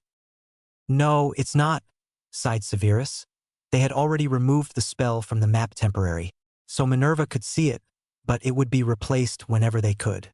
Perhaps Severus had been wrong in just making Minerva see it. Perhaps someone like Moody and Shacklebolt should be here. "Well, get on with it," said Minerva, irritated with the secretive way Severus was currently being. "Do you recognize this?" asked Severus, holding up the blank parchment. "It's parchment. What more do you want, Severus? When it was made?" asked Minerva dryly. She could blame it on the fire whiskey she had drank too this evening. Severus raised an eyebrow. That was actually a pretty good comeback. Then again, Minerva was one of the few who could hold their own against his sarcasm. They never did get to have the battle of the wits very often. Tonight they weren't going to either. He had business to discuss. "I solemnly swear I'm up to no good," said Severus, watching the irritation was replaced with incredulity. Shock, and was that even all lingering in the stern woman's eyes? It wasn't very often that Minerva openly displayed anything. She was well known for her stern, strict but fair ways. "What on earth? Who made this? Does it show everywhere?" gaped Minerva. "It does," said Severus, showing her. Her own office, where Harry and Ron's dots were, as well as their own. "Excuse me," said Minerva, walking towards her door and looking outside. She was surprised to see them there, leaning casually against the wall. She realized just who owned the map, and it explained so much.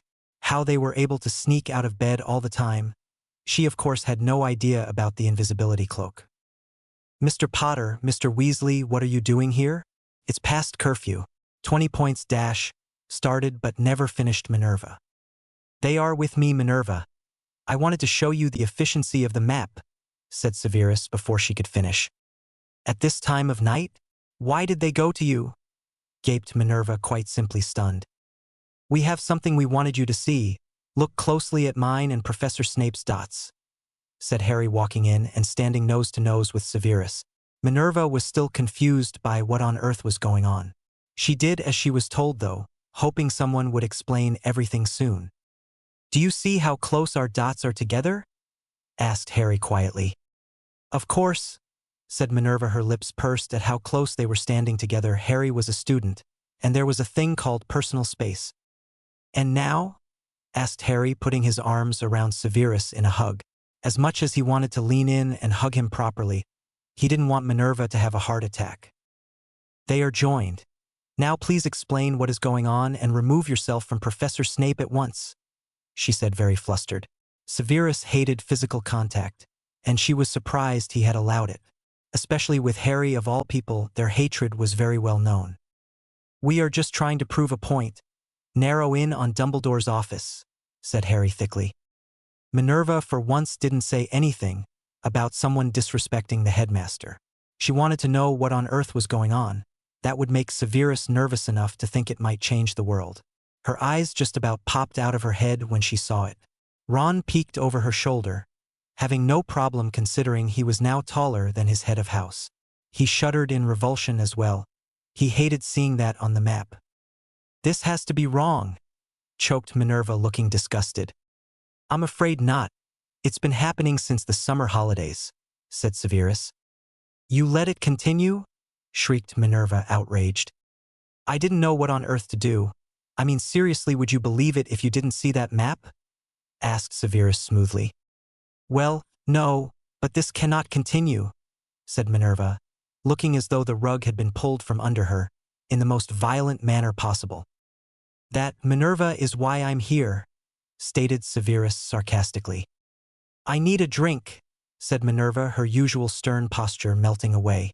She looked as though she was going to have a panic attack. "First you need to calm down.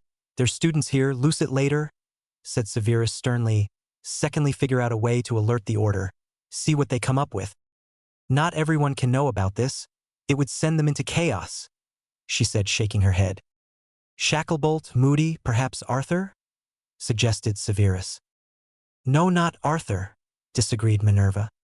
"Why not?" Ron squawked, insulted. "He would tell Molly, and no offense, but she has quite the temper on her. She would fear the worst. Think Merlin only knows what had happened to her daughter, and have Ginny aware before we knew it," said Minerva. "He wouldn't tell Mom. He can keep a secret, you know," said Ron, quite put out that his family was being looked down upon again. "Whatever we are doing, we need to act fast," said Harry, taking the map from McGonagall and keeping a hold of it himself. They would never believe it if they didn't see it themselves. Chapter 23. Shockers. Severus couldn't have moved fast enough, upon hearing Harry's words, knowing them to be true. If Moody and Shacklebolt didn't see it, they wouldn't believe it. If they had any chance of getting them on side, they had to move fast. Shacklebolt was much easier to get than Moody, but he did succeed in getting both their attentions. They flew over to Hogwarts, worried frowns marring their foreheads. Of course Shacklebolt's was more obvious than Moody's. Moody's frown came one of suspicion, as he stared at everyone in the room. "What's going on?" snarled Moody.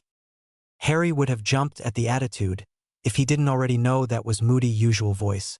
Moody didn't talk, he boomed, and snarled at everyone, even Dumbledore. It was sort of like Vernon Dursley, he always yelled, it was just how they were. He was no longer scared of loud voices.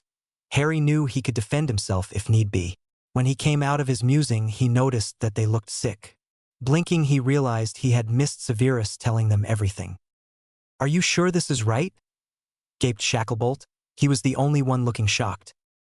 Harry's eyes narrowed in on Moody's. "Why aren't you surprised?" asked Harry suspiciously. Moody's wand was in his hands. Severus had his own out within seconds, but the old wizard wasn't looking at him. It became apparent what he was doing, and they all relaxed. He had just put a silencing spell on the room. Although, to be honest, if he believed the map, he shouldn't have. He also uttered a few more spells Harry was unsure of, but he knew Latin. It was for eavesdropping spell detector, he thought.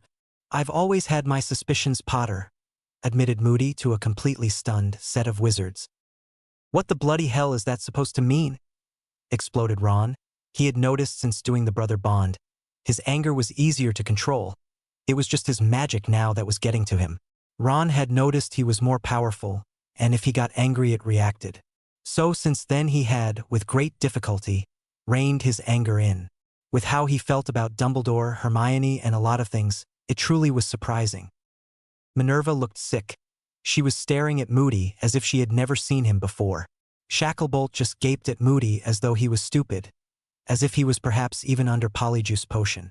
Severus just stared at him, disgust coursing through him. It showed in his dark brown eyes.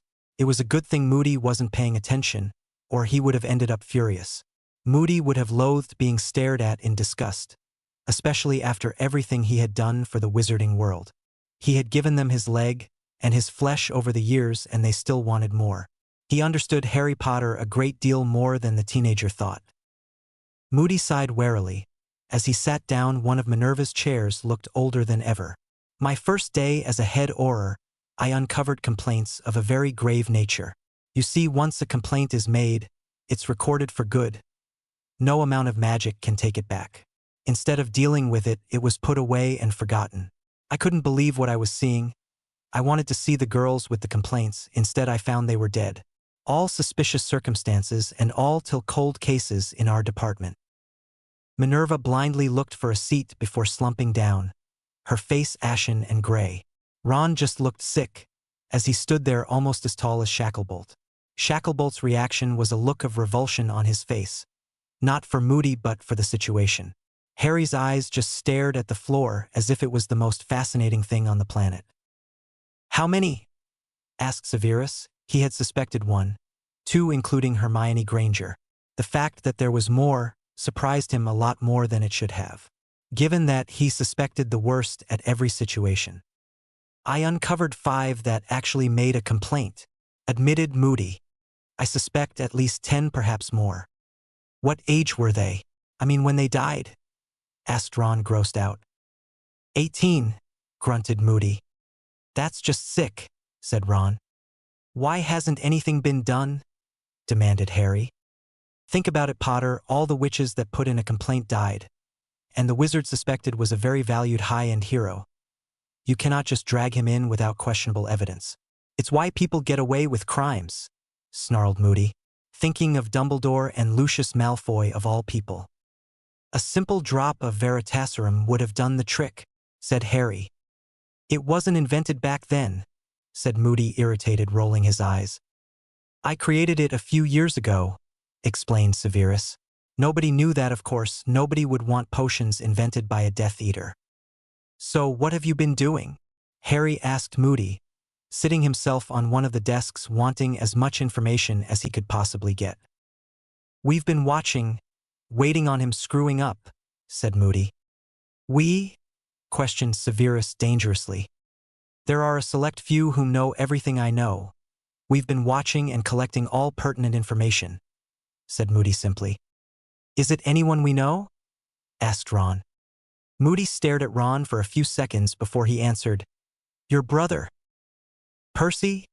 Gaped Ron in shock.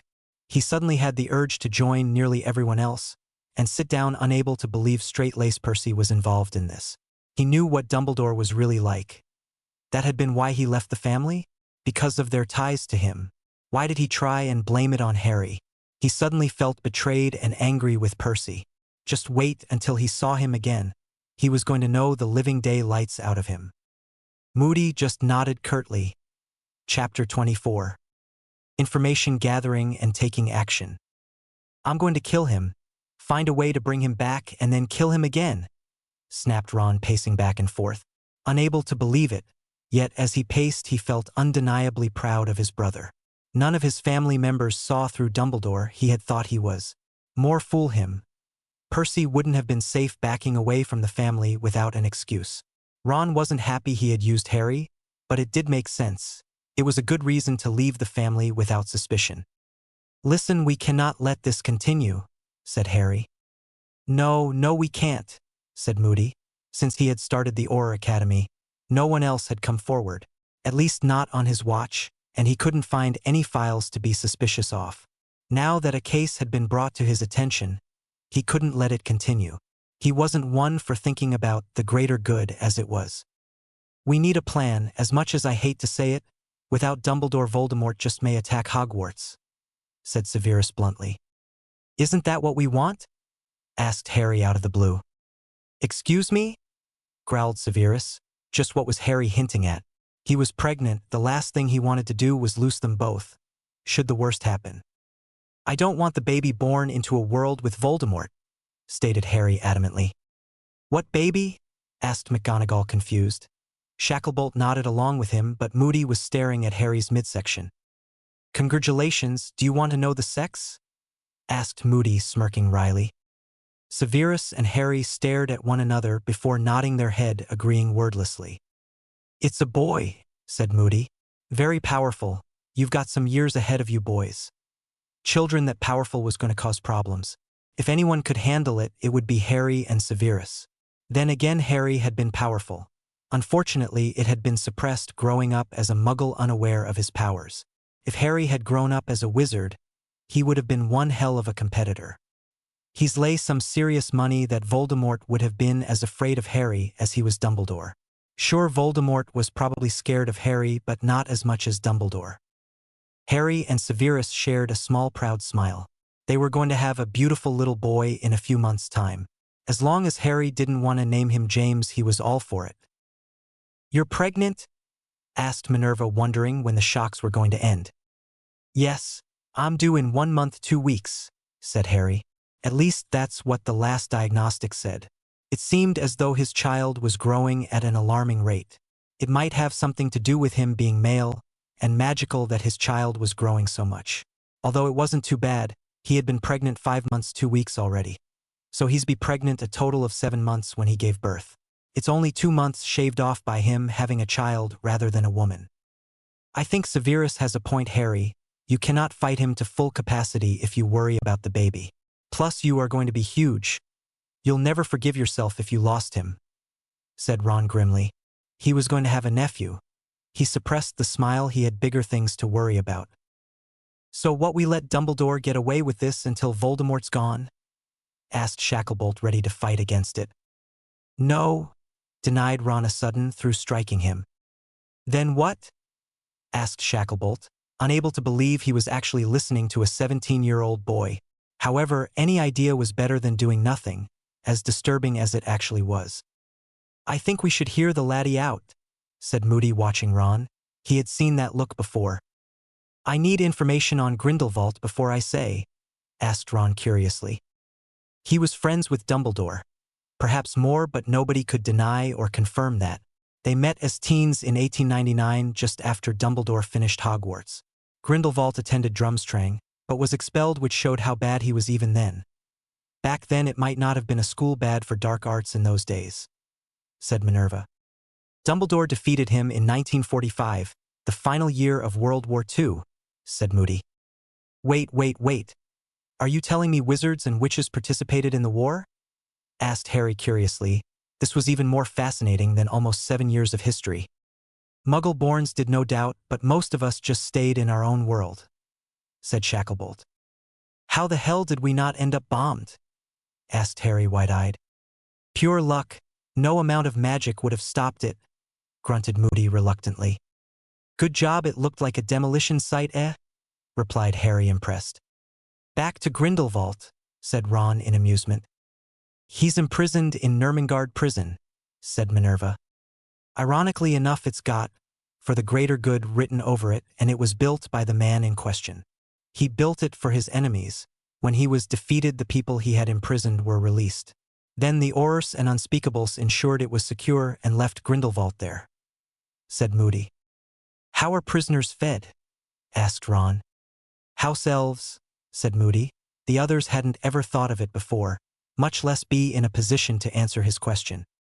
How about putting Dumbledore there? Asked Ron, smirking wryly. When? Moody asked, interested. Now, said Ron seriously. You agreed we should wait, said Severus through gritted teeth.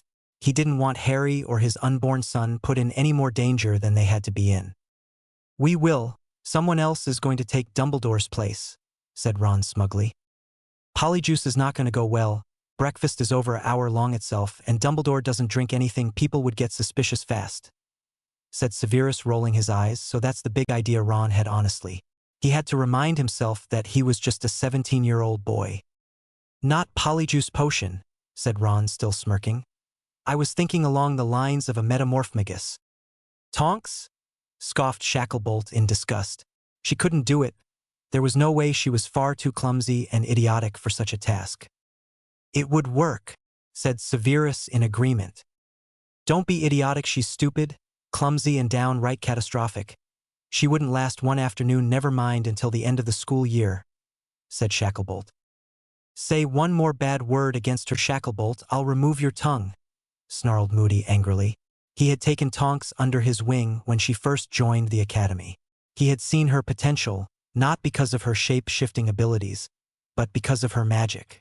People had laughed at her and thought she wouldn't last all the way through and graduate the force. Moody had wanted to prove them all wrong, and he had. Tonks had graduated the top of her class and was the top of most classes. She was for all intents and purposes her mentor. Because of him she had joined the Order and then his secret order. One that was very selective and all about bringing Dumbledore down. Shacklebolt's eyes widened before he started at the floor, completely contrite. You all underestimate her. I think she'd be perfect, said Harry. He had been about to land on one Shacklebolt, but Moody had bet him to it. He actually really liked Tonks. She had always made him laugh, for most part, unless his mood was too severe for even Tonks to lighten it. Said Moody, still glaring at Shacklebolt nastily. Better still, she knows everything. Then I guess we should get her here now and ask her, said Severus smoothly. If we move, we need to do it fast, said Harry, agreeing completely. What about Hermione Granger? Asked McGonagall grimly. She needs to go somewhere isolated and learn some important lessons in life, grimaced Shacklebolt. For the first time, you and I agree, said Moody. So what do we do? Asked Harry, lost. I know a mind healer. He might be able to help us with that. He's currently out of a job and it might be worth asking him, said Moody. She doesn't need a mind healer, snorted Harry. No, Harry, a mind healer is a psychologist, said Severus, hiding his amusement. There was so much Harry still didn't know about this world. His world, and it truly wasn't fair. Dumbledore truly kept him ignorant about everything. Thanks to Granger, they had almost succeeded. Oh, I see, said Harry, nodding his head. Only one problem with that. What do we do if people ask questions about her? Asked Ron worriedly. You can just say a member of her family died, and she's gone home early, stated Severus. Does that happen? Asked Harry. It hadn't in his 7 years at Hogwarts. Not with purebloods, but a lot of Muggle-borns do leave, stated McGonagall. Purebloods leave for a week for the funeral, but the education is the most important part of the wizarding world, that it's rare for a pureblood to leave, especially during their last year as well, said Severus. Well, it's as good as it's going to get, sighed Harry, nodding his head. We need to be quick about this, said Moody. Let's get this on the road. I'll call Tonks, then Zarek. McGonagall just nodded, seemingly unable to form a coherent sentence, as she once again dwelled on everything she had just learned tonight. She felt sickened to her stomach, and she couldn't believe Granger was… Ugh, it was just too disgusting to think about. So she just tried to think about Tonks and Zarek, who she didn't know. Chapter 25. Taking action on Dumbledore. Tonks, get your backside over here now, said Moody, shouting into the fire, so much that they managed to hear him. It was late at night and Tonks had probably been in bed. He pulled his head out, looking amused. Moody seemed too really like Tonks. He was treating her like his daughter or something. It was actually rather sweet to see, really, especially a man like Moody doing it. She'll be here in a few minutes, said Moody. There was an odd twinkle in his eye. You really are fond of her, aren't you? Asked Harry. Tonks was one of those people you couldn't hate. She always made everyone laugh. She was a very bubbly woman and well-liked. It surprised Harry to hear Shacklebolt's words. He was being downright nasty. He wondered if it was apparent at order meetings. Judging by Moody's defense, he didn't think so. Yes, she's like a daughter I never had, said Moody simply, moving out of the way of the fire. He didn't want to end up sprawled out on the floor, or Tonks to get hurt either. Shacklebolt grimaced at that, causing Harry to suppress his smirk. What's up? Are you aware of what time it is? Asked Tonks, her bubbly self nowhere to be seen. She was in a pair of shorts and a t-shirt that showed her midriff. She had a robe on that wasn't closed. She had trainers on though, so she had at least put something on before coming through the flue.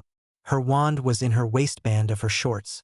If Harry had been into women, he would have noticed just how gorgeous she was. Ron, though, on the other hand, was almost drooling. His eyes hadn't left her legs since she entered. Harry smirked. It seemed as though his brother liked someone, which meant he was going to get to tease him. Hermione Granger is sleeping with Dumbledore. We need him taken care of tonight, stated Harry. Oh, that's just sick, said Tonks. Harry snickered. She was nothing if not honest. They want you to morph into Dumbledore and take his place, said Shacklebolt. What? Asked Tonks, her eyes going huge. She had never done such a thing before. Never mind morphing into a man. You can do it. All you need to do is look extremely happy to see everyone, eat in the Great Hall, look smug. Call me up to your office all the time, twinkle your eyes. It's only for a month and 2 weeks, said Harry encouragingly. I've trained you for situations like this, you know, Dumbledore, and you attended Hogwarts. I've got complete faith in you, lassie, said Moody. I will always help you, said Minerva. She needed Dumbledore out of the school before other children were hurt by his evilness. Poor Hermione, she had been manipulated and turned because of him. She failed to realize it had been her parents who had paved her way to this. They had made sure she respected and listened to adults and authority figures. Tonks looked around the room, before they landed on Moody, and she got this determined look in her eyes. Closing her eyes, She morphed in front of their eyes into Dumbledore. Robes and all. It was rather freaky. His glasses were on her nose too. "Well?" asked the Tonks, Dumbledore sounding exactly like him. "Wicked?" said Ron, sounding a lot like his younger self, which hadn't happened in a long time. Harry laughed again. "Now we just need to get Zarek, is that right?" asked Harry curiously. "Aye," nodded Moody, clunking back towards the fire and asking for Zarek to come through. "What's wrong? It's 3 in the morning?" asked Zarek, looking tired. There were bags under his eyes. Tonks was back to her normal self. She didn't want to look like Dumbledore when there was no reason for it. "There's someone in need of help. She probably needs it against her will. She's sleeping with Dumbledore. And she probably thinks what she's doing is right. She needs to get out of that notion," said Moody. "What age is she?" asked Zarek, looking green. 17, said Harry, Ron, Severus, and Minerva together. "I will need parental consent to take her from Hogwarts," said Zarek. He wasn't about to be arrested for kidnapping, thank you very much. "Actually, that's not true. As head of house, I get guardianship of them. It's up to me what happens to them during the school year. Especially the Muggle-born students. Their parents sign the form agreeing for their child to attend. And until the holidays I have the say what happens to her," said McGonagall. "I shall sign the consent forms for her. By the end of the year she will be off age. And you can keep her there if she hasn't changed. If she's not changed, you can say she's a danger to herself and it's within your rights." "She's right," agreed Severus. "Then sign this," said Zarek, summoning the necessary paperwork that came flying through the flue. "You owe me 1 Alaster." "No, I don't. This makes us even," smirked Moody. He had saved the man's life after all. "Damn. I was hoping you wouldn't remember that," said Zarek good naturally. "I remember everything," said Moody, smirking in amusement. "I know, don't remind me. Now go get her for me," said Zarek. "Why don't you go and get a room ready for her, and meet up back here in 15 minutes, said Minerva. "Good idea," said Zarek, fluency out of there. "Who's taking Dumbledore to Nurmengard?" asked Harry. "I am," said Moody, a sneer twisting his lips. It seemed almost permanent. "What about food?" asked Ron. "Not that I mind starving him, he will need food." He doubted Gellert Grindelwald would share. He almost laughed out loud at the thought. He didn't want the others to think he was insane, so refrained from doing so. He was actually getting really, really tired. "I'll make sure a house elf does it," said Moody.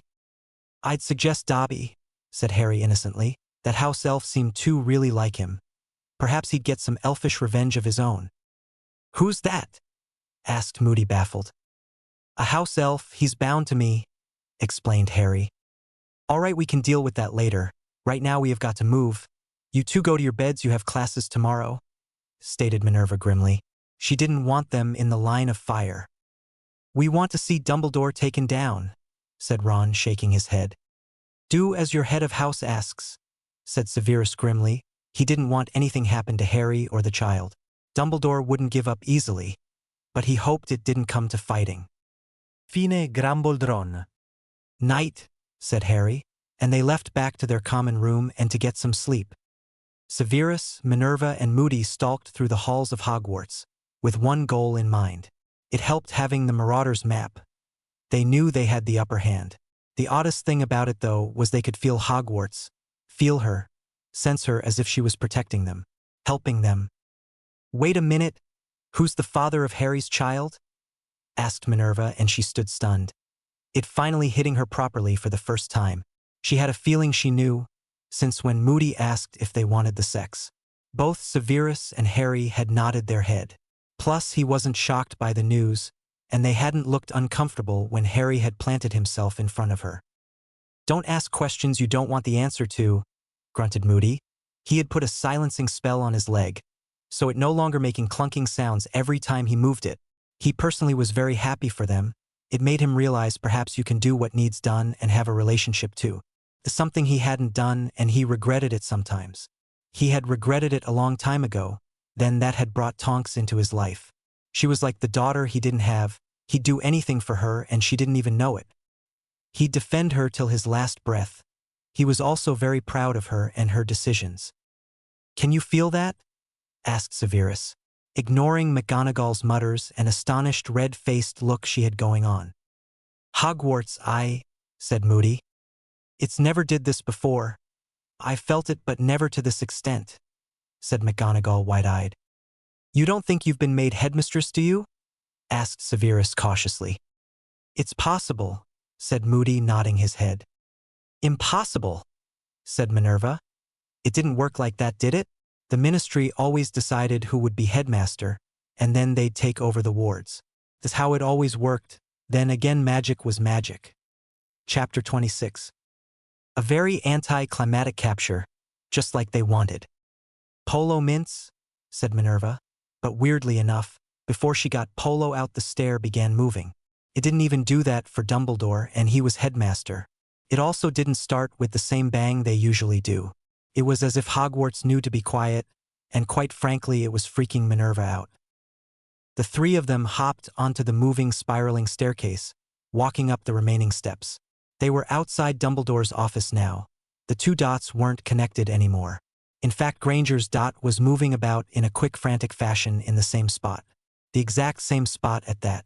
Dumbledore was standing at the door of his chambers, probably facing Granger. You ready for this? Whispered Severus. He never imagined in his wild dreams he'd be attempting to kidnap Albus Dumbledore. He cannot continue, was all Moody said. As I'll ever be, was Minerva's reply. Opening the headmaster's door, they had their wands at the ready, just in case Dumbledore was already alerted. There were many spells to tell one when they had company, given by the fact Dumbledore always knew when someone was at his office, and who they were surprised to see Dumbledore's dot didn't even move. They kept an eye on the map as they moved towards Dumbledore's chambers, walking up yet another set of stairs that was hidden from view. Nobody other than the teachers knew they were there. Everyone else that came to Dumbledore's office didn't know the existence of another level, never mind his quarters. They stood outside yet another door. This was it. Moody wasted no time at all. He opened the door and fired off 3 stunning spells, and a spell none of them recognized. They all met their mark, and Dumbledore fell down to the floor unaware of who even hit him, which wouldn't remain the case, but for now it didn't matter. Moody, though, turned his face to the side, not wanting to see Granger in all her glory. Miss Granger, screeched Minerva, staring at a stunned Hermione. She looked as though she had been stunned herself. She couldn't believe it, but she was also very hurt. Dumbledore had been using the Cruciatus spell on her.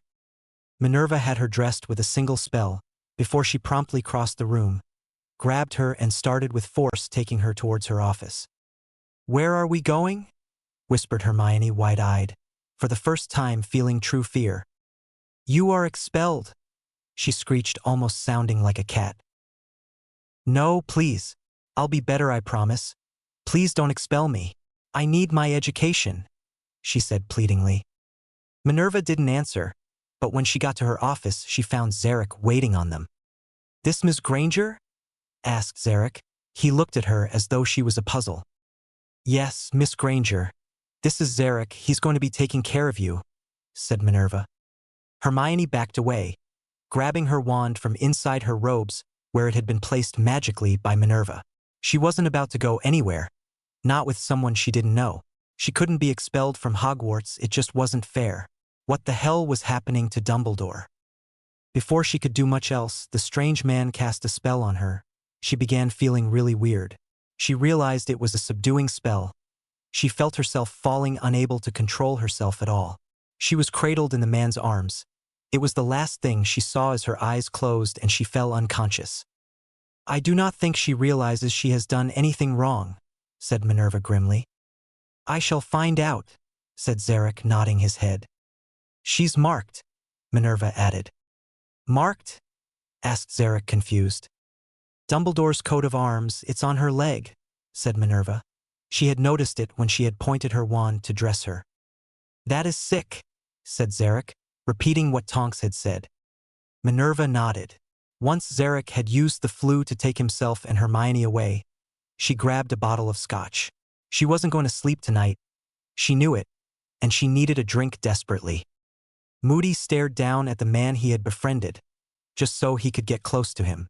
The saying was a good one, keep your friends close but your enemies closer. It's exactly what he had done. Yet Harry Potter had done more tonight than he had done since the organization was created. I need something to create a port key, said Moody. Severus threw a book at him. It was the closest thing to hand. With it, Moody created a port key. He was able to create it and use it in Hogwarts because he was an Auror. Together he and Severus held on to Dumbledore. Moody snarled the activation words and they disappeared from Hogwarts. Nice right to a cell, smirked Severus in satisfaction. Right next to Gellert, smirked Moody right back. I think he will get a kick out of it, laughed Severus, a very rare sound indeed.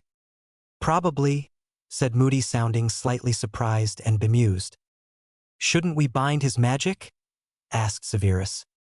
It's already done, said Moody. He had thrown 3 stunning spells and a power-binding spell. None of them probably recognized it. It was a dangerous spell to use too. Once used, there was never a way for them to get their powers back. It was pretty much a power-draining spell, only it would stay drained. He will never have his magic back. It's a spell I learned from my ancestors. Remind me not to piss you off, said Severus seriously. Will do, said Moody, before turning his wand on Dumbledore again and releasing him from the stunning spells. Dumbledore groaned. What the hell? He stood up grimly, feeling woozy remembering what had happened. He couldn't believe he had been stunned. Why hadn't Hogwarts warned him? He was always warned when someone was near his office, never mind his quarters. He couldn't have been more stunned to see his good friend Moody and his potions master Severus Snape. What are you doing? Asked Dumbledore, trying to draw his power around him, to make him more intimidating. It didn't work at all. It was as though he had no magic at all, as though he were a muggle. Making sure you don't harm another soul, said Moody grimly. Dumbledore looked around, and became very alarmed. He was in Nurmengard. He hadn't seen this place since he defeated Grindelwald. With vigor, he tried to dredge up his magic to find nothing. Let me out of here before I kill you both, snapped Dumbledore angrily. Severus scoffed in amusement. Sure thing.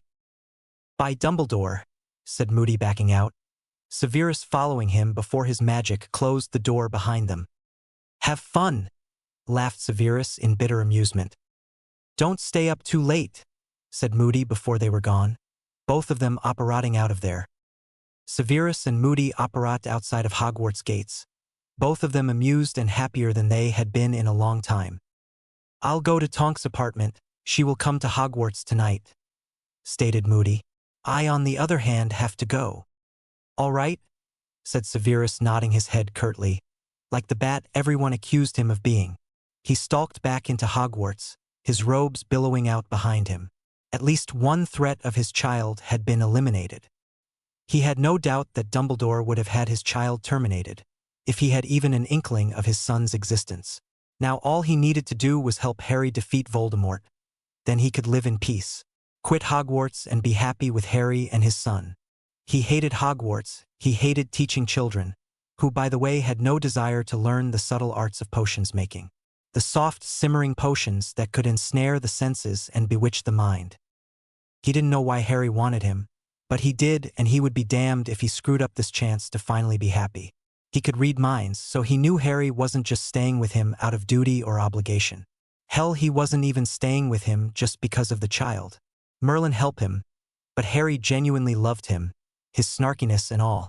Severus never dreamed in a million years that someone would love him, all of him, and Harry did. A son, he was going to have a son. In his wildest dreams, he never expected that to happen. Not even looking into the mirror of Ariste would have done that. He'd never dreamed of having a child. Funny enough, it hadn't been one of his heart's desires. Yet now he could never imagine being without Harry or his child. Even if it came with a gaggle of Weasleys, one of who was infatuated with his Harry. He would of course ensure she knew he was very unavailable. He had bonded with Harry. He had given him his magic early. He had gotten extra magic out of the deal too. Not that he had wanted it. He was practically married to him. He wondered if Harry realized this or not. Not that it mattered right now. Chapter 27. Tonks and Granger and Plans. Tonks swallowed sharply. She was nervous as hell. She tried to remember everything about Dumbledore. How he walked, talked. Hell, she even looked in the mirror to practice the twinkling eyes. She almost went blind just looking at Dumbledore's cupboard. She would not have worn those robes for all the money in the world. They were gaudy, disgusting and downright she couldn't think up a term bad enough for all those disgusting bright robes. "Oh no, why did I agree to this?" she murmured, closing her eyes, screwing her face up, making a pig face with Dumbledore's face. She plucked the least disgusting robe he had before forcing herself to put them on. "Moody so owes me for this," she said, staring at Dumbledore and the horrible robes in the mirror. Who would have thought anyone would trust her with such an important task? She had been brought up to date on everything. Moody had stayed all night talking to her about everything, from why she was doing it to how she was expected to act. Nobody knew Dumbledore as well as Moody did. Harry was pregnant with Severus' child, something she hadn't seen coming a mile away. She had to play the part until Harry gave birth to his son. Then she would make a big fuss as Dumbledore about going away for a few weeks, hoping Voldemort would take that time to attack Hogwarts. If not, then they would figure out a new plan. She left Dumbledore's quarters and made her way down to the headmaster's office. Well, her office for now anyway. It was so exciting. She had never done this kind of undercover thing before. Never assumed someone else's identity. Suddenly she tripped over Dumbledore's feet, cursing and flushing bright red. Not a sight anyone had ever seen on Dumbledore's face before. "Are you ready?" asked Minerva, coming into the room in her usual outfit. "Yeah, I think so. Do you think I'd get away with buying him new robes?" asked Tonks, grimacing in distaste. "No, now remember glasses, you need to wear them. Here is his wand, he always keeps it on his forearm," said Minerva, giving Tonks some last-minute information. "Okay," she said, still sounding like Dumbledore and looking her part too. "Just take your time. Be confident and everything will be fine," said Minerva. "Here's hoping," said Tonks. Entering the great hall from the teacher's entrance was an unusual experience. She soon forgot her fear and quickly began enjoying herself. Winking at Ron and Harry, she sat down and began eating breakfast, making sure to twinkle her eyes like Dumbledore did, beaming at the students as thought she was happy to see them all, hiding the grimace at the first year that was sitting eating its bogies. "Dumbledore eats with his left hand," whispered Minerva. Gulping, she changed hands and made an idiot of herself. She couldn't eat with his left hand. She eventually gave up when more teachers appeared. She didn't want to let anyone down. She sat there watching everyone eating, salivating. She was starving. She hadn't had dinner yesterday. "Is everything all right?" asked Minerva. "I'm fine," said Tonks, beaming happily. "Tone it down, he's been quite depressed these past months, with losing control off Harry and Voldemort being back," hissed Minerva. Tonks' beam faded fast. She was already screwing up. Damn it. To say Ron and Harry were pissed off by the end of the day would be putting it lightly. They were sick of the questions, Hermione this, Hermione that. Then they had the gall to insult them by saying, "What are you going to do about your homework now?" as if she actually did it for them. Plus, they were dying to know what was going on. They knew the change had happened. Tonks had winked at them from the head table in the morning. Minerva, true to her word, was helping Tonks through by whispering to her every few minutes. She played the part to perfection. If not for the wink, they wouldn't have suspected anything. Finally, they were able to get away, going down to the dungeons, risking being seen since they didn't have the map. Thankfully, though, they weren't seen as they entered the potions classroom, going straight through and into the potions master's private rooms. Each still thinking to themselves, "Who'd think that I'd ever be willing come down here?" Never mind, to Severus Snape's private quarters things had indeed changed. Maybe it would affect the outcome of the war, maybe not. They'd just have to wait and see. "So what happened?" asked Harry, walking in, sitting himself in Severus' favorite couch. Severus sat right next to him, and Harry lay against him, getting comfortable. Ron sat on a chair, one that was next to the chess set he liked so much. It was much better than the one he owned, which by the way was second-hand, much like everything else he owned. He had money, half of the Potter fortune, but he hadn't spent a penny. It's funny, he had always wanted money, yet the second he had it he didn't spend it. It was mostly because he knew the money wasn't truly his. "Dobby?" called Ron. "Yes, Master Weasley?" asked Dobby, still calling him by that name. No matter what Ron did, he wouldn't stop. Can you bring us some stuff to snack on? We are hungry, asked Ron. Yes, Master Weasley, Dobby will be doing this, said Dobby, popping out again. He didn't even get a chance to fight. We opened the door and Alastor shot 3 stunners at him and a magic draining spell, said Severus. Wow, I'm surprised it was that easy, said Harry. He had got up early and went down to breakfast, wanting to see if Severus was truly all right. He was. As soon as he saw him, his worry faded completely. Disappointing maybe. I always thought he was more power than wisdom, said Ron. Said Harry, agreeing nonchalantly. He's safely away from hurting others, that's the main thing, replied Severus. Yeah, said Harry, agreeing wholeheartedly. Dobby popped in, putting the trays of food and drink down before popping out again. Did you speak to him, Sev? Asked Harry, seeing that sly look on Dobby's face. He had only seen it once, when Dobby had realized Harry had tricked Lucius Malfoy into freeing him, before he had used his power to knock him on his arse, claiming that Malfoy wasn't to hurt his Harry Potter. I did, smirked Severus wickedly. He had also made a few suggestions to the elf. He could tell by the look in the elf's eye that he had some of his own.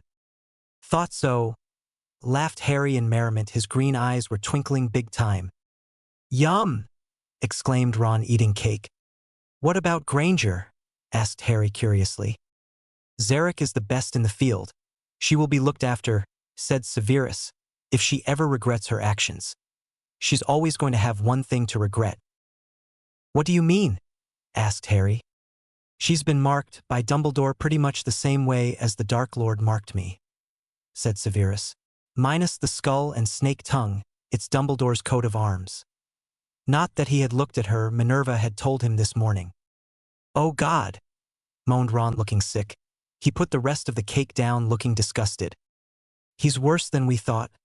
But if he did that to others, that's the way to find out, said Harry. Perhaps, but that's not important right now.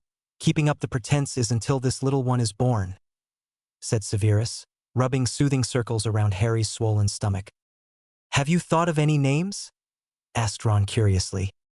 I guess we do need to, don't we? We know it's a boy, so I guess that narrows down the list, said Harry, a frown of contemplation on his face. It does, agreed Severus. He too was dying of curiosity. You got any ideas? Asked Harry, staring up at the eyes he loved so much. He had never been comforted with black. He had hated the dark. Most of his life he had grown up in a dark cupboard, sometimes having light when they put a new bulb in his cupboard. As long as it's not James, I'll be happy with whatever you pick, admitted Severus honestly. That's part of what made Harry love him so much. He was honest, sometimes brutally honest, and he had never had that before. So you have no ideas? Asked Harry, pouting slightly. Severus shifted almost uncomfortably, his mind coming up with 100 ways to get rid of that pout. None of those ideas were plausible, especially with company. As comfortable as Ron was in his company, he doubted very much he'd like to see them making out. Perhaps 1 or 2, said Severus eventually, getting his mind into gear. Perhaps Minerva would ensure they weren't bothered. He really wanted Harry to himself tonight. So much for getting his mind into gear. The second he tried, he just ended up thinking about it more. So what are they? Asked Harry curiously. Wyatt, Chris, or Matthew, said Severus cautiously, wondering how his names would be taken. They are nice, agreed Harry thoughtfully. Yeah, agreed Ron, surprised. He would have suspected older, more fashion names from Severus. What about you? Asked Severus. Well, I thought about Brian, Craig, and Ash, said Harry. Tonks sighed in relief. She was safe. No more acting to do, and she let out a sigh of relief. It was hard work doing this, very hard work. Moody better be paying her for this, because she was going to demand more. She couldn't deny she was enjoying herself. She had seen the look Shacklebolt face. He hadn't believed her capable, he never had. He always put her down and said horrible things about her behind her back. She knew she had heard them often enough. None of them had wanted to be partnered with her, and then Moody had come along. She owed him everything. It's the only reason she was here. That, and she liked Harry enough to want to help him. Life was going to be interesting in the upcoming both, or so to say the least. Right now she didn't care about that. She had made sure the house elves made the bed. She didn't want to sleep on one he had been with a child. A 17-year-old at that. She had made sure to use Dobby, who was aware of their ruse. She sighed when she saw the bed, and gratefully slumped on it. Morphing into her true features, she fell asleep. She was secure enough, she was an Auror. Nobody was going to surprise her like Moody had surprised Dumbledore. Chapter 28. More information on Granger and time goes flying by. Good news or bad news? Asked Zarek, a week after Hermione had been taken. Better yet, it had been a week since Tonks had began playing Dumbledore. After the first day, Tonks really began enjoying herself. Playing Dumbledore made her feel more confident and different, and she was like that. It was so different from her usual clumsy self. It just went to show, perhaps if she concentrated a little more, she'd find she could stop being such a klutz. How can there be good news? Asked Harry, laughing in amusement, as Ron got his arse kicked at chess. There was finally someone who could beat him. Then again Severus had bet him a few times. Ron won the majority of the time though, and now he was watching Minerva McGonagall and Ron go head-to-head. For the second time, and for the second time Professor Minerva McGonagall was winning. Good point, I suppose it just differentiates between what you think is good or bad, sighed Zarek. She doesn't have potions in her system. No spells attached to her magical core or even the mark. So she did this by herself? Asked Ron, distracted from the game of chess momentarily. Unfortunately, said Zarek. He had taken a sample of her blood. She had of course been bound to the bed, but she had been hysterical begging him to let her go. She's also refusing to talk. She either continues to ask me to let her go or ignores me. She's not eating. If she continues this, I'll need to feed her magically. Magically was surprisingly more uncomfortable than the Muggle way. The mouth was frozen open, and your throat works without their will. It wasn't a pleasant experience, and one that he wanted to avoid. He had only did it a few times, and they had been enough for him. Ouch, said Minerva. What do you mean, ouch? Doesn't it just magically appear in the stomach? Asked Harry curiously. No, explained Severus before Minerva could explain. It's like uneaten food being forced down your throat. Has that been done to you? Gaped Harry, shocked. It didn't seem any nicer than a tube being forced down your throat the Muggle way. No, said Severus. At the same time Minerva said yes. What happened? Asked Zarek curiously. I ended up with the wizard flu. I was sick for 3 months. I nearly died, replied Minerva. It was the first time she had ever shared personal information, especially in the presence of her students. A lot of wizards and witches died before the cure was found, agreed Zarek. Sometimes that isn't even enough, sighed Severus. Sometimes it was just too late for even the potions to work. Looks like magic can't save everyone, just like Muggles can't, stated Harry simply, which meant magic wasn't better than Muggle. They were two sides of the same coin. Magic, Muggle, good magical people, good Muggles, bad wizards and good Muggles. Grindelwald, Hitler at the same time too. It saddened Harry when he realized getting rid of Voldemort wasn't truly going to save the world. There would always be more evil people trying to rule over others. All he could do was get rid of him and give the world a reprieve and save those still alive now. To save his children from going through the life he had. He'd always made sure his child knew he wasn't responsible for saving the world. In fact, he had already said as much, speaking to his little boy at night. Nobody had anything to say about that. The days quickly turned into weeks. Nobody knew anything was happening.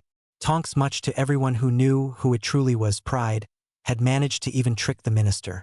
When she went to a meeting in his stead, although she left all the correspondence to Minerva, she wasn't that good to be able to write like Dumbledore, so it was safe all around.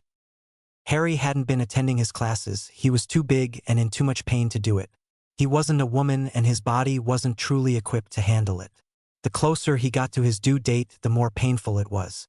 Those who loved him and hated seeing him in pain tried to tell him to have the baby early. Harry wasn't listening to them. He didn't want his child born early. He just wasn't ready for it. He could handle the pain. It's all he had known for the first 10 years of his life. that he could remember anyway, with the Dursleys. He'd go through a lot more of it, just for the sake of his son, who he already moved more than anything else in the world. The final battle was looming even more closer and ominously as ever. Chapter 29. It's time, and it's not good news. Tonks continued to play her part. She was actually having fun, and it's when she noticed Hogwarts was always around her. It had come one with her magic of all things. It was as though Hogwarts had deemed her headmistress of Hogwarts of all things. She knew she was going to have to talk to someone about that, and pretty soon too. She got together with Zarek, Minerva, Severus, Harry, and Ron every few days. Zarek always gave them updates on Hermione Granger. Unfortunately, with her case, there was no update to be had. Hermione was being stubborn. She refused to see what she had done was wrong, and that's with Zarek having her for 1 month and a fortnight. She had been force-fed for that amount of time too. Despite the pain, she refused to eat on her own. Zarek promised her books if she ate food and spoke to him. To their surprise, it didn't work. She continued to be childish and petulant. Zarek was fast getting pissed off with her. She was acting like a 1-year-old, not the 17-year-old woman, ready to graduate Hogwarts. Or rather had been ready to graduate Hogwarts. Then Severus and Harry had suggested something, and Zarek was going to wait until tomorrow morning to check out. Hermione sleepily woke up, trying to rub her eyes only to find her hand stuck. Yawning, she yanked at the stubborn hand, still half asleep. It was only when she woke up more that she remembered everything. Whining in irritation, she once more tried to get out of the restraints, but they didn't give. She spent 50 minutes, until her arms were raw and aching. She felt so scared, and out of her element. Everything in her life she had understood. There had been purpose to it. Now someone had yanked the rug from under her feet. She was stuck in some sort of hospital, or at least it looked like one from where she was. The room was sterile white, minus the disinfectant smell that usually accompanied them. The man wouldn't tell her anything. He wouldn't let her go, and she was trying to not let him win. She wanted to go back to Hogwarts, back to graduating, but not back to Dumbledore. She didn't understand children, even when she had been one herself. She knew she'd always marry someone older than her. All the children she came into contact with bullied her, and she hated them all. Then Albus had come to her. The Night Potter and Weasley had saved her from the troll, giving her a very important mission. She had agreed right away. Her parents always told her that adults knew best, that they were never wrong. She had been offered a lot, books, money, and the promise of power and a definite acceptance into a great college. She had gotten greedy. She had wanted more. Getting with Dumbledore, it would have guaranteed success. She hadn't wanted to continue putting her life on the line for Potter. Unfortunately, getting with Dumbledore hadn't solved that problem. He still wanted her to spy on them. Things had gotten out of hand.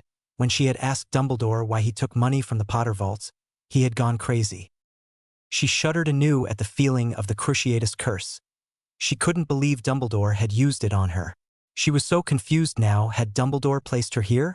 If that were true, why would they have stunned Dumbledore? Swallowing sharply, she just wanted to go home, to Hogwarts, to her magical world. It's where she belonged after all. She was brought out of her musings with the door to her room opening. "Who are you?"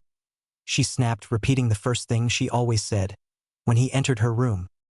"My name is Zarek," he replied, being truthful. Nothing else had worked, so this was what he was going to try. "Where is Dumbledore?" she asked, surprised he had answered her. For the past 2 months, or what felt like it, he always ignored her questions, told her what to do, and in turn she refused. That's how it had been. It had become a habit. Imprisoned. After what he did to you and the others, he couldn't very well remain free now, could he? He said sarcastically. Severus and Harry had suggested he tell her the true and censored truth, and it might get through to her.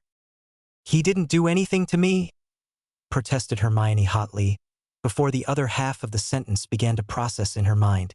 "What do you mean, the others?" she asked with great reluctance. "You weren't the first little girl who thought they would have the fame of being Mrs. Albus Dumbledore," said Zarek, sitting down on the chair next to her bed. Hermione gulped audibly. "You are, however, the only one lucky enough to still be alive. Dumbledore kills them after using them, usually when they've turned 18 and away from Hogwarts. Diverging suspicion from him to Voldemort," said Zarek. He wouldn't, she denied, shaking her head. I really couldn't care less whether you believe me or not, shrugged Zarek truthfully. Now are you going to eat? Or am I forcing you again? Staring down at the bed, her situation was finally sinking in, and she had to fight back tears. Her throat constricted with all the suppressed emotion. She said, I'll eat, feeling defeated and down. Good, said Zarek, pleasantly surprised. Severus cursed once more. Inwardly, of course, he was a picture of irritation in his black teaching robes. He never lost his cool. At least he never did in the presence of his students. He was currently teaching the first years who he thought would know more about potions, but no, that would be too much to ask for. They were just as bad as they had been at the start of the year. He was even more impatient with them because he didn't like being away from Harry. Who would have thought he'd love Harry and hate seeing him in pain? He did, and he hated seeing Harry in agony, and he couldn't give Harry a potion to help him. It's okay earlier on in his pregnancy, but now it's definitely a big bad idea. Who knows what the potions could do to his son? If anyone else blows up their potion, you will spend a fortnight picking potions in the Forbidden Forest without your wand, snapped Severus furiously as yet another student blew up their potion. That caused students to look faint and completely terrified. The poor Ravenclaws and Hufflepuffs. His anger was just getting out of control when someone knocked on his door. Come in, he hissed furiously. Sir, Professor McGonagall needs you, said Ron, looking sourly at Severus, as if he couldn't stand the sight of him. They all had roles to play, unfortunately, whether they liked it or not. It's just the way life was, and now it wouldn't be much longer before they could stop the farce. Severus had to stop his eyes from widening. It was code for whenever Harry needed him. Since he knew it was close to his child coming into the world, he just knew it was time. He wondered how Ron knew. He had been in class as well as far as he knew. Leave, sneered Severus, getting a grip of himself. Ron threw a look of loathing towards Severus once he had turned his face away from him. He truly was good at playing his part, but Ron would do anything for Harry. Harry needed him right now. He had gone into labor. He could feel it. It must have been part of the bond he had with his brother. Arg! Exclaimed Ron, falling to his knees, clutching his stomach in agony. It seemed as though his theory was right. It was something to do with his bond with Harry. The brother bond, but he didn't understand why he could feel his labor. Weasley, what the hell are you doing on the floor? Snapped Severus. Even though there seemed like no one was around, Severus wasn't taking any chances. It was hard to snap when he felt concern for the redhead. Harry, moaned Ron, barely able to speak. Go now. Severus didn't want to leave Ron lying. Harry would never forgive him for it. Rolling his eyes at his own sentimentality, he levitated Ron, more worried about Harry now. How had Ron known? He knew the teenager had been in class. Otherwise McGonagall would have been at him again. Ron had stayed off the first few days, insisting it was to keep Harry company, which was probably partly true. Ron would take any excuse he could to get out of school, like any teenager would. As soon as he entered his quarters, his magic in its shock let go of Ron. Harry was lying unconscious, near the fireplace, as though he had tried to flee somewhere. Rolling Harry on his back, he felt for a pulse and ran a diagnostic spell. Severus paled, if what he was reading was right, and he believed so. The baby need removed now, otherwise his son would suffocate and Harry would die. Enervate, snapped Severus, throwing it at the unconscious Ron. With another spell, he had Harry's clothes removed from the top half of his body. His stomach had swollen grotesquely in the matter of a few hours. Get Poppy here now. We cannot wait or we will lose them both, snapped Severus. Accio numbing potion. Severus grabbed it out of midair. Harry was unconscious, but he wasn't about to take chances. Plus, he wouldn't be able to pour the potion on him if he was already sliced into it. Who knows what it would do? With urgency he had never felt before in his life, Severus rubbed the foul-smelling potion into Harry's stomach, as he heard Ronald Weasley speaking to Poppy urgently through the flue. She's coming right now, said Ron, running towards them and sitting on the other side of Severus, worry coursing through him. Severus swallowed sharply, before turning half his wand into a scalpel. With a whispered apology he cut into the skin. Very grateful when Harry didn't even as much as moan. Perhaps it was better that way. It was a good thing he was tough and had witnessed a lot of things in his time, so he had the strength to do this.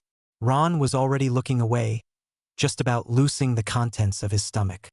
As much as he had grown up, he still didn't have the stomach for blood. "Move aside," said Poppy, dropping to her knees, wand already out at the ready. Ron moved aside, letting Severus remain with Harry. He'd be more help anyway. As Poppy got to work, Severus started at Ron and asked the question he had been dying to ask. "How did you know?" "I've no idea. I felt it. I just knew something was happening. When I left the classroom, it was more than just phantom pains. It was as though I was the one experiencing it," explained Ron. "I see," said Severus, just as confused. "I think it might have something to do with the brother bond," said Ron. "It's like I've always got a sixth sense of how Harry's feeling or doing." "Ah," said Severus. He had forgotten about that bond. Nodding his head absently, he turned his full attention back onto Harry. Poppy had already cut him fully open, and Severus got the first peek of his son, who was carefully removed from Harry's stomach. Unfortunately, the child wasn't screaming, or even moving. He was still too still. Poppy, forgetting Harry, began flinging spells at the baby boy. Everyone there held their breath, waiting, hoping for anything, but even Poppy soon stopped and gave up. Looking completely devastated, she had never lost a child. Until now. Chapter 30. Ron's a hero. Ron felt his entire world collapse. He knew this would destroy his brother. He wouldn't be able to cope with losing his child. Every death hit him hard, but this would hit him the hardest. In fact, it would kill him, utterly destroy him. He'd blame himself. Even Severus just sat there completely devastated. Suddenly Ron found his voice again and grabbed the baby. "And oh," he shouted, "breath, damn it, I will not tell Harry we've failed." Then something amazing happened. Magic began glowing all over Ron. So much so that neither Poppy nor Severus could see him. The magic gathered strength and momentum.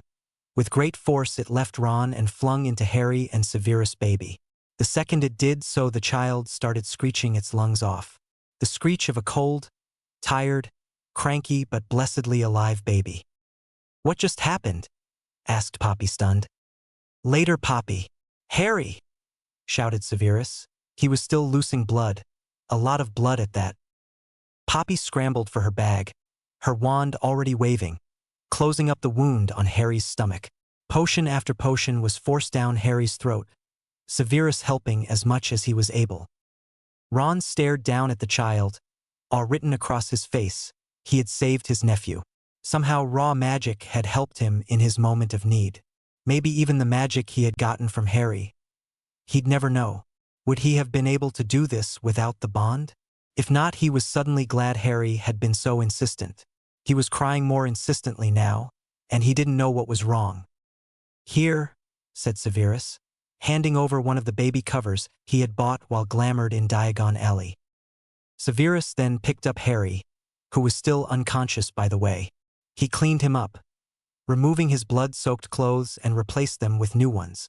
Tucking him into the bed, he kissed his forehead, ignoring Poppy's spluttering. "Is he okay?" asked Severus desperately. "He's fine. He'll be fine. The pain caused him to collapse. He should wake up after a decent sleep," she reassured him once she got her mouth back in working order. Severus walked back over to Ron, where his son lay in his arms still crying. Severus took him gently, putting him in the crook of his arm.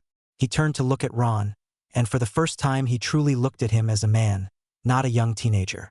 "Thank you," he said. His onyx eyes were overbright with emotion. Emotion he didn't normally share with anyone. Poppy was still fussing over Harry. She had known he was pregnant. She had berated them for waiting so long to tell her. They had only come to her when they had 1 month left to go before the baby was born. Thankfully, the child had been very healthy and safe. No doubt Harry's magic helped. He was a powerful young man, and it didn't surprise her that he would be able to get pregnant. If it was going to happen, it would happen to Harry Potter. "You're welcome," said Ron proudly, straightening his spine, staring man to man at his sort of brother-in-law.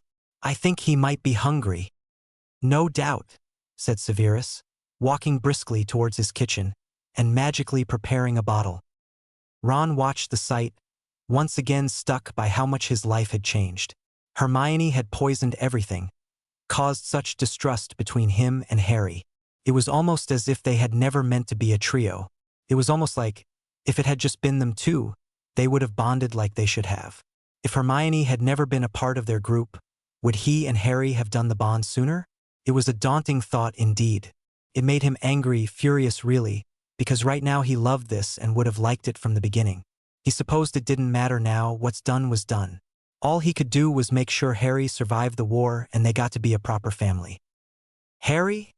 said Ron, perking up when he noticed him moving slightly. "What happened? Where is he?"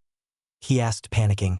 The last thing he remembered was pain ripping through him, then forcing himself to crawl towards the fireplace, trying to get to Poppy.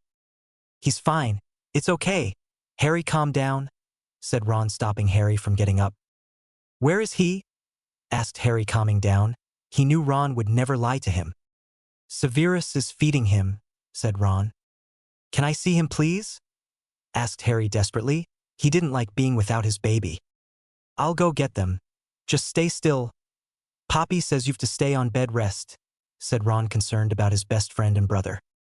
"Okay," said Harry, breathing deeply. He was still sore, but it was nothing like it had been. Ron walked out of the room and straight to Severus and the baby, who were sitting on the couch.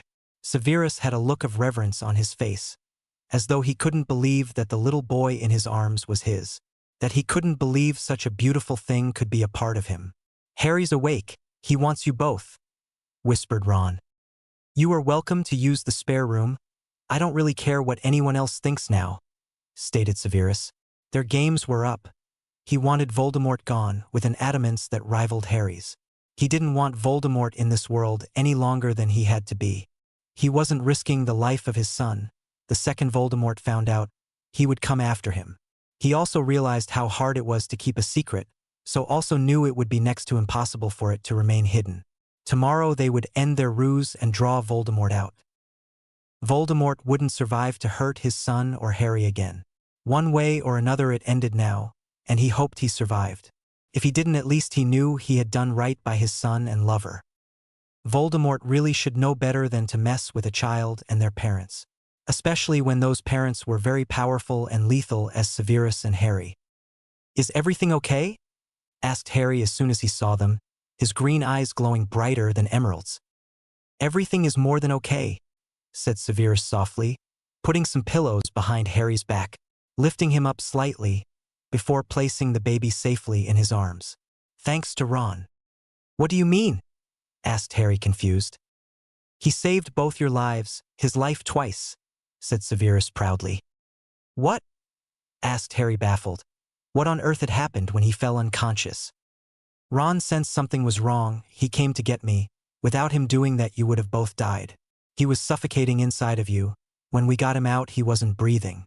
Poppy tried to get his heart beating, but he wasn't having any of it. Ron took him into his arms, and raw power seeped from him and into the baby, presumably starting his heart," said Severus in explanation. "He did?" gasped Harry.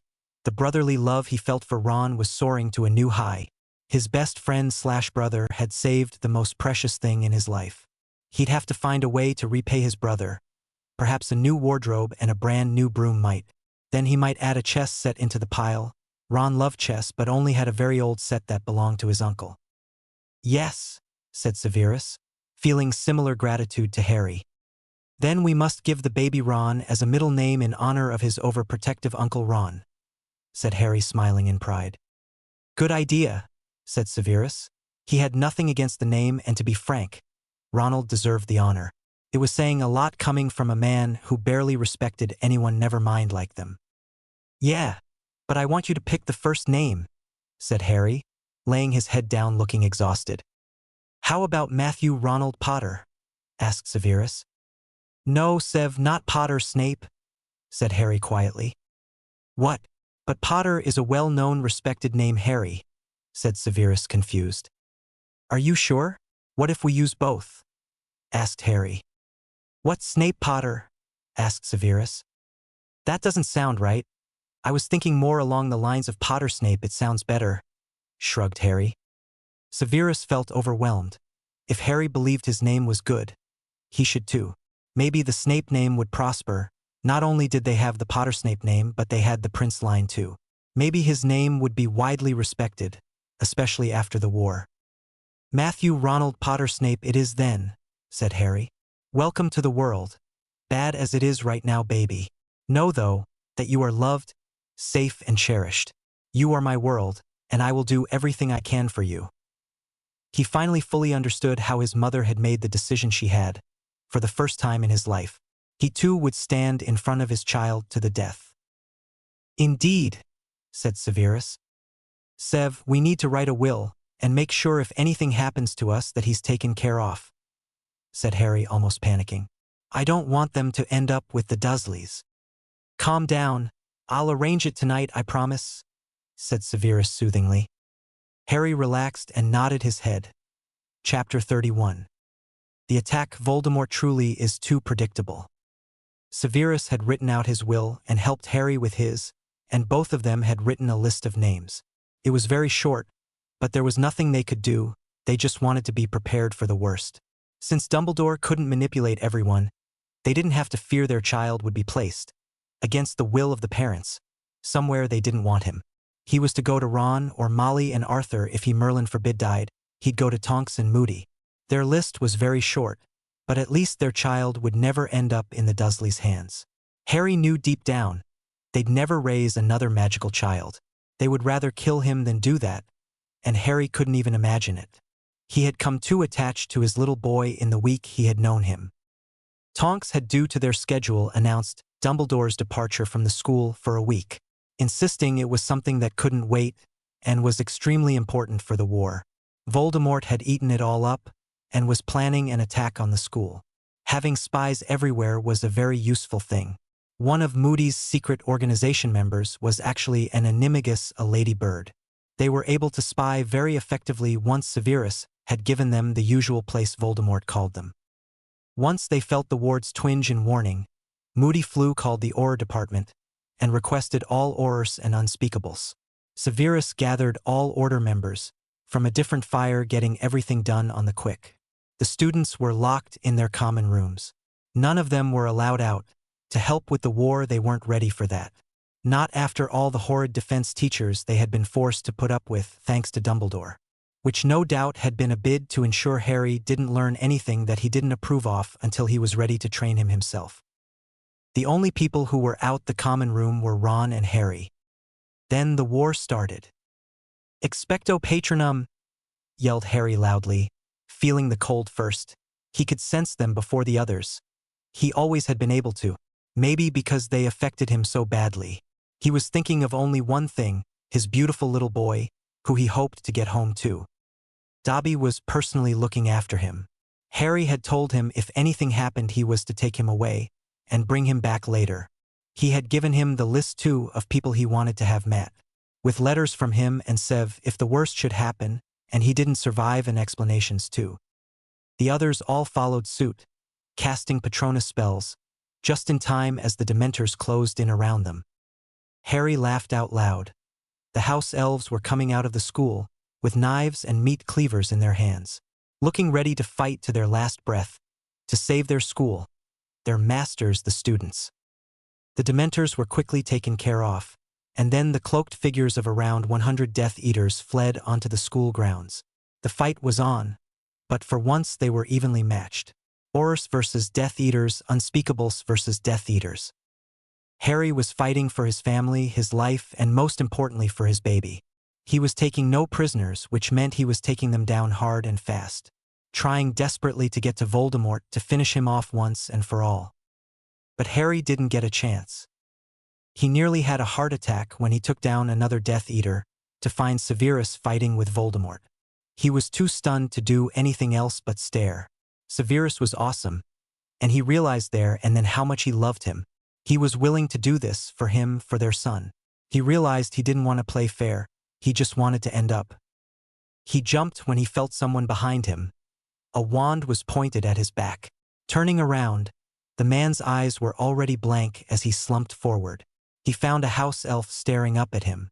Looking down, he saw a huge knife lodged in the Death Eater's back.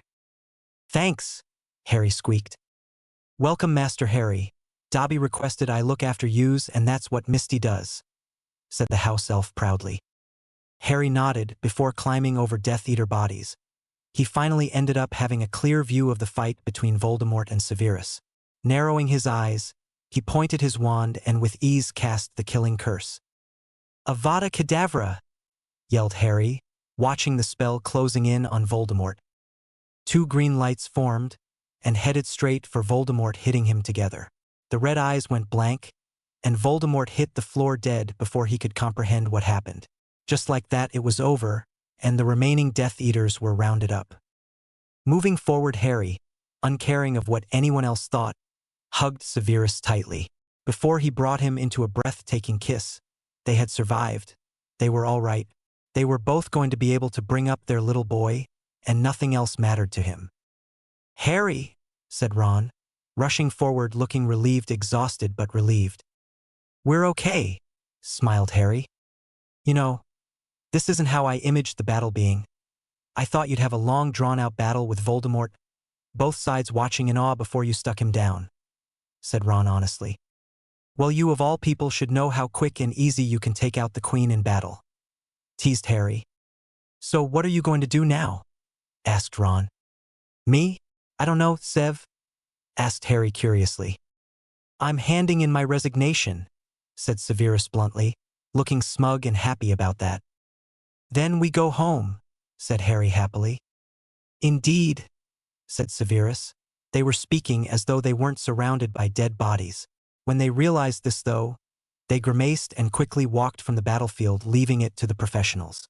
Their part had been done. It was time for them to get on with their lives. It had been 3 days since the battle. Ron had been utterly spoiled by Harry. He had gotten a brand new ivory chess set, a brand new broomstick, state-of-the-art too, and a chest full of new clothes. The chest happened to have his new name on it. RBWP, Ronald Bilious Weasley Potter. The best present yet was his own house, ironically enough not far from the cottage Harry had bought last year. You know, you better stop at some point or I'm going to end up spoiled, said Ron wryly. You aren't yet? Asked Harry laughing. Yeah, considering you've bought more than I've probably gotten in my entire life, said Ron.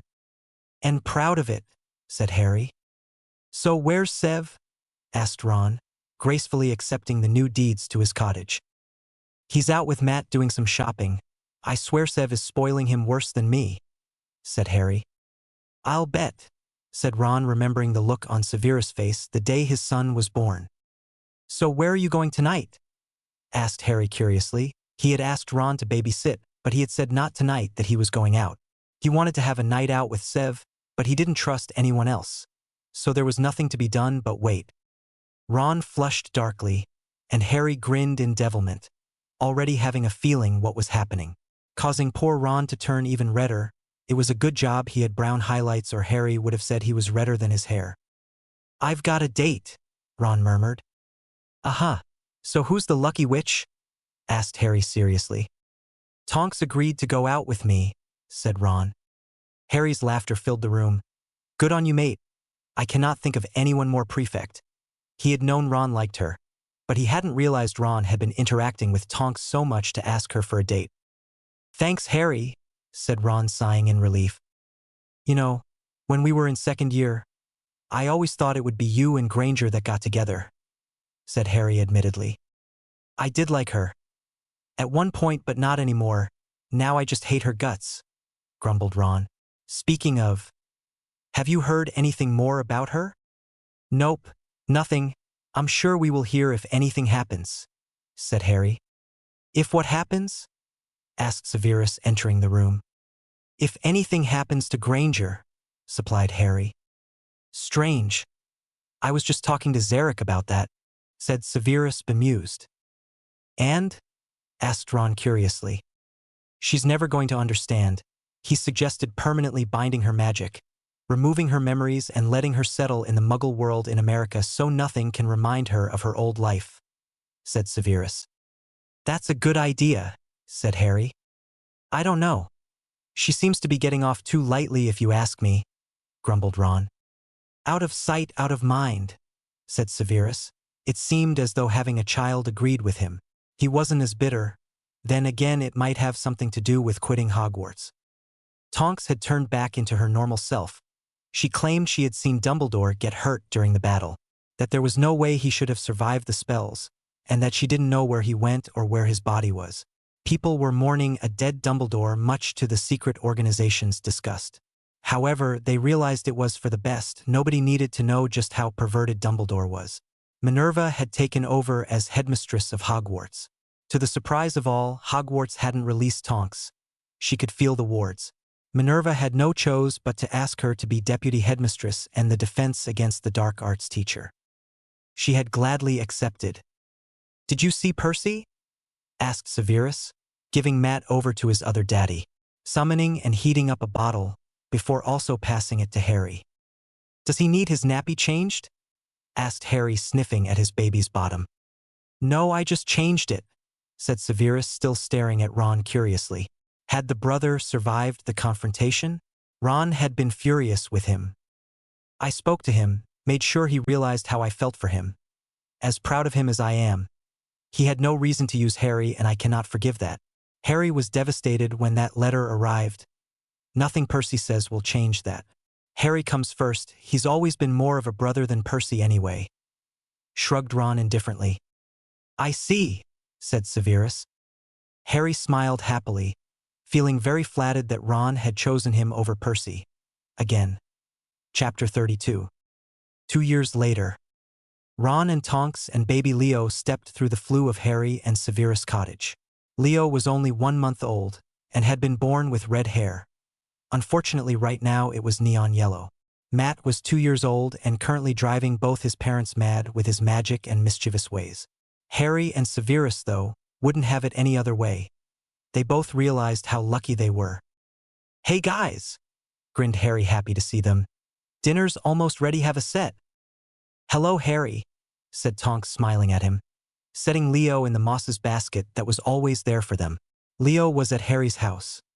Ron and Harry were best friends/brothers, it was to be expected. "Hey Harry, hey Matt, how's my wee squirt doing?"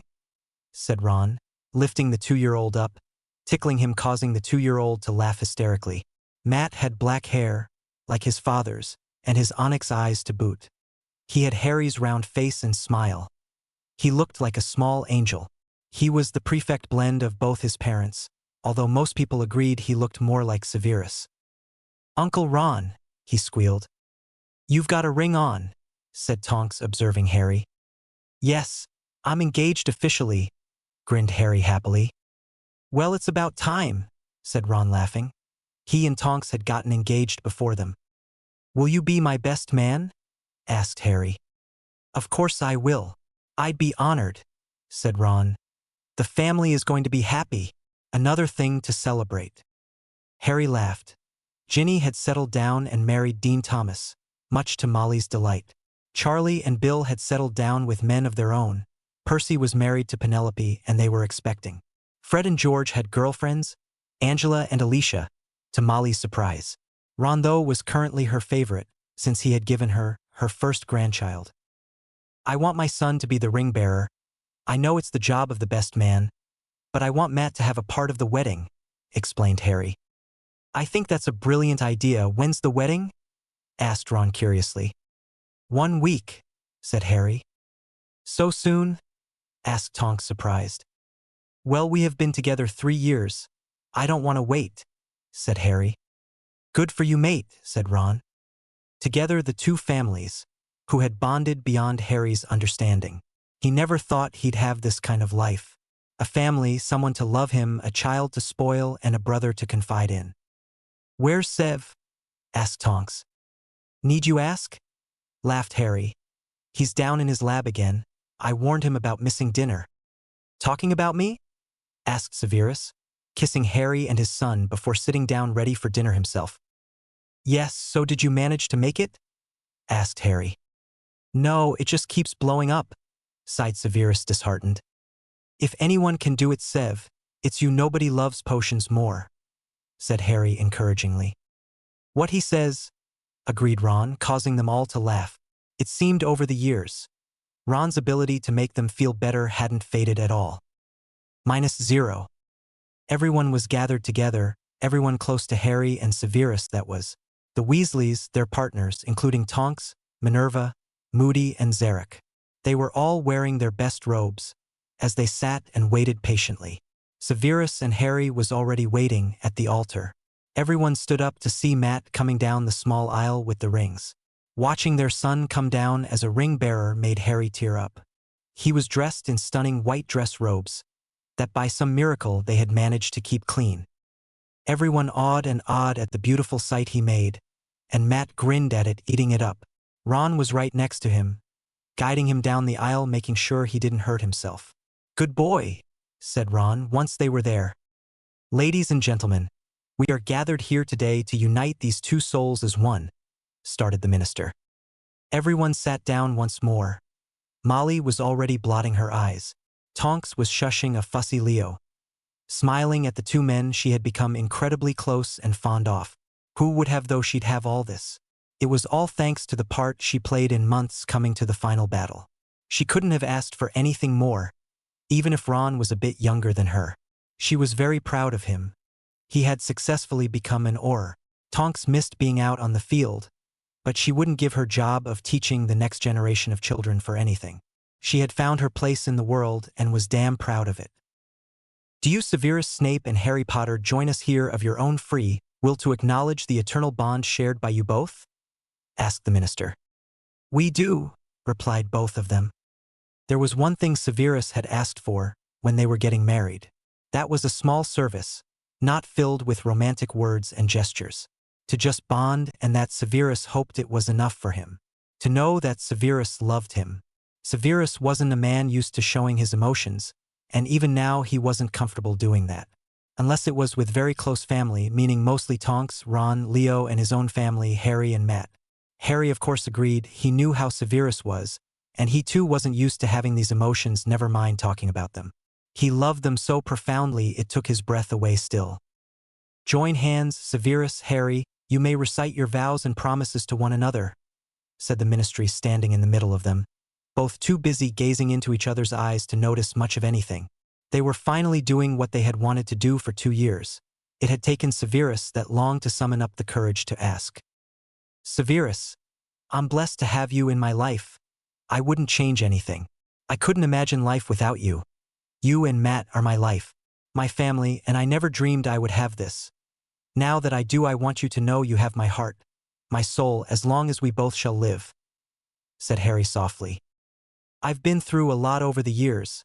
I never expected to survive the war, never mind have a family. Now that I have you, I never want to let you go. I love you. You are my heart, my soul, and my reason for living. You have my fidelity, loyalty, love, and my soul until death and then beyond," said Severus calmly. Harry's green eyes were swimming with tears, apparently unable to maintain his composure. He had a smug smile on his face, which his son had inherited by the way. "Here, before witnesses, Severus and Harry have sworn their vows to each other.